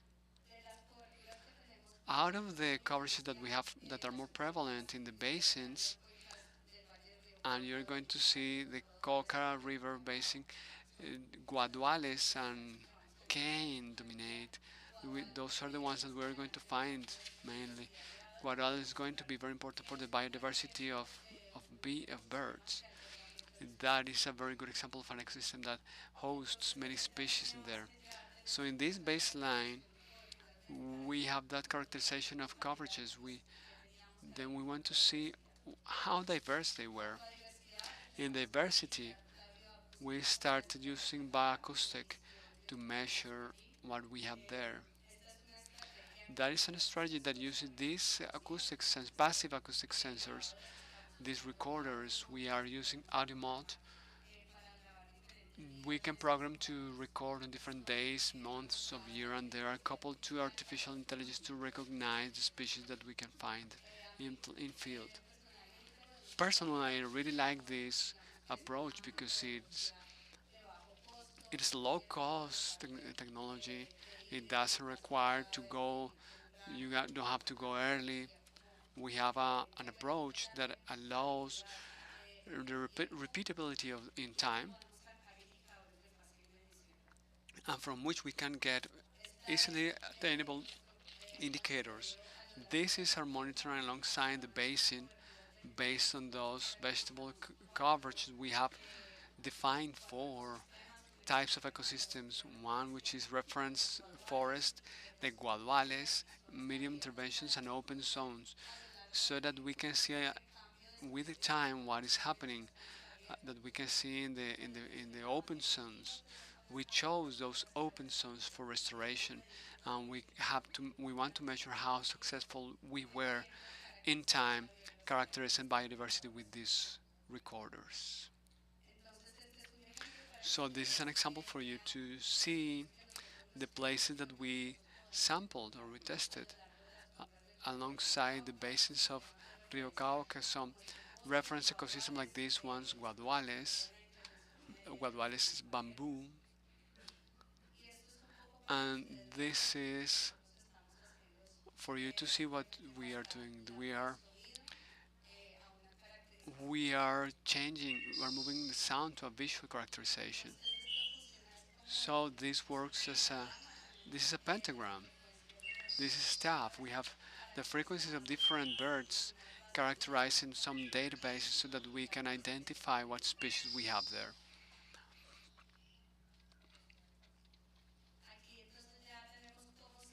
Here we ha- Here you can see we have how we have detected. Uh, we can see that recording as I showed you. We have chosen ranges of 3 seconds, spectrograms of 3 seconds, and this goes to this BirdNet algorithm that the probability for having each one of these species, and using eBird database that corresponds to the species that we have here in Valle del Cauca, so that we can make sure which species we have here. The first indicator that we have is the acoustic footprint.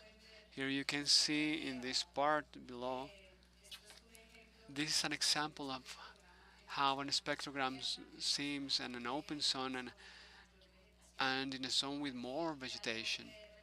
Here we can represent it in this geometric space in which we can see here in green that the reference zone has a wider amplitude.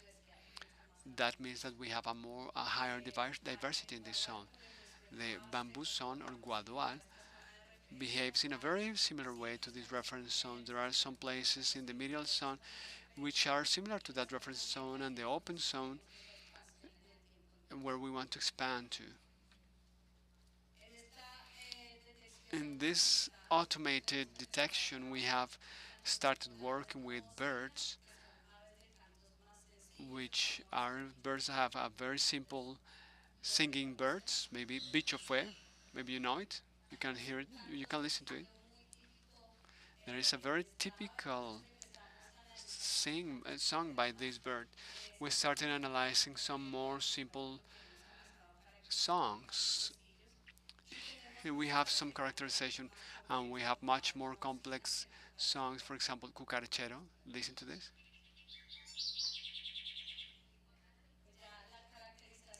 Characterization of both species are going to be filtered in a different way. You can see the spectrograms are very different from the no-signal birds. So we started our registration with this, our record with these kinds of birds. So far we have characterized 102 species, and it is important to notice that we have seen how they are grouped according to the habitat. There are some birds that are in the reference forest that have that habitat and that usually are there. In the guadual, in the bamboo, there is a great number of species that belong to this kind of ecosystem, and we can see when we have a medial and open vegetation, which gives us a baseline to see how biodiversity improves in time. This is the list of the registries that we found. This is an example that allows us to define what are the vegetable species and the landscape management tools that allow us to handle those species that we have there. We want to monitor before and after the intervention to check the movement of species. In this part of conservation, in this topic of conservation, the commitment of the sector, we have developed this handbook called Un Canto Dulce, a sweet song.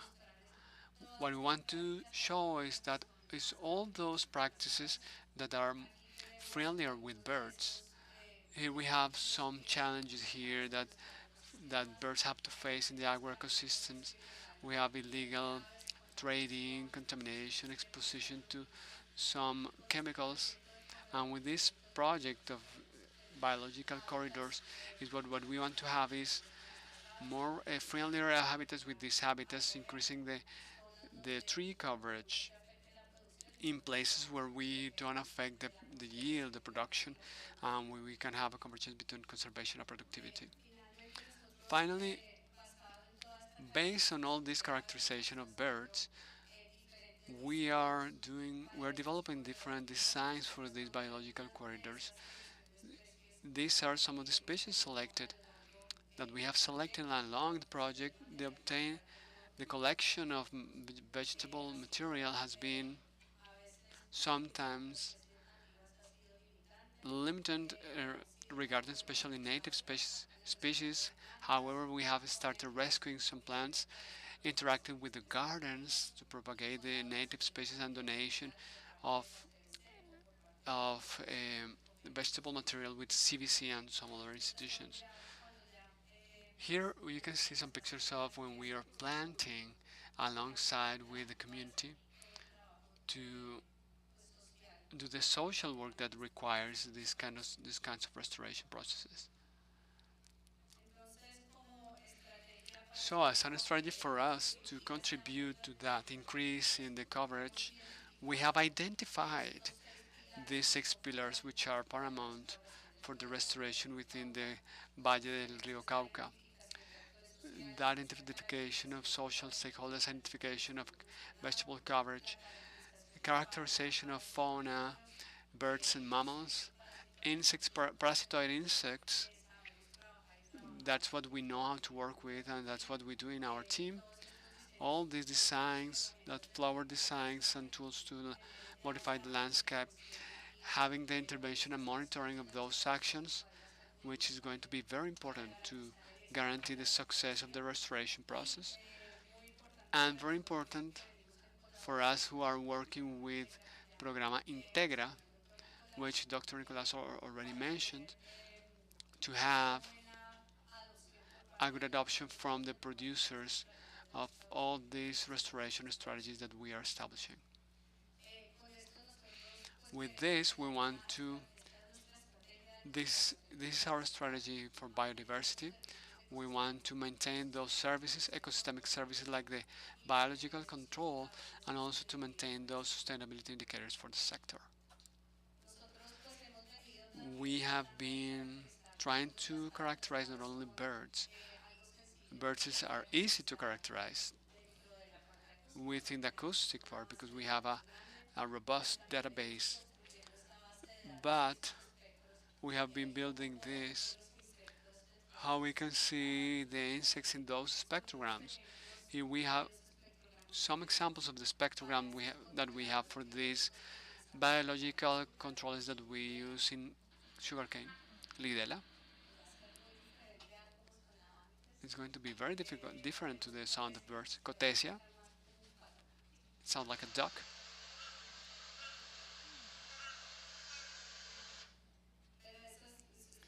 But if you pay attention to that, there are three sounds.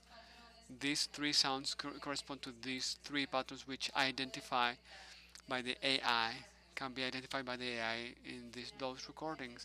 And finally, tricogramma. I was not very, I did, I was very doubtful about this, but we could detect it. Is this band that we can see here? Let's play it.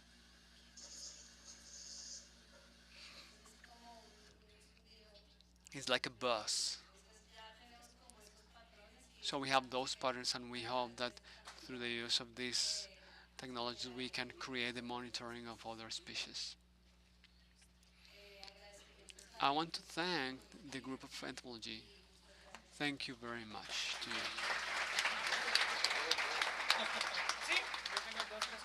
Sorry, I forgot to mention. You can find in this QR for the handbook of Un Canto Dulce handbook so that you can have access to all the sustainable practices that we are trying to promote for the preservation of birds in the sector. Thank you very much. Thank you very much to Dr. Camargo. If you have any question, please raise your hand.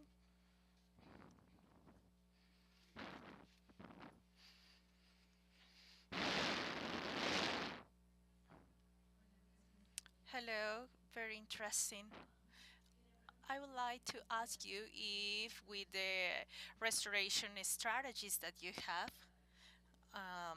have a very complete list of birds, but I would like to know if you have thought of doing natural regeneration to have the native species.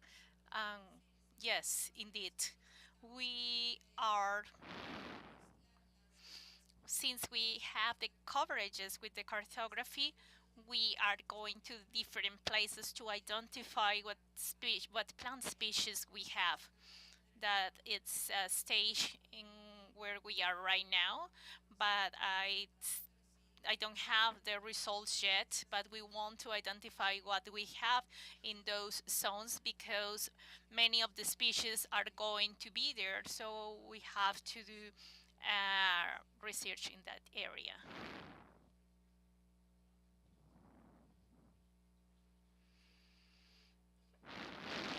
I don't know if in a part of the maps or during your presentation you mentioned this, but the first question is what is your aim more than what you are doing with this pilot? What are you aiming for in the corridors, in the water, with the water resources? Because you know that of these many things are going to depend on these beautiful initiatives of real connectivity. And the second question is because you have data of what the guaduales are in terms of biodiversity and the management of the water resource. Do you have a reconversion pilot of from cane to guadual to take advantage of this? To have you maybe try with any farm or with any mill to transform from cane to guadua and to know what the economic retribution you are going to have. I know that you have some lands that are part of the mills, that belong to the mills, but some other areas are private areas that are rented to the mills. Have you done any exploration in regard to this? Well, with the first question, our goal is 164 hectares. This corresponds to all that is characterized as clean grasslands, trees, grasslands, and weed grasslands. And we have started with these easy areas during these first years of the project. These 162 hectares belongs to a buffer that we have characterized to both parts of the basin. So what I'm saying is that when we went to recognize what we have in the basin, many of those zones have that area of Guadual that requires conservation and what structures, and also we observe other social problems. And also in the part of grasslands, we have these 164 hectares, and we have started with grasslands that are very easy to approach, and we have to advance also in the social part to advance in recovery. In the exercise of rechanged, we haven't done that. We have rechanged in increasing those biological corridors, the biological corridors to be the corridors, something that's very important. This is a mechanism to foster reforestation and restoration. So in regard to these corridors, we have observed increments in parasitism and also in reduction of infestation of diarrhea. But we haven't done exercise on what you are talking about. It's a good exercise. It's a good exercise, but we haven't done it. So thank you very much, Dr. Camargo. We are going to give her an applause. We are going to have a break of 10 minutes. Thank you.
of the University Javeriana, and he focused in the intersection of science and uh, biomedical engineering and the use of technology. And he also integrates his research to form professionals in these key areas.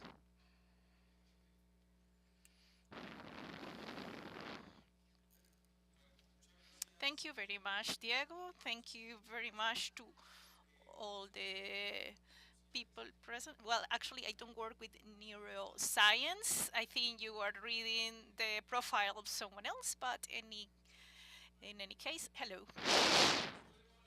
So I'm going to talk about restoration of coral reefs in marine protected areas, but in general, the restoration of coral reefs. Well, let's say in Colombia, almost all the coral reefs are located in marine protected area. So this is a coincidence. When we talk about coral reefs, we talk about marine protected areas. So for you, the people that are not very familiar with this are a tridimensional structure similar to the humid rainforests in tropical areas, and are even more diverse than the tropical rainforest by cubic meter. So we have more biodiversity by cubic meter in these areas. So these areas are very diverse, and we are talking about the COP. So of course the coral reefs have to be present. Most people, when see them, think that they are rocks or plants. They are actually animals that are similar to an anemone, because most people watch looking for Nemo, Finding Nemo, sorry.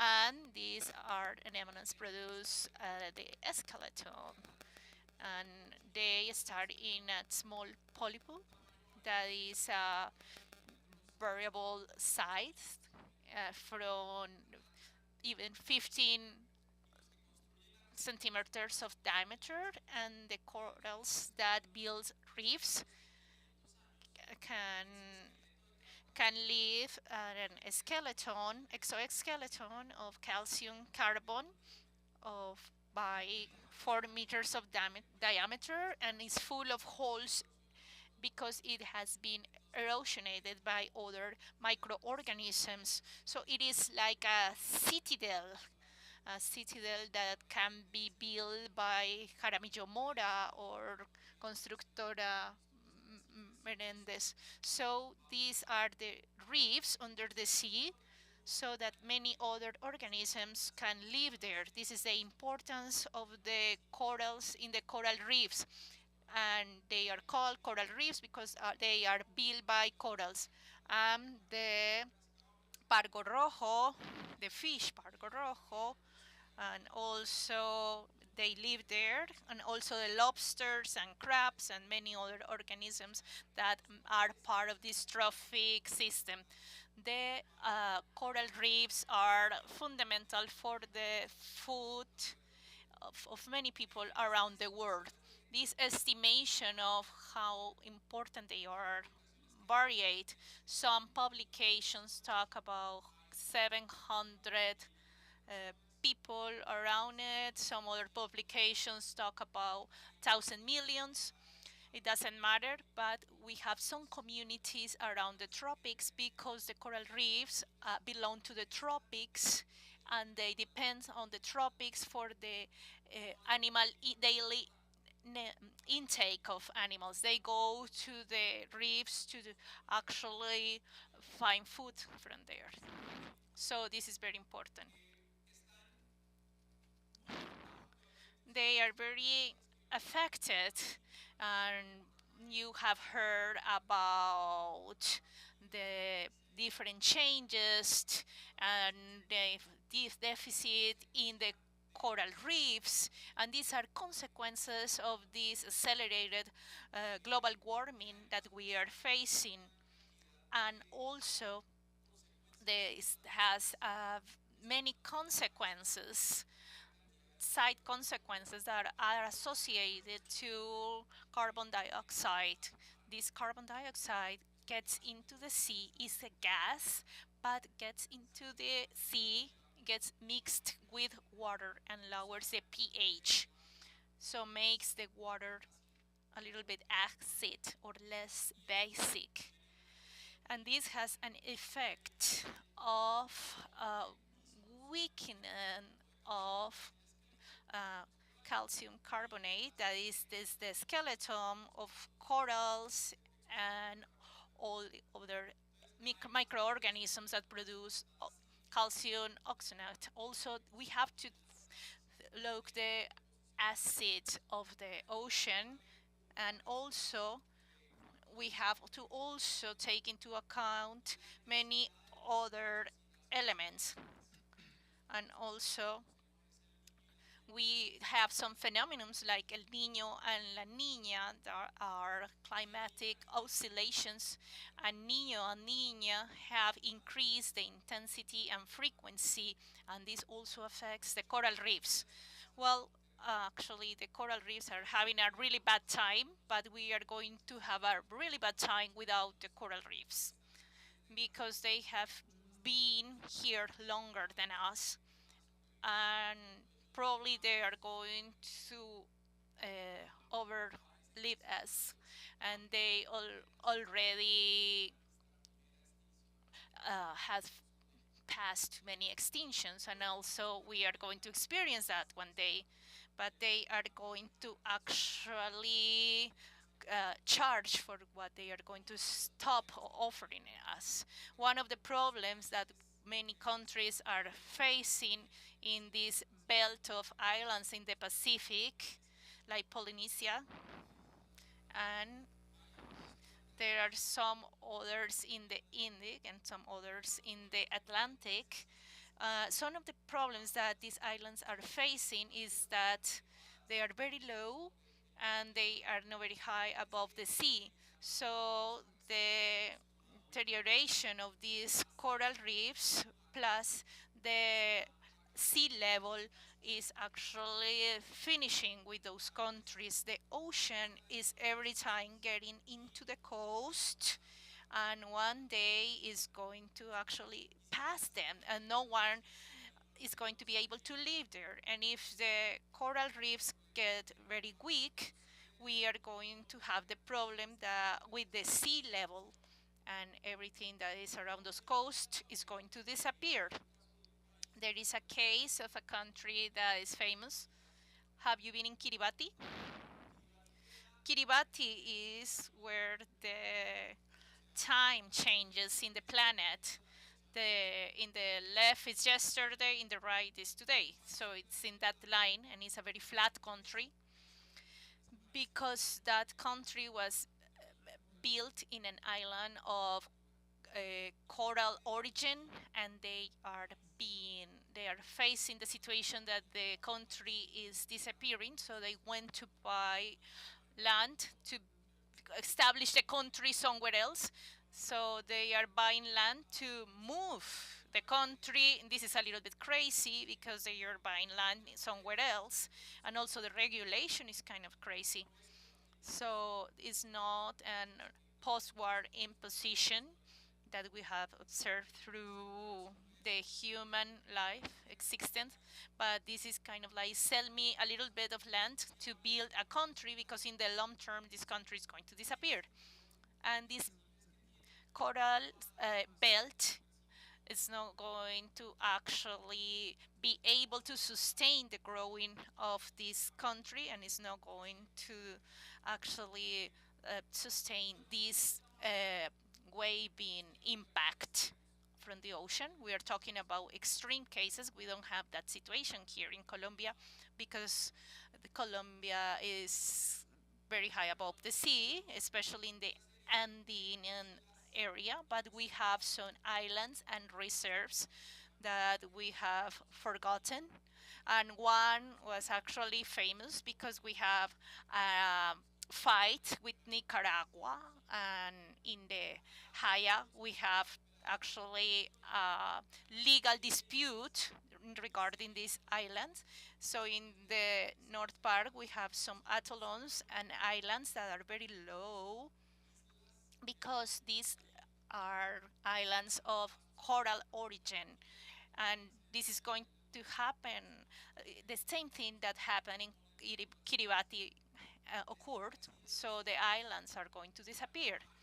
When the islands disappears, we are not going to have a land space from which the country can perform sovereignty.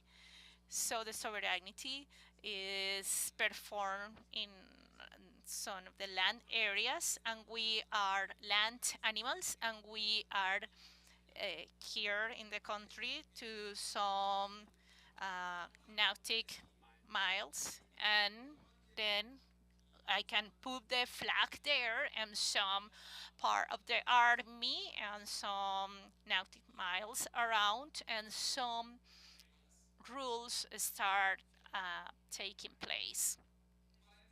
Parentheses. So we have some cases that we have heard in radio, but where Taiwan and China are is a very seismic region, especially on the part of Japan. They are all the time aware of new islands that emerge uh, in the sea, and then you have to put the flag there and to configure the maritime territory. This is very accurate in terms of territory. What are we doing in order to help these issues?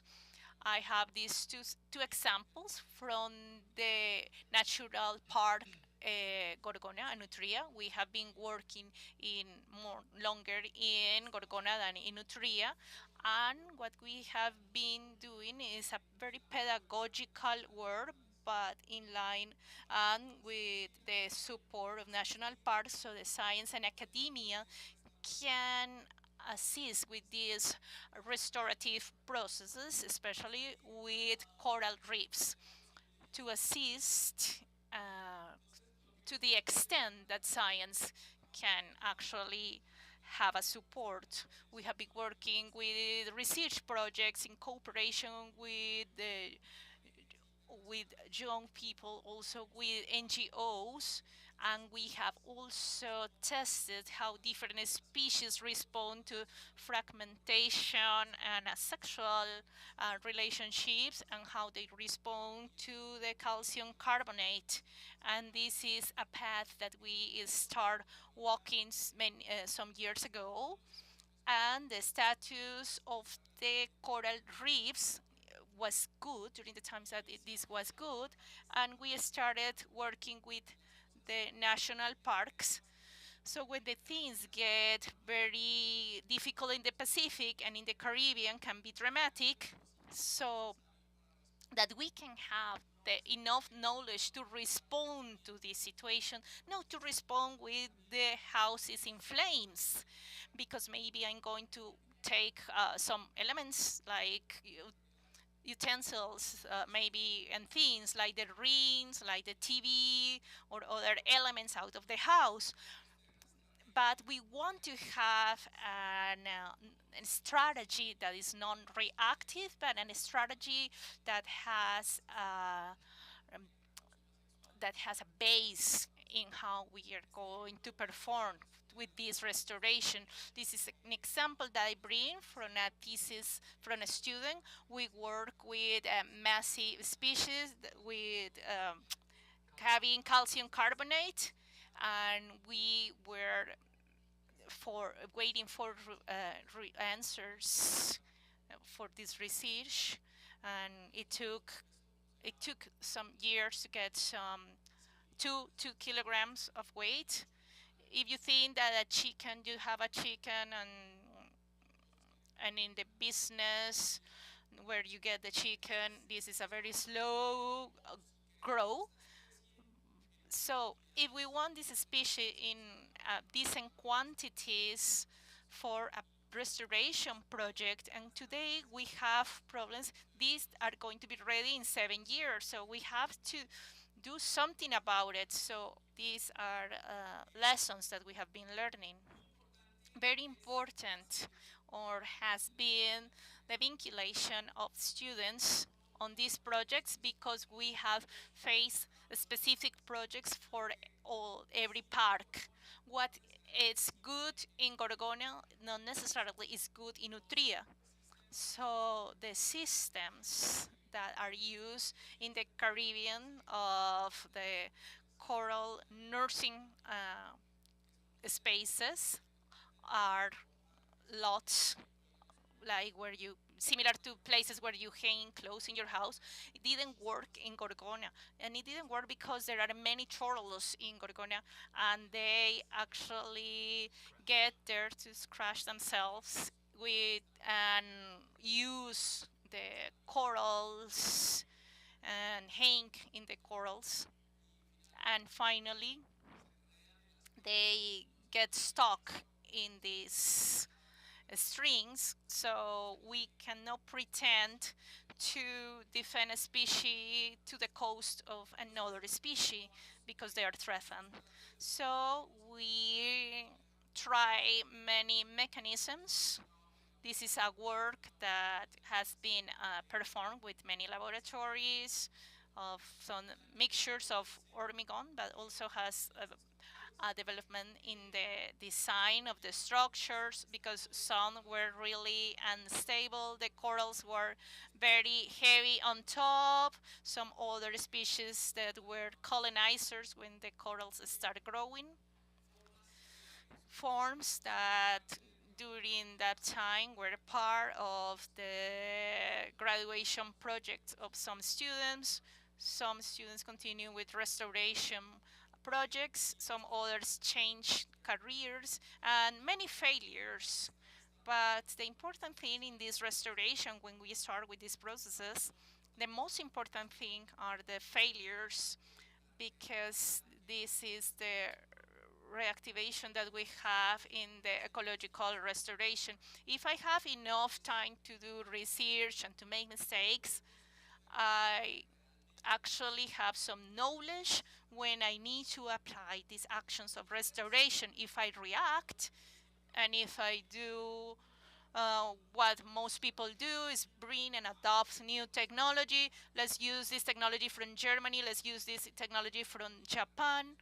I can actually end up in those failures, but the difference is in the figures and the amount of money that has been invested. If I am doing research with low numbers of corals and low investment, and I learn from those mistakes, the economic and environmental impact is low. If I bring technology and I invest 12,000 millions of pesos and that doesn't result, we are going to have a big failure. So this has been our approximation. Then what result, we have been trying to escalate this in numbers, and we have learned some things. We have had some failures as well. This is a system that was implemented 1 million of corals in Colombia, that maybe you knew it. Was a project of President Duque, more centered in the headlines than actually in something deep, not centered in capacity in development, but centered in the final product. 1 million corals, that sounds good, that sounds nice, but it's an approximation that, at least from academia, is not the ideal one. Well, anyway, we participated. We did the chapter of the Pacific. Most of it was taken in the Caribbean. From there, more lessons were derived, and this actually helped us with new actions for Utria. This was good because we were only working in Gorgona, in Utria. We tried with different coral guards.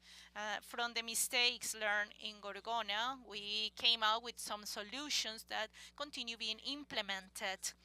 These had, as a recent development, the incorporation of tridimensional structures that can accelerate the process of the corals to generate habitat for other species.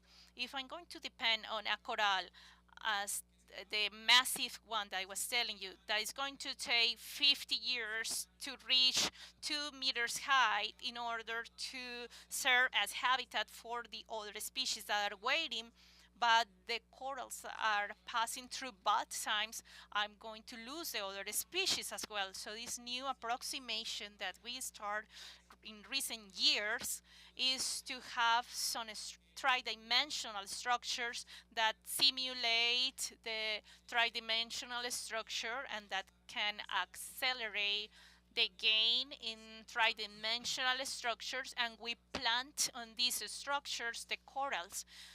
With the time, these corals should actually cover these structures, and then we can observe the corals in a different structure. These are domos, and this is experimental. We have important results in terms of diversity associated to those pilots that we have developed in restoration in groups of organisms of many species. And what we have learned and what we are doing, we are learning, and where are we going now. So this is the trajectory of artificial reefs in the recent history of humankind. And this started with something very terrible. It started with tires and chains to create artificial reefs. This was an absolute tragedy. I don't know what they were thinking, what the biologists were thinking in the 80s. And I think that a ministry was actually full of tires, and they decided to throw them into the sea. That was a very terrible situation. Recently in La Florida, there is the bottom is a black zone, a black soup full of pieces of tires and waste, and there is also the chains of the tires are there, and this is something that they can't manage. There is no money that can actually help this situation. Then another terrible situation was when some let's get let's bring together some ships and let's build the ships and let's make them sink. So it was an interesting thing. Let's paint them with painting, anti-adherent painting with organisms, so we don't have to clean them, but let's sink them so the organisms can get attached in them. This is interesting. We actually passed this chapter, and sometimes in Colombia there is a requirement to sink a ship that they don't want to use. And then there was the era of molds and concrete structures, these geometrical structures, cubes, triangles, because it's us. And the new revolution that is in which we are trying to get into is mimeticize the nature and to try to copy the best design of nature, taking advantage of the 3D structures, observe these traits of nature that we are interested in, and to take out of these, improve them in the computer, in softwares and digital files, to do a render of them, print them in 3D with clay that is a natural element, and install them in the sea and leave the nature to do its process or assist them with the breeding of corals. So this is an approximation in which the nature design is being tried to be incorporated as a solution. So I am not using the human perspective, but I'm trying to copy nature I improve them to have refuges for octopus, for lobsters. I print them in 3D and then I plant them. If the corals survive or not, in that case of this solution, is important, but also it's the other organisms can live there. So even if the corals do not survive and not recover, we are creating habitats for the other organisms. And basically, this is what we are doing. Many entities have contributed through years with financing, with the part of total of the projects, and some others where we have created alliances. I finished on time, so thank you very much for your attention. And I want to take advantage to thank all the students, my students that are here and that are working in these areas. They are sitting there. I don't see the rest. Gabriela, in particular, that helped me to prepare this presentation. Now you can give me an applause. Thank you. We thank Dr. Mateo Lopez. If we have any questions, please, now it's time.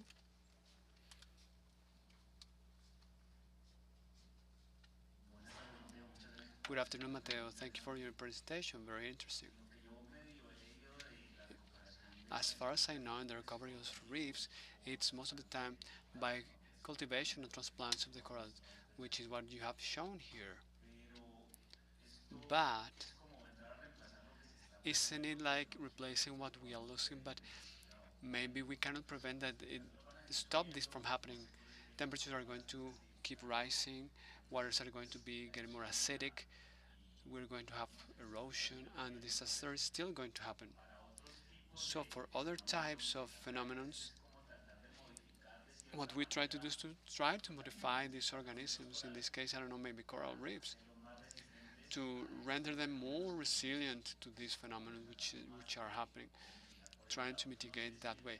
I don't know if in your study is it possible to do this modification, the genetic modification using bioengineering to make the corals more resilient, more resistant to those phenomena. Do we have any work in that regard? Mainly thinking of what it takes for them to grow. Yes, there is. The best of the world in coral reefs are the people from the United States, from Australia. The Australia because they have the biggest system in the world, and and the Americans because they are the Americans, right? As far as I know, the people from the United States have two labs in which they are trying to create super coral reefs, and the Australians have three labs like that. That is a gamble that has to do with what you are saying. Everything we have been talking today about genetic editing apply to coral reefs. They are pursuing those developments that we have for agriculture and for breeding animals, because corals are animals, and genetic addition is also being working with microalgae that will live in the corals and that photosynthesize inside the corals and give sugars to the corals, because that microalgae are expelled when the water is heated.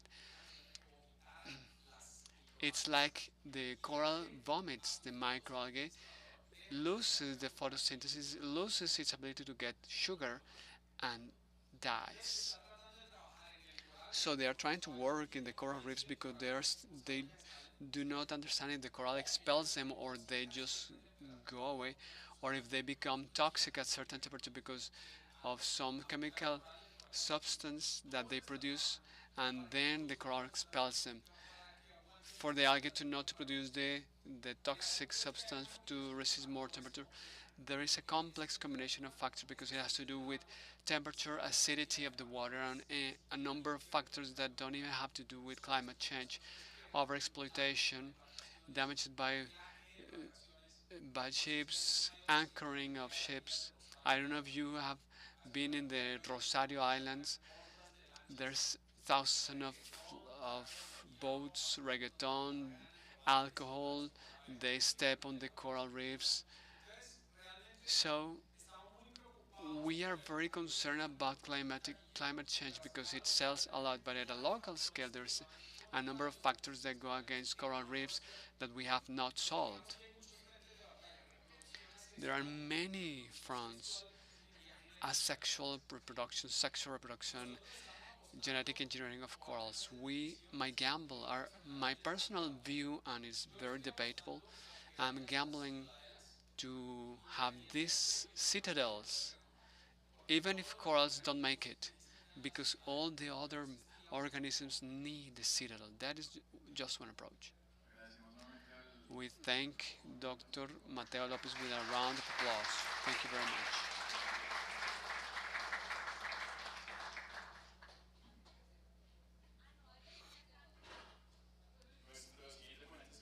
Our next presenter has the infection of potable water without mercury.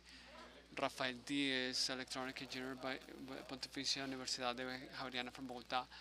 He has been working in the electronic department since 2008. He's an associate teacher. His first area of interest is the creation of power conversions um, to create temperature differences with electrical discharge. Good afternoon. Thank you very much. Can you hear me well? Can you confirm, please? Yes, we can hear you. Okay. Thank you. So, first of all, thank you for the invitation to be here in this presentation. I am I'm an electronic teacher. I work with circuits, and we are going to see the development that we had in Javeriana University in a disinfection drinking water with ultraviolet light. I'm going to show you first what was our motivation to start developing this system, why we use UV to disinfect, the difference that we have with the typical approach, why we have to optimize it, and finally a prototype that we have in the university and some disinfection tests that we have done. Within the reasons why, or the motivation for this work, is the quality of water in Colombia, which is actually very bad. We have this report of water quality from the National Institute of Health. We see in this graph that in this chart we can see that about 70% of it has no risk.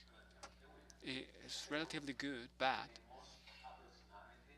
And there is about 20% of it which is high risk or unviable. And this is the water that we have checked from the water supply systems in the big cities. When we go to the rural sector, to the rural areas, the landscape is even worse, where we have over 50% of the samples that we have taken with a high risk or inviolable. The quality of water in Colombia is very bad, except in big cities. So we can say that per number of people, we have a good percentage, but there is a very important part of the national territory which consume bad quality water. In this table, we can see a report that out of over 1,000 municipalities that we have checked, we have only 650 who are reports, and out of them, 300 municipalities have a high risk quality of water. That is a very high percentage, and that bad quality of water is maybe the main source of diarrhea. We can see that we have a high rate of incidence in people, in children below 5 years and elderly, due to this quality of water. To overcome this problem, there are several alternatives, which probably you know. The first of them is very widely used, is bottled water, with several problems. One of them is the cost. The other one is the difficulty to transport it to some places, and we also have an environmental problem because they come in plastic, and we have to dispose that plastic at the end. What we use the most in the country is chloration. It works, but it has some disadvantages. They are. For it to work correctly, you you have an excess of chlorine than what you should, and that also affects the health of people. With ozone, as well as the chlorine, we have the difficulty that it doesn't kill all the microorganisms. There are some viruses that are not treated with these systems, and the flavor of water changes. It happens also with the filters. Some microorganisms are not treated with them, and they have a high cost of maintenance. And the last method is UV light, which is a highly reliable method for water disinfection. We're not going to solve all the problems with this, but at least the disinfection part, killing the microorganisms. That light is produced with a mercury vapor lamp which radiates at 255 nanometers. This has worked for a long time now, for several decades, to produce UV light and has some problems. First of them is environmental, because in the moment that you have to dispose that lamp, you're going to, or if it breaks, mercury is going to be released, and that is a toxic substance. And another problem regarding efficiency, that they have to be on all the time because there needs some time to heat up. The efficiency is achieved only after 10 minutes. So if I have some lamp, it won't work. It won't be good enough for the first 10 minutes. A promising solution for the future is the UV LEDs. That's how we illuminate most of things. They are very efficient energetically, but so far they cannot produce a high power in the UV range. In the visible spectrum they work very well, but in the UV is not, they are not very good. But the UVC, which is not very close to the visible range, we are not able to produce it with LED, and they achieve only very low power. There are several people working on this topic, but we don't have it. And finally, we have this technology, the excimer technology, when we have a gas contained in a lamp, and that gas produces UV radiation without the need to have mercury. So first of all, an excimer is some dimmer molecule in the excited state. For example, we have a xenon mixture. It doesn't it doesn't form molecules because it has 8 electrons in the outer level, but if we excite those atoms with an electron with the use of an electric current, we can create a current due to that excited atom, so that we can create a dimmer group, a molecule which is excited. And since this molecule is not stable, when it comes to its fundamental state, it's going to release some energy in the shape of a photon, according to the photoelectric equation. So in the case of xenon, they radiate at 172 nanometers. If instead of xenon we have xenon and chlorine, then we're going to get an excited molecule which is not producing the normal state, but thanks to the current, electric current, we can do it. That molecule should be called excited complex or exciplex molecule, and it's going to radiate at 308 nanometers. And in function of the mixture that we have in the gas that we have inside the lamp, we can produce different wavelengths. The ones that we have pointed here in red are close to the ones that we get from the mercury lamps, that have a very powerful power to kill microorganisms. In chlorine is 222 nanometers.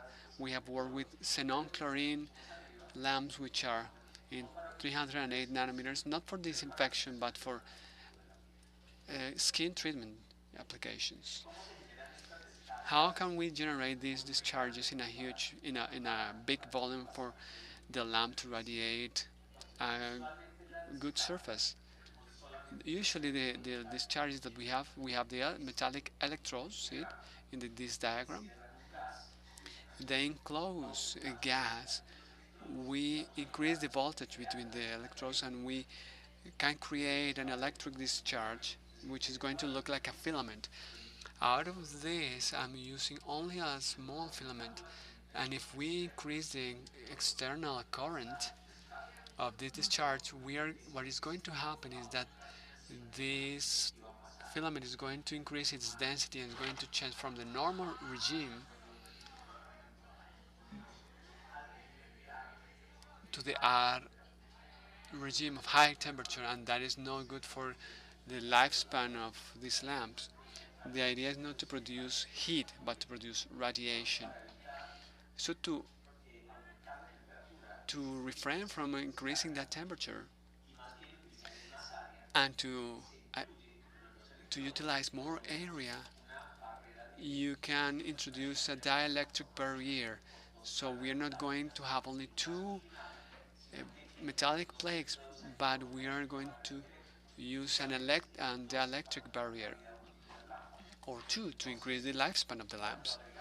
So if we add those dielectric barriers, the micro discharge is going to look a little bit more diffuse. And in this moment, we are here in the normal regime of discharge. If we increase the current, this is not going to go to the other regime. There is going to be another discharge like this. And on the surface, we are going to see that there is another discharge. If we increase the electric current, the surface is going to fill up like this, and we are going to see that there is a volumetric discharge. Here we have a lamp. This is a coaxial configuration. I show you something here like a plain configuration, but I can have rather a coaxial configuration. Here we have the dielectric barriers, which are white ceramic compounds.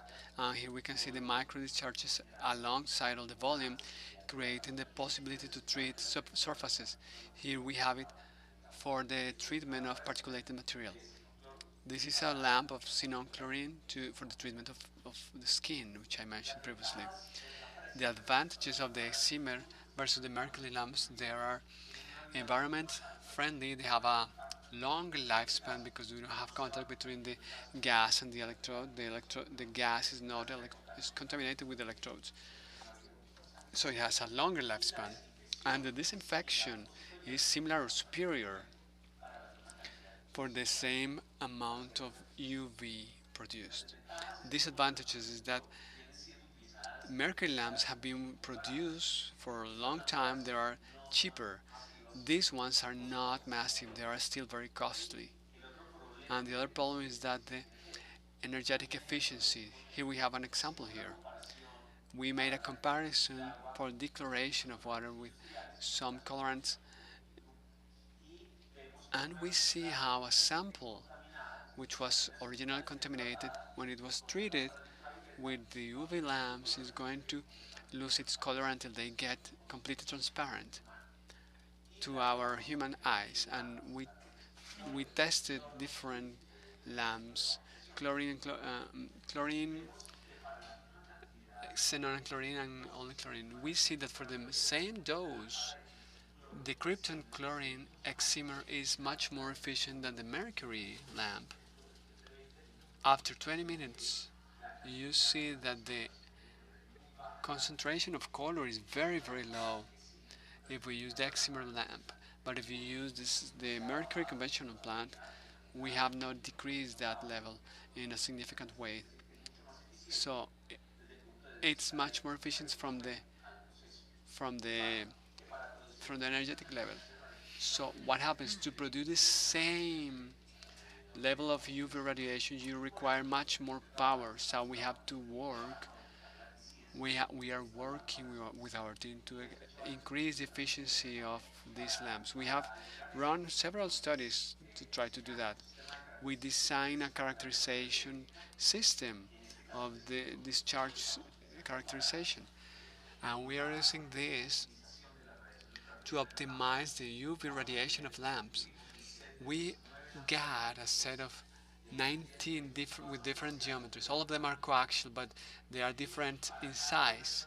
And for each one of those lamps, we have a set of points in which we are going to see and measure with our Siemens the power, the UV power that is radiated, the power that is consumed alongside with other parameters. The power source that can modify this with the 3 degrees of liberty, which are frequency, current, and duration of these pulses, are going to check this identification.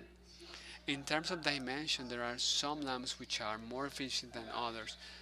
We see here that we see the radiated power versus the electric power consumed by the lamp.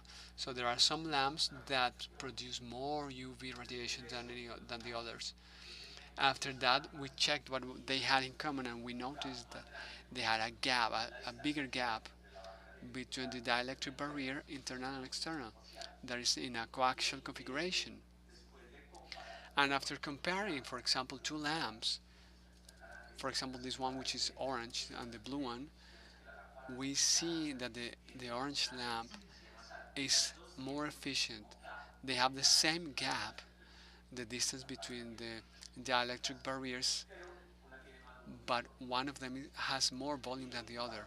And the same happens with these two lamps. They have the same gap, 3.5 millimeters, but the green one has more volume than the brown one. So we can see, we notice that the volume is important in the production of UV radiation. Here we have another test.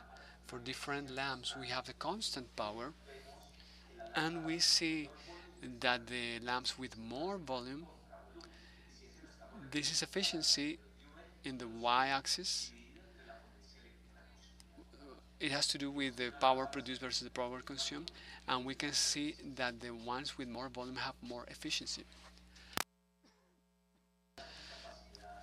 We're also able to find an optimal lamp to produce a given amount of UV radiation. If we take this, we have 4 lamps that produce 12 milliwatts of UV radiation.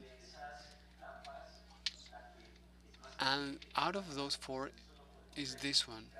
We can see thanks to our characterization system, and we can choose the geometry or the measurements and the parameters of the fitting parameters for that lamp. So before, we saw that efficiency depended on the size of the lamp and the volume of the lamp mainly. But we can see also that efficiency also depends on the shape of the wave that we are looking for in the frequency, current, and duration of the pulses. Here for some specific lamp we have all the operation points which were explored, and we see that for the same electrical power that we have, that's about 340 watts, there are some points which differ a lot in the production of UV radiation, and we have this point which is about 4 milliwatts, and this is above 6 milliwatts per square centimeter. If you see in microseconds scale, the pulse beneath is the one in black. This and the one here above the line is the pulses that are in green. The difference in power, there is no difference in power. They have the same power, the same electrical power, around 340 watts, but they have different parameters, different control parameters. The frequency is the same for both pulses, but the amplitude, the green one is higher than the black one. The duration of the black pulse is longer, and we have the radiation in the scale of microseconds, and we see that there's more efficiency in the point above which are the points in green. So a very important part is that efficiency not only depends on geometry or in concentration of the gas, but also on how I electrically feed those lamps. As you can see here, the higher the pulse, the intensity of the pulse, the more efficient the system is. I'm going to go quickly over this slide. This is about how we design the converter to be able to inject those current pulses in which we can vary the frequency and the amplitude of the pulse. We can see in yellow the experimental wave, and in red we see the pulses, the ultraviolet pulses in the scale of microseconds also. So it is to say that I have current here, and here negative current is where we have a reduction in ultraviolet. When the current is zero, ultraviolet radiation is zero, and that verifies that the control of the ultraviolet light is done through the injection of current and voltage that we have in the system. Here we have the experiment that we did to validate this. Here is how we can control the power in the discharge of the lamp thanks to the 3 degrees of liberty current with the pulse and power pulse. Once we have identified the optimal point of operation, we are not going to use the points where it's not efficient. We need to find a source which is more efficient. I'm not going to spend a long time in this slide just to show that this is what we do in this with our team of research.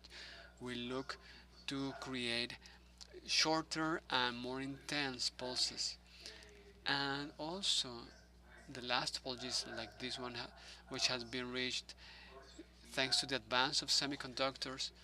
Now we have someone that can support up to 300,000 volts, which don't require as much voltages as the lamps, but a solar that can be used in the treatment of skin, and where we are trying to do some MOSFETs of synthesis.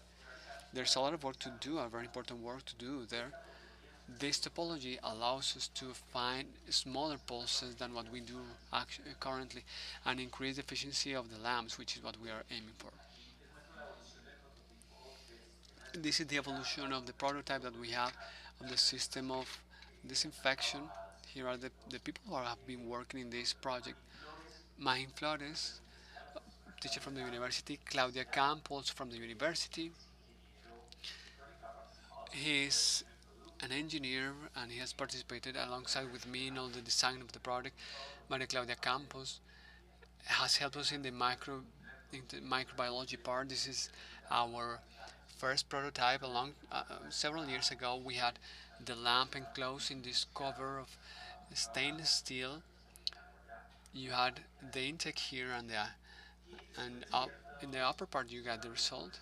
And after some meetings with some innovation teams, and thanks to the Mahin wants to take this prototype to a commercial scale.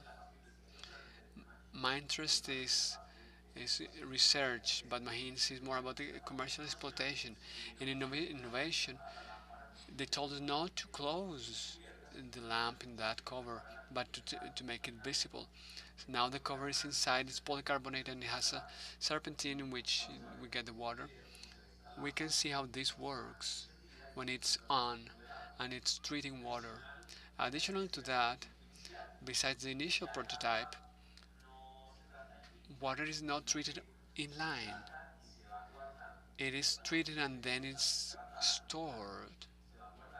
It's stored because you can you can use it in isolated places in the countryside where you don't have electric energy. So I can feed it with a solar panel without the need to have batteries.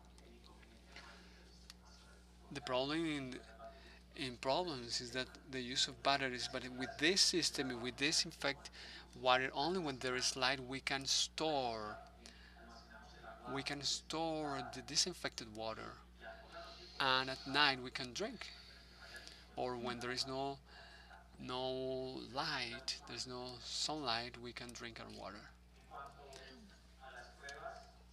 Regarding the tests, we validated this in field and in laboratory. This is the reduction of the different microorganisms.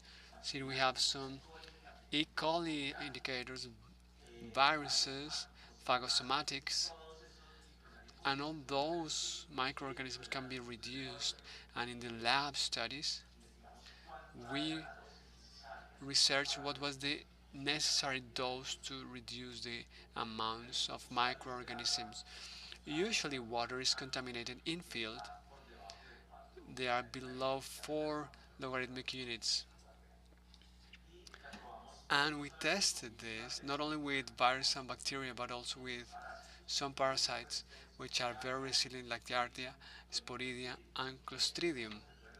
And we can see how you can reduce 7 units, 7 logarithmic units with this lamp. So the power can be adjusted to the identification or the characterization of water. We ran some tests in the department of Cundinamarca in Colombia in 3 different places in Machetá, La Mesa, and Huasca, countryside.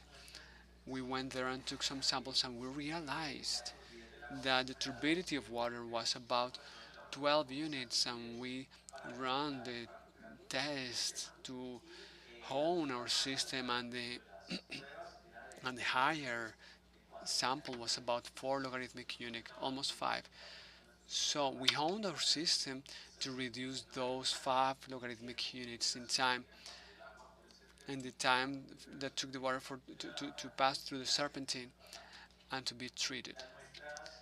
The samples in those places, they had some bacteria and some viruses like in Macheta or in La Mesa, and in some other places it was only bacterial like in Huasca. For all of those places we took a sample, that verification sample in which you see that we check the treatment, and after 3 repetitions of treated samples in which you can see that the indicator disappears, the bacterial or viral indicator disappears. So we see that the system worked correctly in the field tests. And that's all I wanted to tell you today. I hope you liked it, and we're open for the questions. Thank you very much.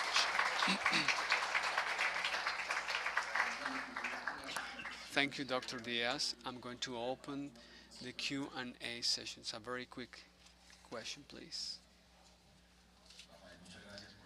Rafael, thank you very much for your talk. Andres Jaramillo, a short question as Diego suggests.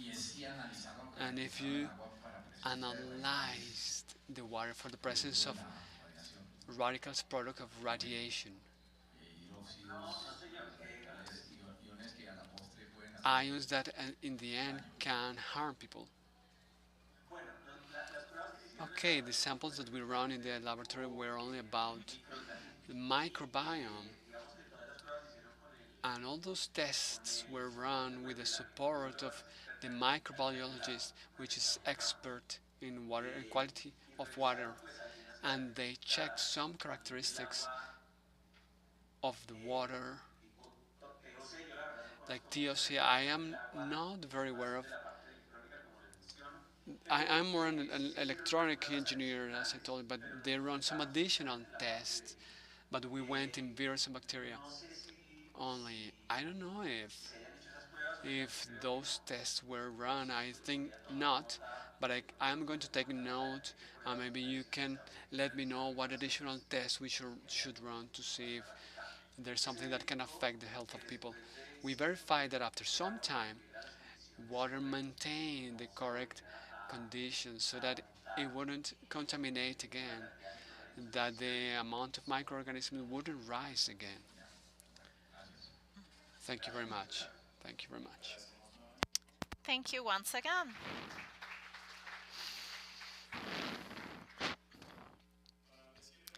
To close to our conference of the day of today, we are continuing with the management and conservation of stingless bees in Valle del Cauca that was focused on the conservation, natural science, plants and pollinators, especially orchids and bees. The specialty is the conservation of populations of insects and plants.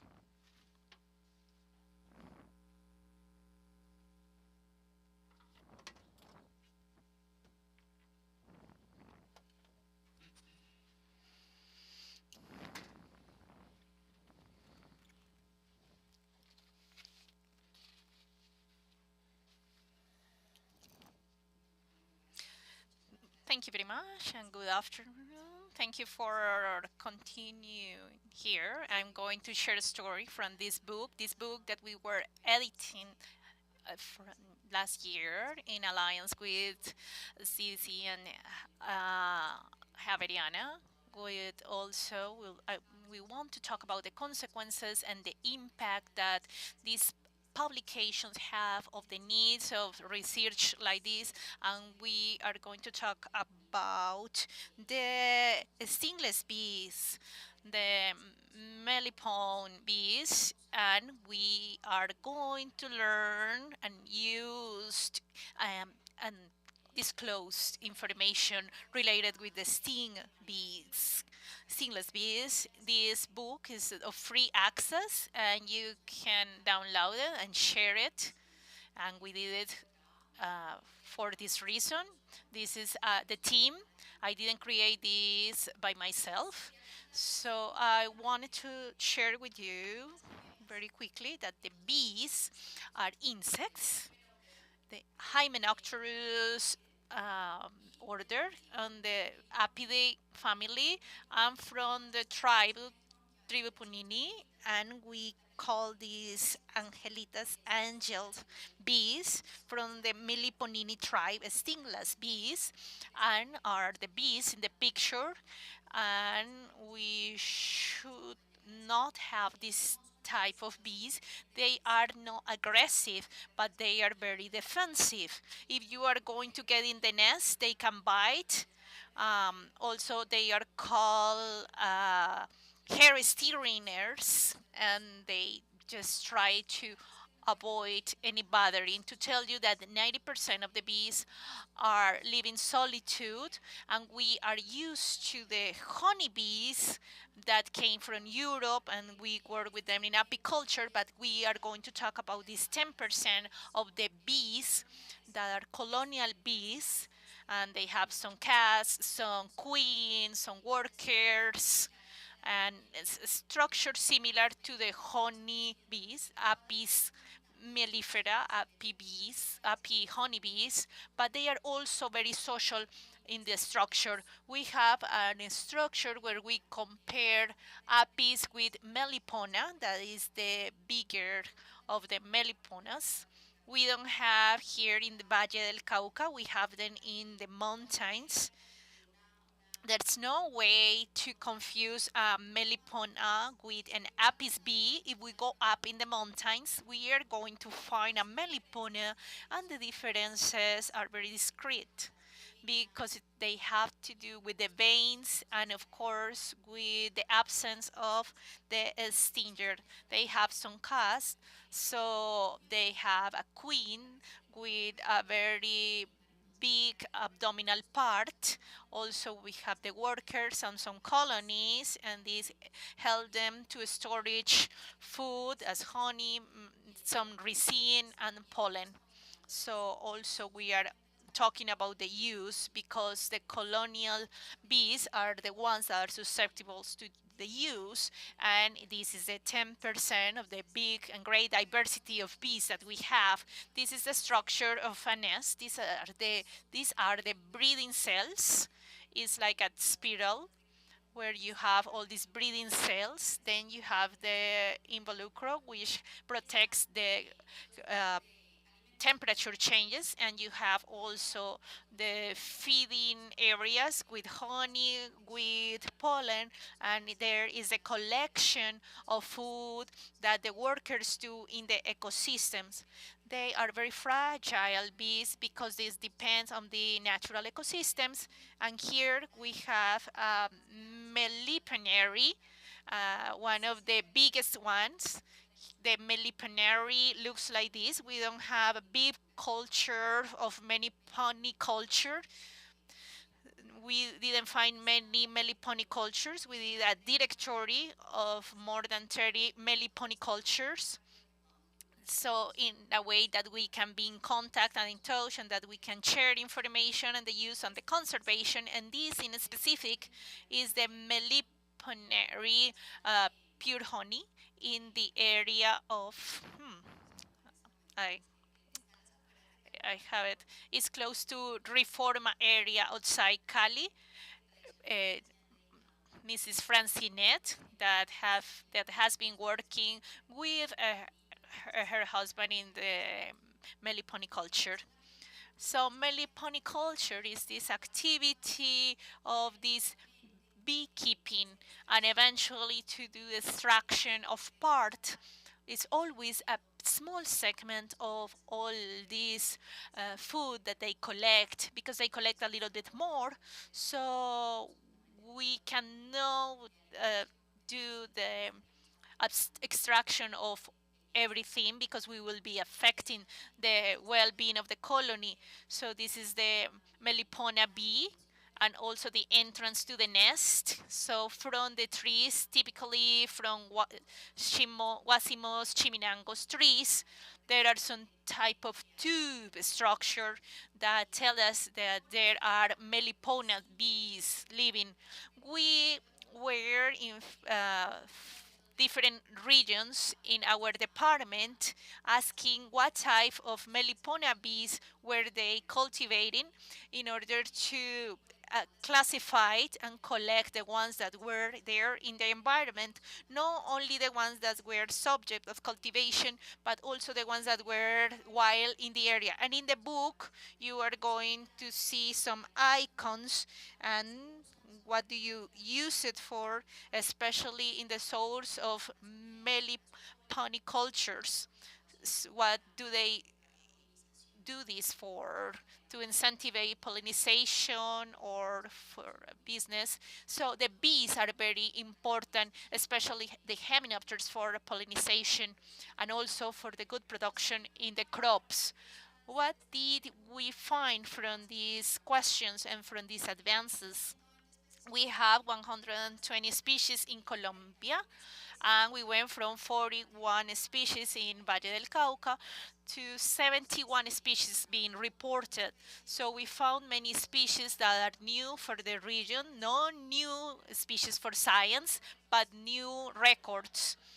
We have some of the new records, and especially these new records were found in the Pacific littoral, where many poniculture is not practiced, but there is availability for this work.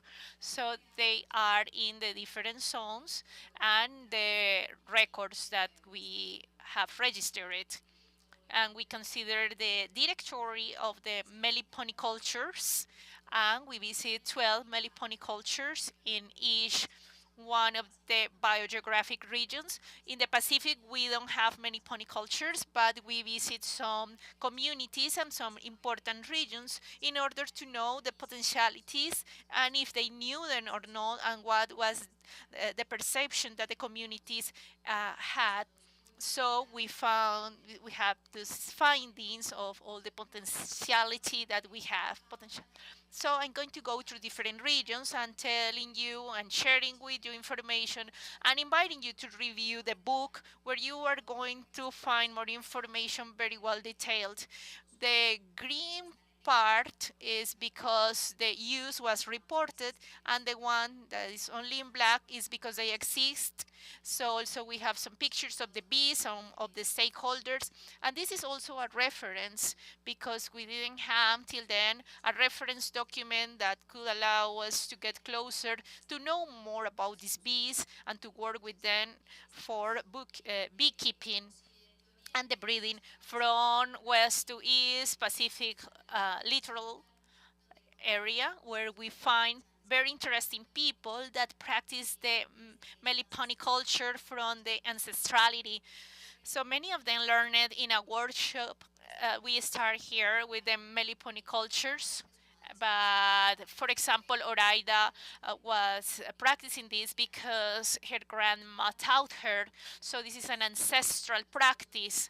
The native peoples practiced this meliponiculture. So this activity has been recognized, but the amount of honey of these bees is smaller. Also because the bees are smaller and the amount of honey that they produce is also smaller, so they do not represent a massive production, and it's also expensive honey that is used for medicine. For example, when you have problems in your eyes or health problems, when you have problems in your eyes, you are told to use the honey of these bees. And also we have the liberation of these byproducts. Also, we go in this region of close to the Cauca River, and we find there the Meliponari. We have Felinto and Francines showing us the Meliponari. We work from the south center through the north part, and precisely we found that many of the species are exclusively in some regions, and these are the ones that are the focus of conservation and that are being prioritized.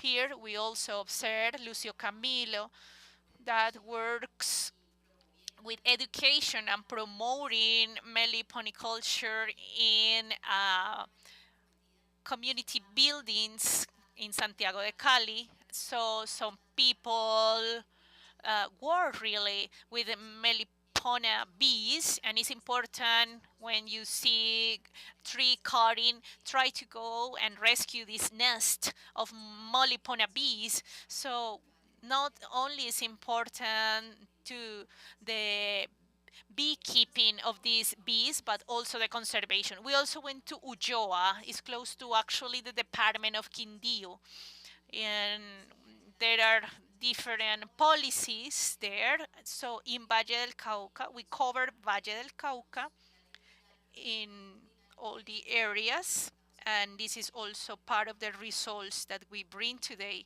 Here is part of the team working, and the most important thing is that people surrounds around these bees. There are no many meliponicultures organized. We found a collective group, Sembrando, from University Valle. This is the course of meliponiculture for conservation, the second course that they developed, and the Cooperativa Multiactiva Agropas Valle with the project Abriendo Caminos, and all these collective groups that practice with a focus of environmental education. They practice meliponiculture in order to the preservation of these bees. The most cultivated ones, in summary, is the Tetragonisca angostura, the Angelita, angel bees, also Paratricona, Partamona, and Melipona. And I want to tell you that we registered Meliponas in the lower parts, but we have been told that they bite actually uh, the honeycombs. So it's important that we start working with meliponiculture, but with responsibility.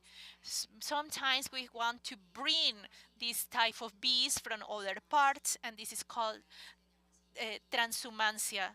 So from this transfer, we are not only transferring genetic material but also disease, and bringing a bee that is not distributed in a natural way.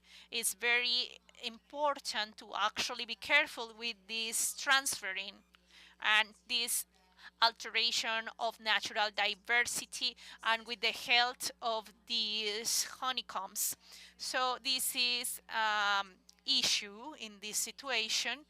Is very difficult actually with the regulations, so there are some legal gaps. So some of the objectives of this agreement and this work is to characterize these polyponicultures from the environmental guards. What are actually these gaps that we need to fill that allow us to have a regulation and to conserve these bees with different activities? They are very threatened with deforestation, with global warming, because also there are not enough flowers where they can actually extract the nectar, but also this transferring that we are doing, moving the different nests from one place to another, is affecting them. Also, a very important comment, we need to get to know them. So this is my invitation to download the book. We are using or stop using this resource. So before bringing bees from other regions, let's explore how do we work with our own bees. We cannot destroy the nest. We need to find new ways to transfer this nest, actually, to multiply the colonies. We cannot move a colony or transfer, but we have to work in actually opening and having more colonies of Molipona bees and having this type of bees in our areas. We highlight also that many species are in the urban areas in the city, and from now on maybe you are going to pay attention to these bees, that these bees are in the parks in the city. There are some important works in cemeteries because they have their nest also in bricks, and they start creating their honeycombs there, and they start with this poly, pollination system. So it's important to observe also the urban forest and how this can become our neighborhoods and our surroundings can become an opportunity to work and to foster the conservation of these bees.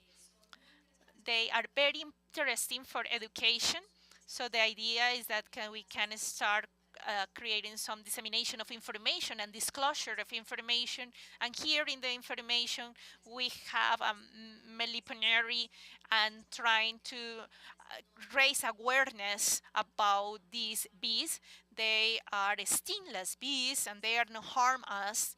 So we are promoting the meliponiculture as a conservation for these insects because it's a value also for our ecosystems, but it's also articulated with our identity and with these ancestral practices that allow us to relate with each other and to relate with nature in a closer way and also with our natural environments. Uh, of course, we want to thank the institutions, the corporations, the CBC that also support us in this important work, but also we want to thank the meliponicultures that work in the region and that are cultivating these bees, sometimes without any um, economic advantage, but also to learn about these beings and as a responsibility role with nature and to have education. And they are a very important and interesting example in the schools and in the education entities.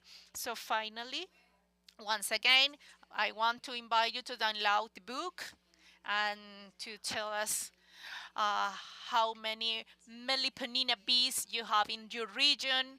You can put in Google Meliponina in Valle del Cauca, and then this route is going to take you there. Also, we have some disclosure material that, of course, we can share.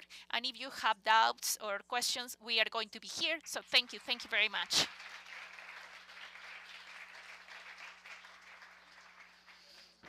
Thank you very much, Dr. Ospina. Is there any question in the auditorium? Okay, I'm waking up the IOMICAS group.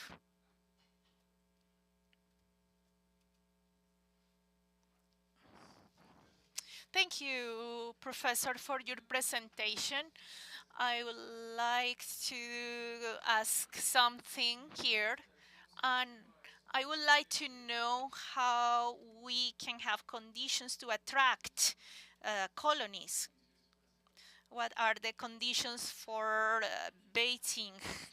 And it's called Nitepa, and it's basically a bottle, a plastic bottle that you want to attract. You have to cover it with newspapers or with cardboard paper, and then you cover it with a black plastic so humidity do not come in, and inside you are going to create a liquid between wax and um, between wax and water, and very fast you can put these bottles around the mother nest, and they are going to find this temporary nest, and they are going to inhabit this. It's very important for us to observe this nest. Maybe 2 months later you can start observing the inhabitation of these bees, and 3 months later, maybe 7 months later, you are going to transfer this nest. You have to verify that they have a queen, and you can move it to some of the boxes that you observe in the pictures, because these boxes come in different levels. So we are increasing the levels with um, different layers so that the queen doesn't go, and then there are some levels of production, and from there you can extract the 10% when there is production. So the collective Sembrando has very interesting workshops, and I invite you to visit the website and to get involved with this course and to learn more about the Melipona bees and how you can manage them in your close environments. So that will be actually the story on how you can actually attract them to your house. Thank you very much. Also, we want to thank once again Dr. Ospina.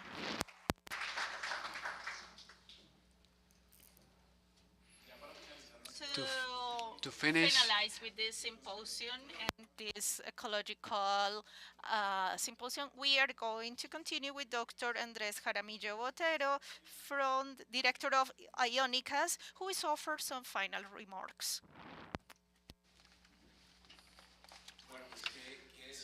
what can I say about 5:30 after working for a long time? More than thank you for the ones that have been here, and of course, not only all in person but also online. A very special thank you to our presenters, and I want to give a round of applause to all the presenters. We started with an introduction of our Vice Rector Ingrid Schuller, very appropriate for the topic, following for an inventory by Darren DeBook about the exercise, about his work all along America around botanics. Marisela talked to us about water, our basins, the importance of handling restoration processes in those basins. Julian told us about drones. Sandra told us about rice and how we can choose the varieties of rice that have the minimum footprint regarding the GHG. Then we had talked about the Amazon system by Jaime, about the preservation of some paramount ecosystems that are very important for our region and for the world. Then we have Lina, Jacobo with forages and how to avoid to continue harming the planet, producing animals that inevitably are going to produce these gases. GHGs, Carolina, Mateo, Rafaela, finally Nora. They summarize the architecture that we have for this symposium that started with monitoring, then restoration, and finally conservation. And a linking thread in all those presentations is the evidence, the important evidence that we get, that we receive from nature, and the evidence on how we manage a resource and how we preserve a resource. The best example is given by nature. From the last talk by Nora, one of the important messages is that let's see what nature does. Let's understand what nature does. We can monitor everything, but not if we are playing against these ecosystems, because the only thing that we would be achieving is to understand that we are going to the abyss. And the purpose of the talks that we saw regarding monitoring is to try to understand in the fundamental manner how these ecosystems depend on each other, and there is a coupling, a connection between everything organic in this universe. Without going to a religion sense or philosophical, we have to contribute from the science side. These are universal challenges that affects everyone, understanding that each one has to give from themselves, not only in the change of culture and behavior, but from the point of view of the professions. So I leave you with these words. This closure is an invitation to continue this endless exercise of patience to solve some challenges. They're not going to be the last ones to resolve, but in the end, if we manage to do it, are going to avoid to keep us from resolving even more difficult challenges. Thank you, thank you. Not least, I want to thank the logistics staff that we have had today. A lot of this is due to them. We don't see them on stage, but they are there. So please stand up. Please show yourselves you're around. Lady Ariadna, all the team. All right. Ariadna, please stand up and say hi. She has been working on this for months, the graphical material. Lady, Janet, Alejandra, Diana, all of them have been working on this. This seems so intuitive, but it's a lot of hard work. And it's not like that. We have to thank them a lot. And Diego, of course, also Diego for being here to control our times. And finally, I want to invite you tomorrow to the symposium that we're going to have on a couple topic. Everything is connected nowadays. Tomorrow's topic is characterization of biodiversity, of eatable biodiversity. We're going to talk about the Colombian biodiversity, eatable biodiversity, and particularly about that biodiversity that we are used to eat by culture, and that we have attained some knowledge, not only from maybe Hollywood kind of Hollywood kind of knowledge of the biological action of these foods. Tomorrow we will let you know what we have found scientifically of these foods, of these traditional foods that we have inherited from different communities that we have, and that coincide in our country, the African Americans, the indigenous people. Please come tomorrow. It's going to be very interesting. We are not going to be the only ones to talk about the topic, of course, and we are going to have some guests from outside. They are very important. They are to reinforce the whole topic and to understand that this attains everyone. This affects everyone. This is a worldwide effort behind it. Thank you very much. See you tomorrow.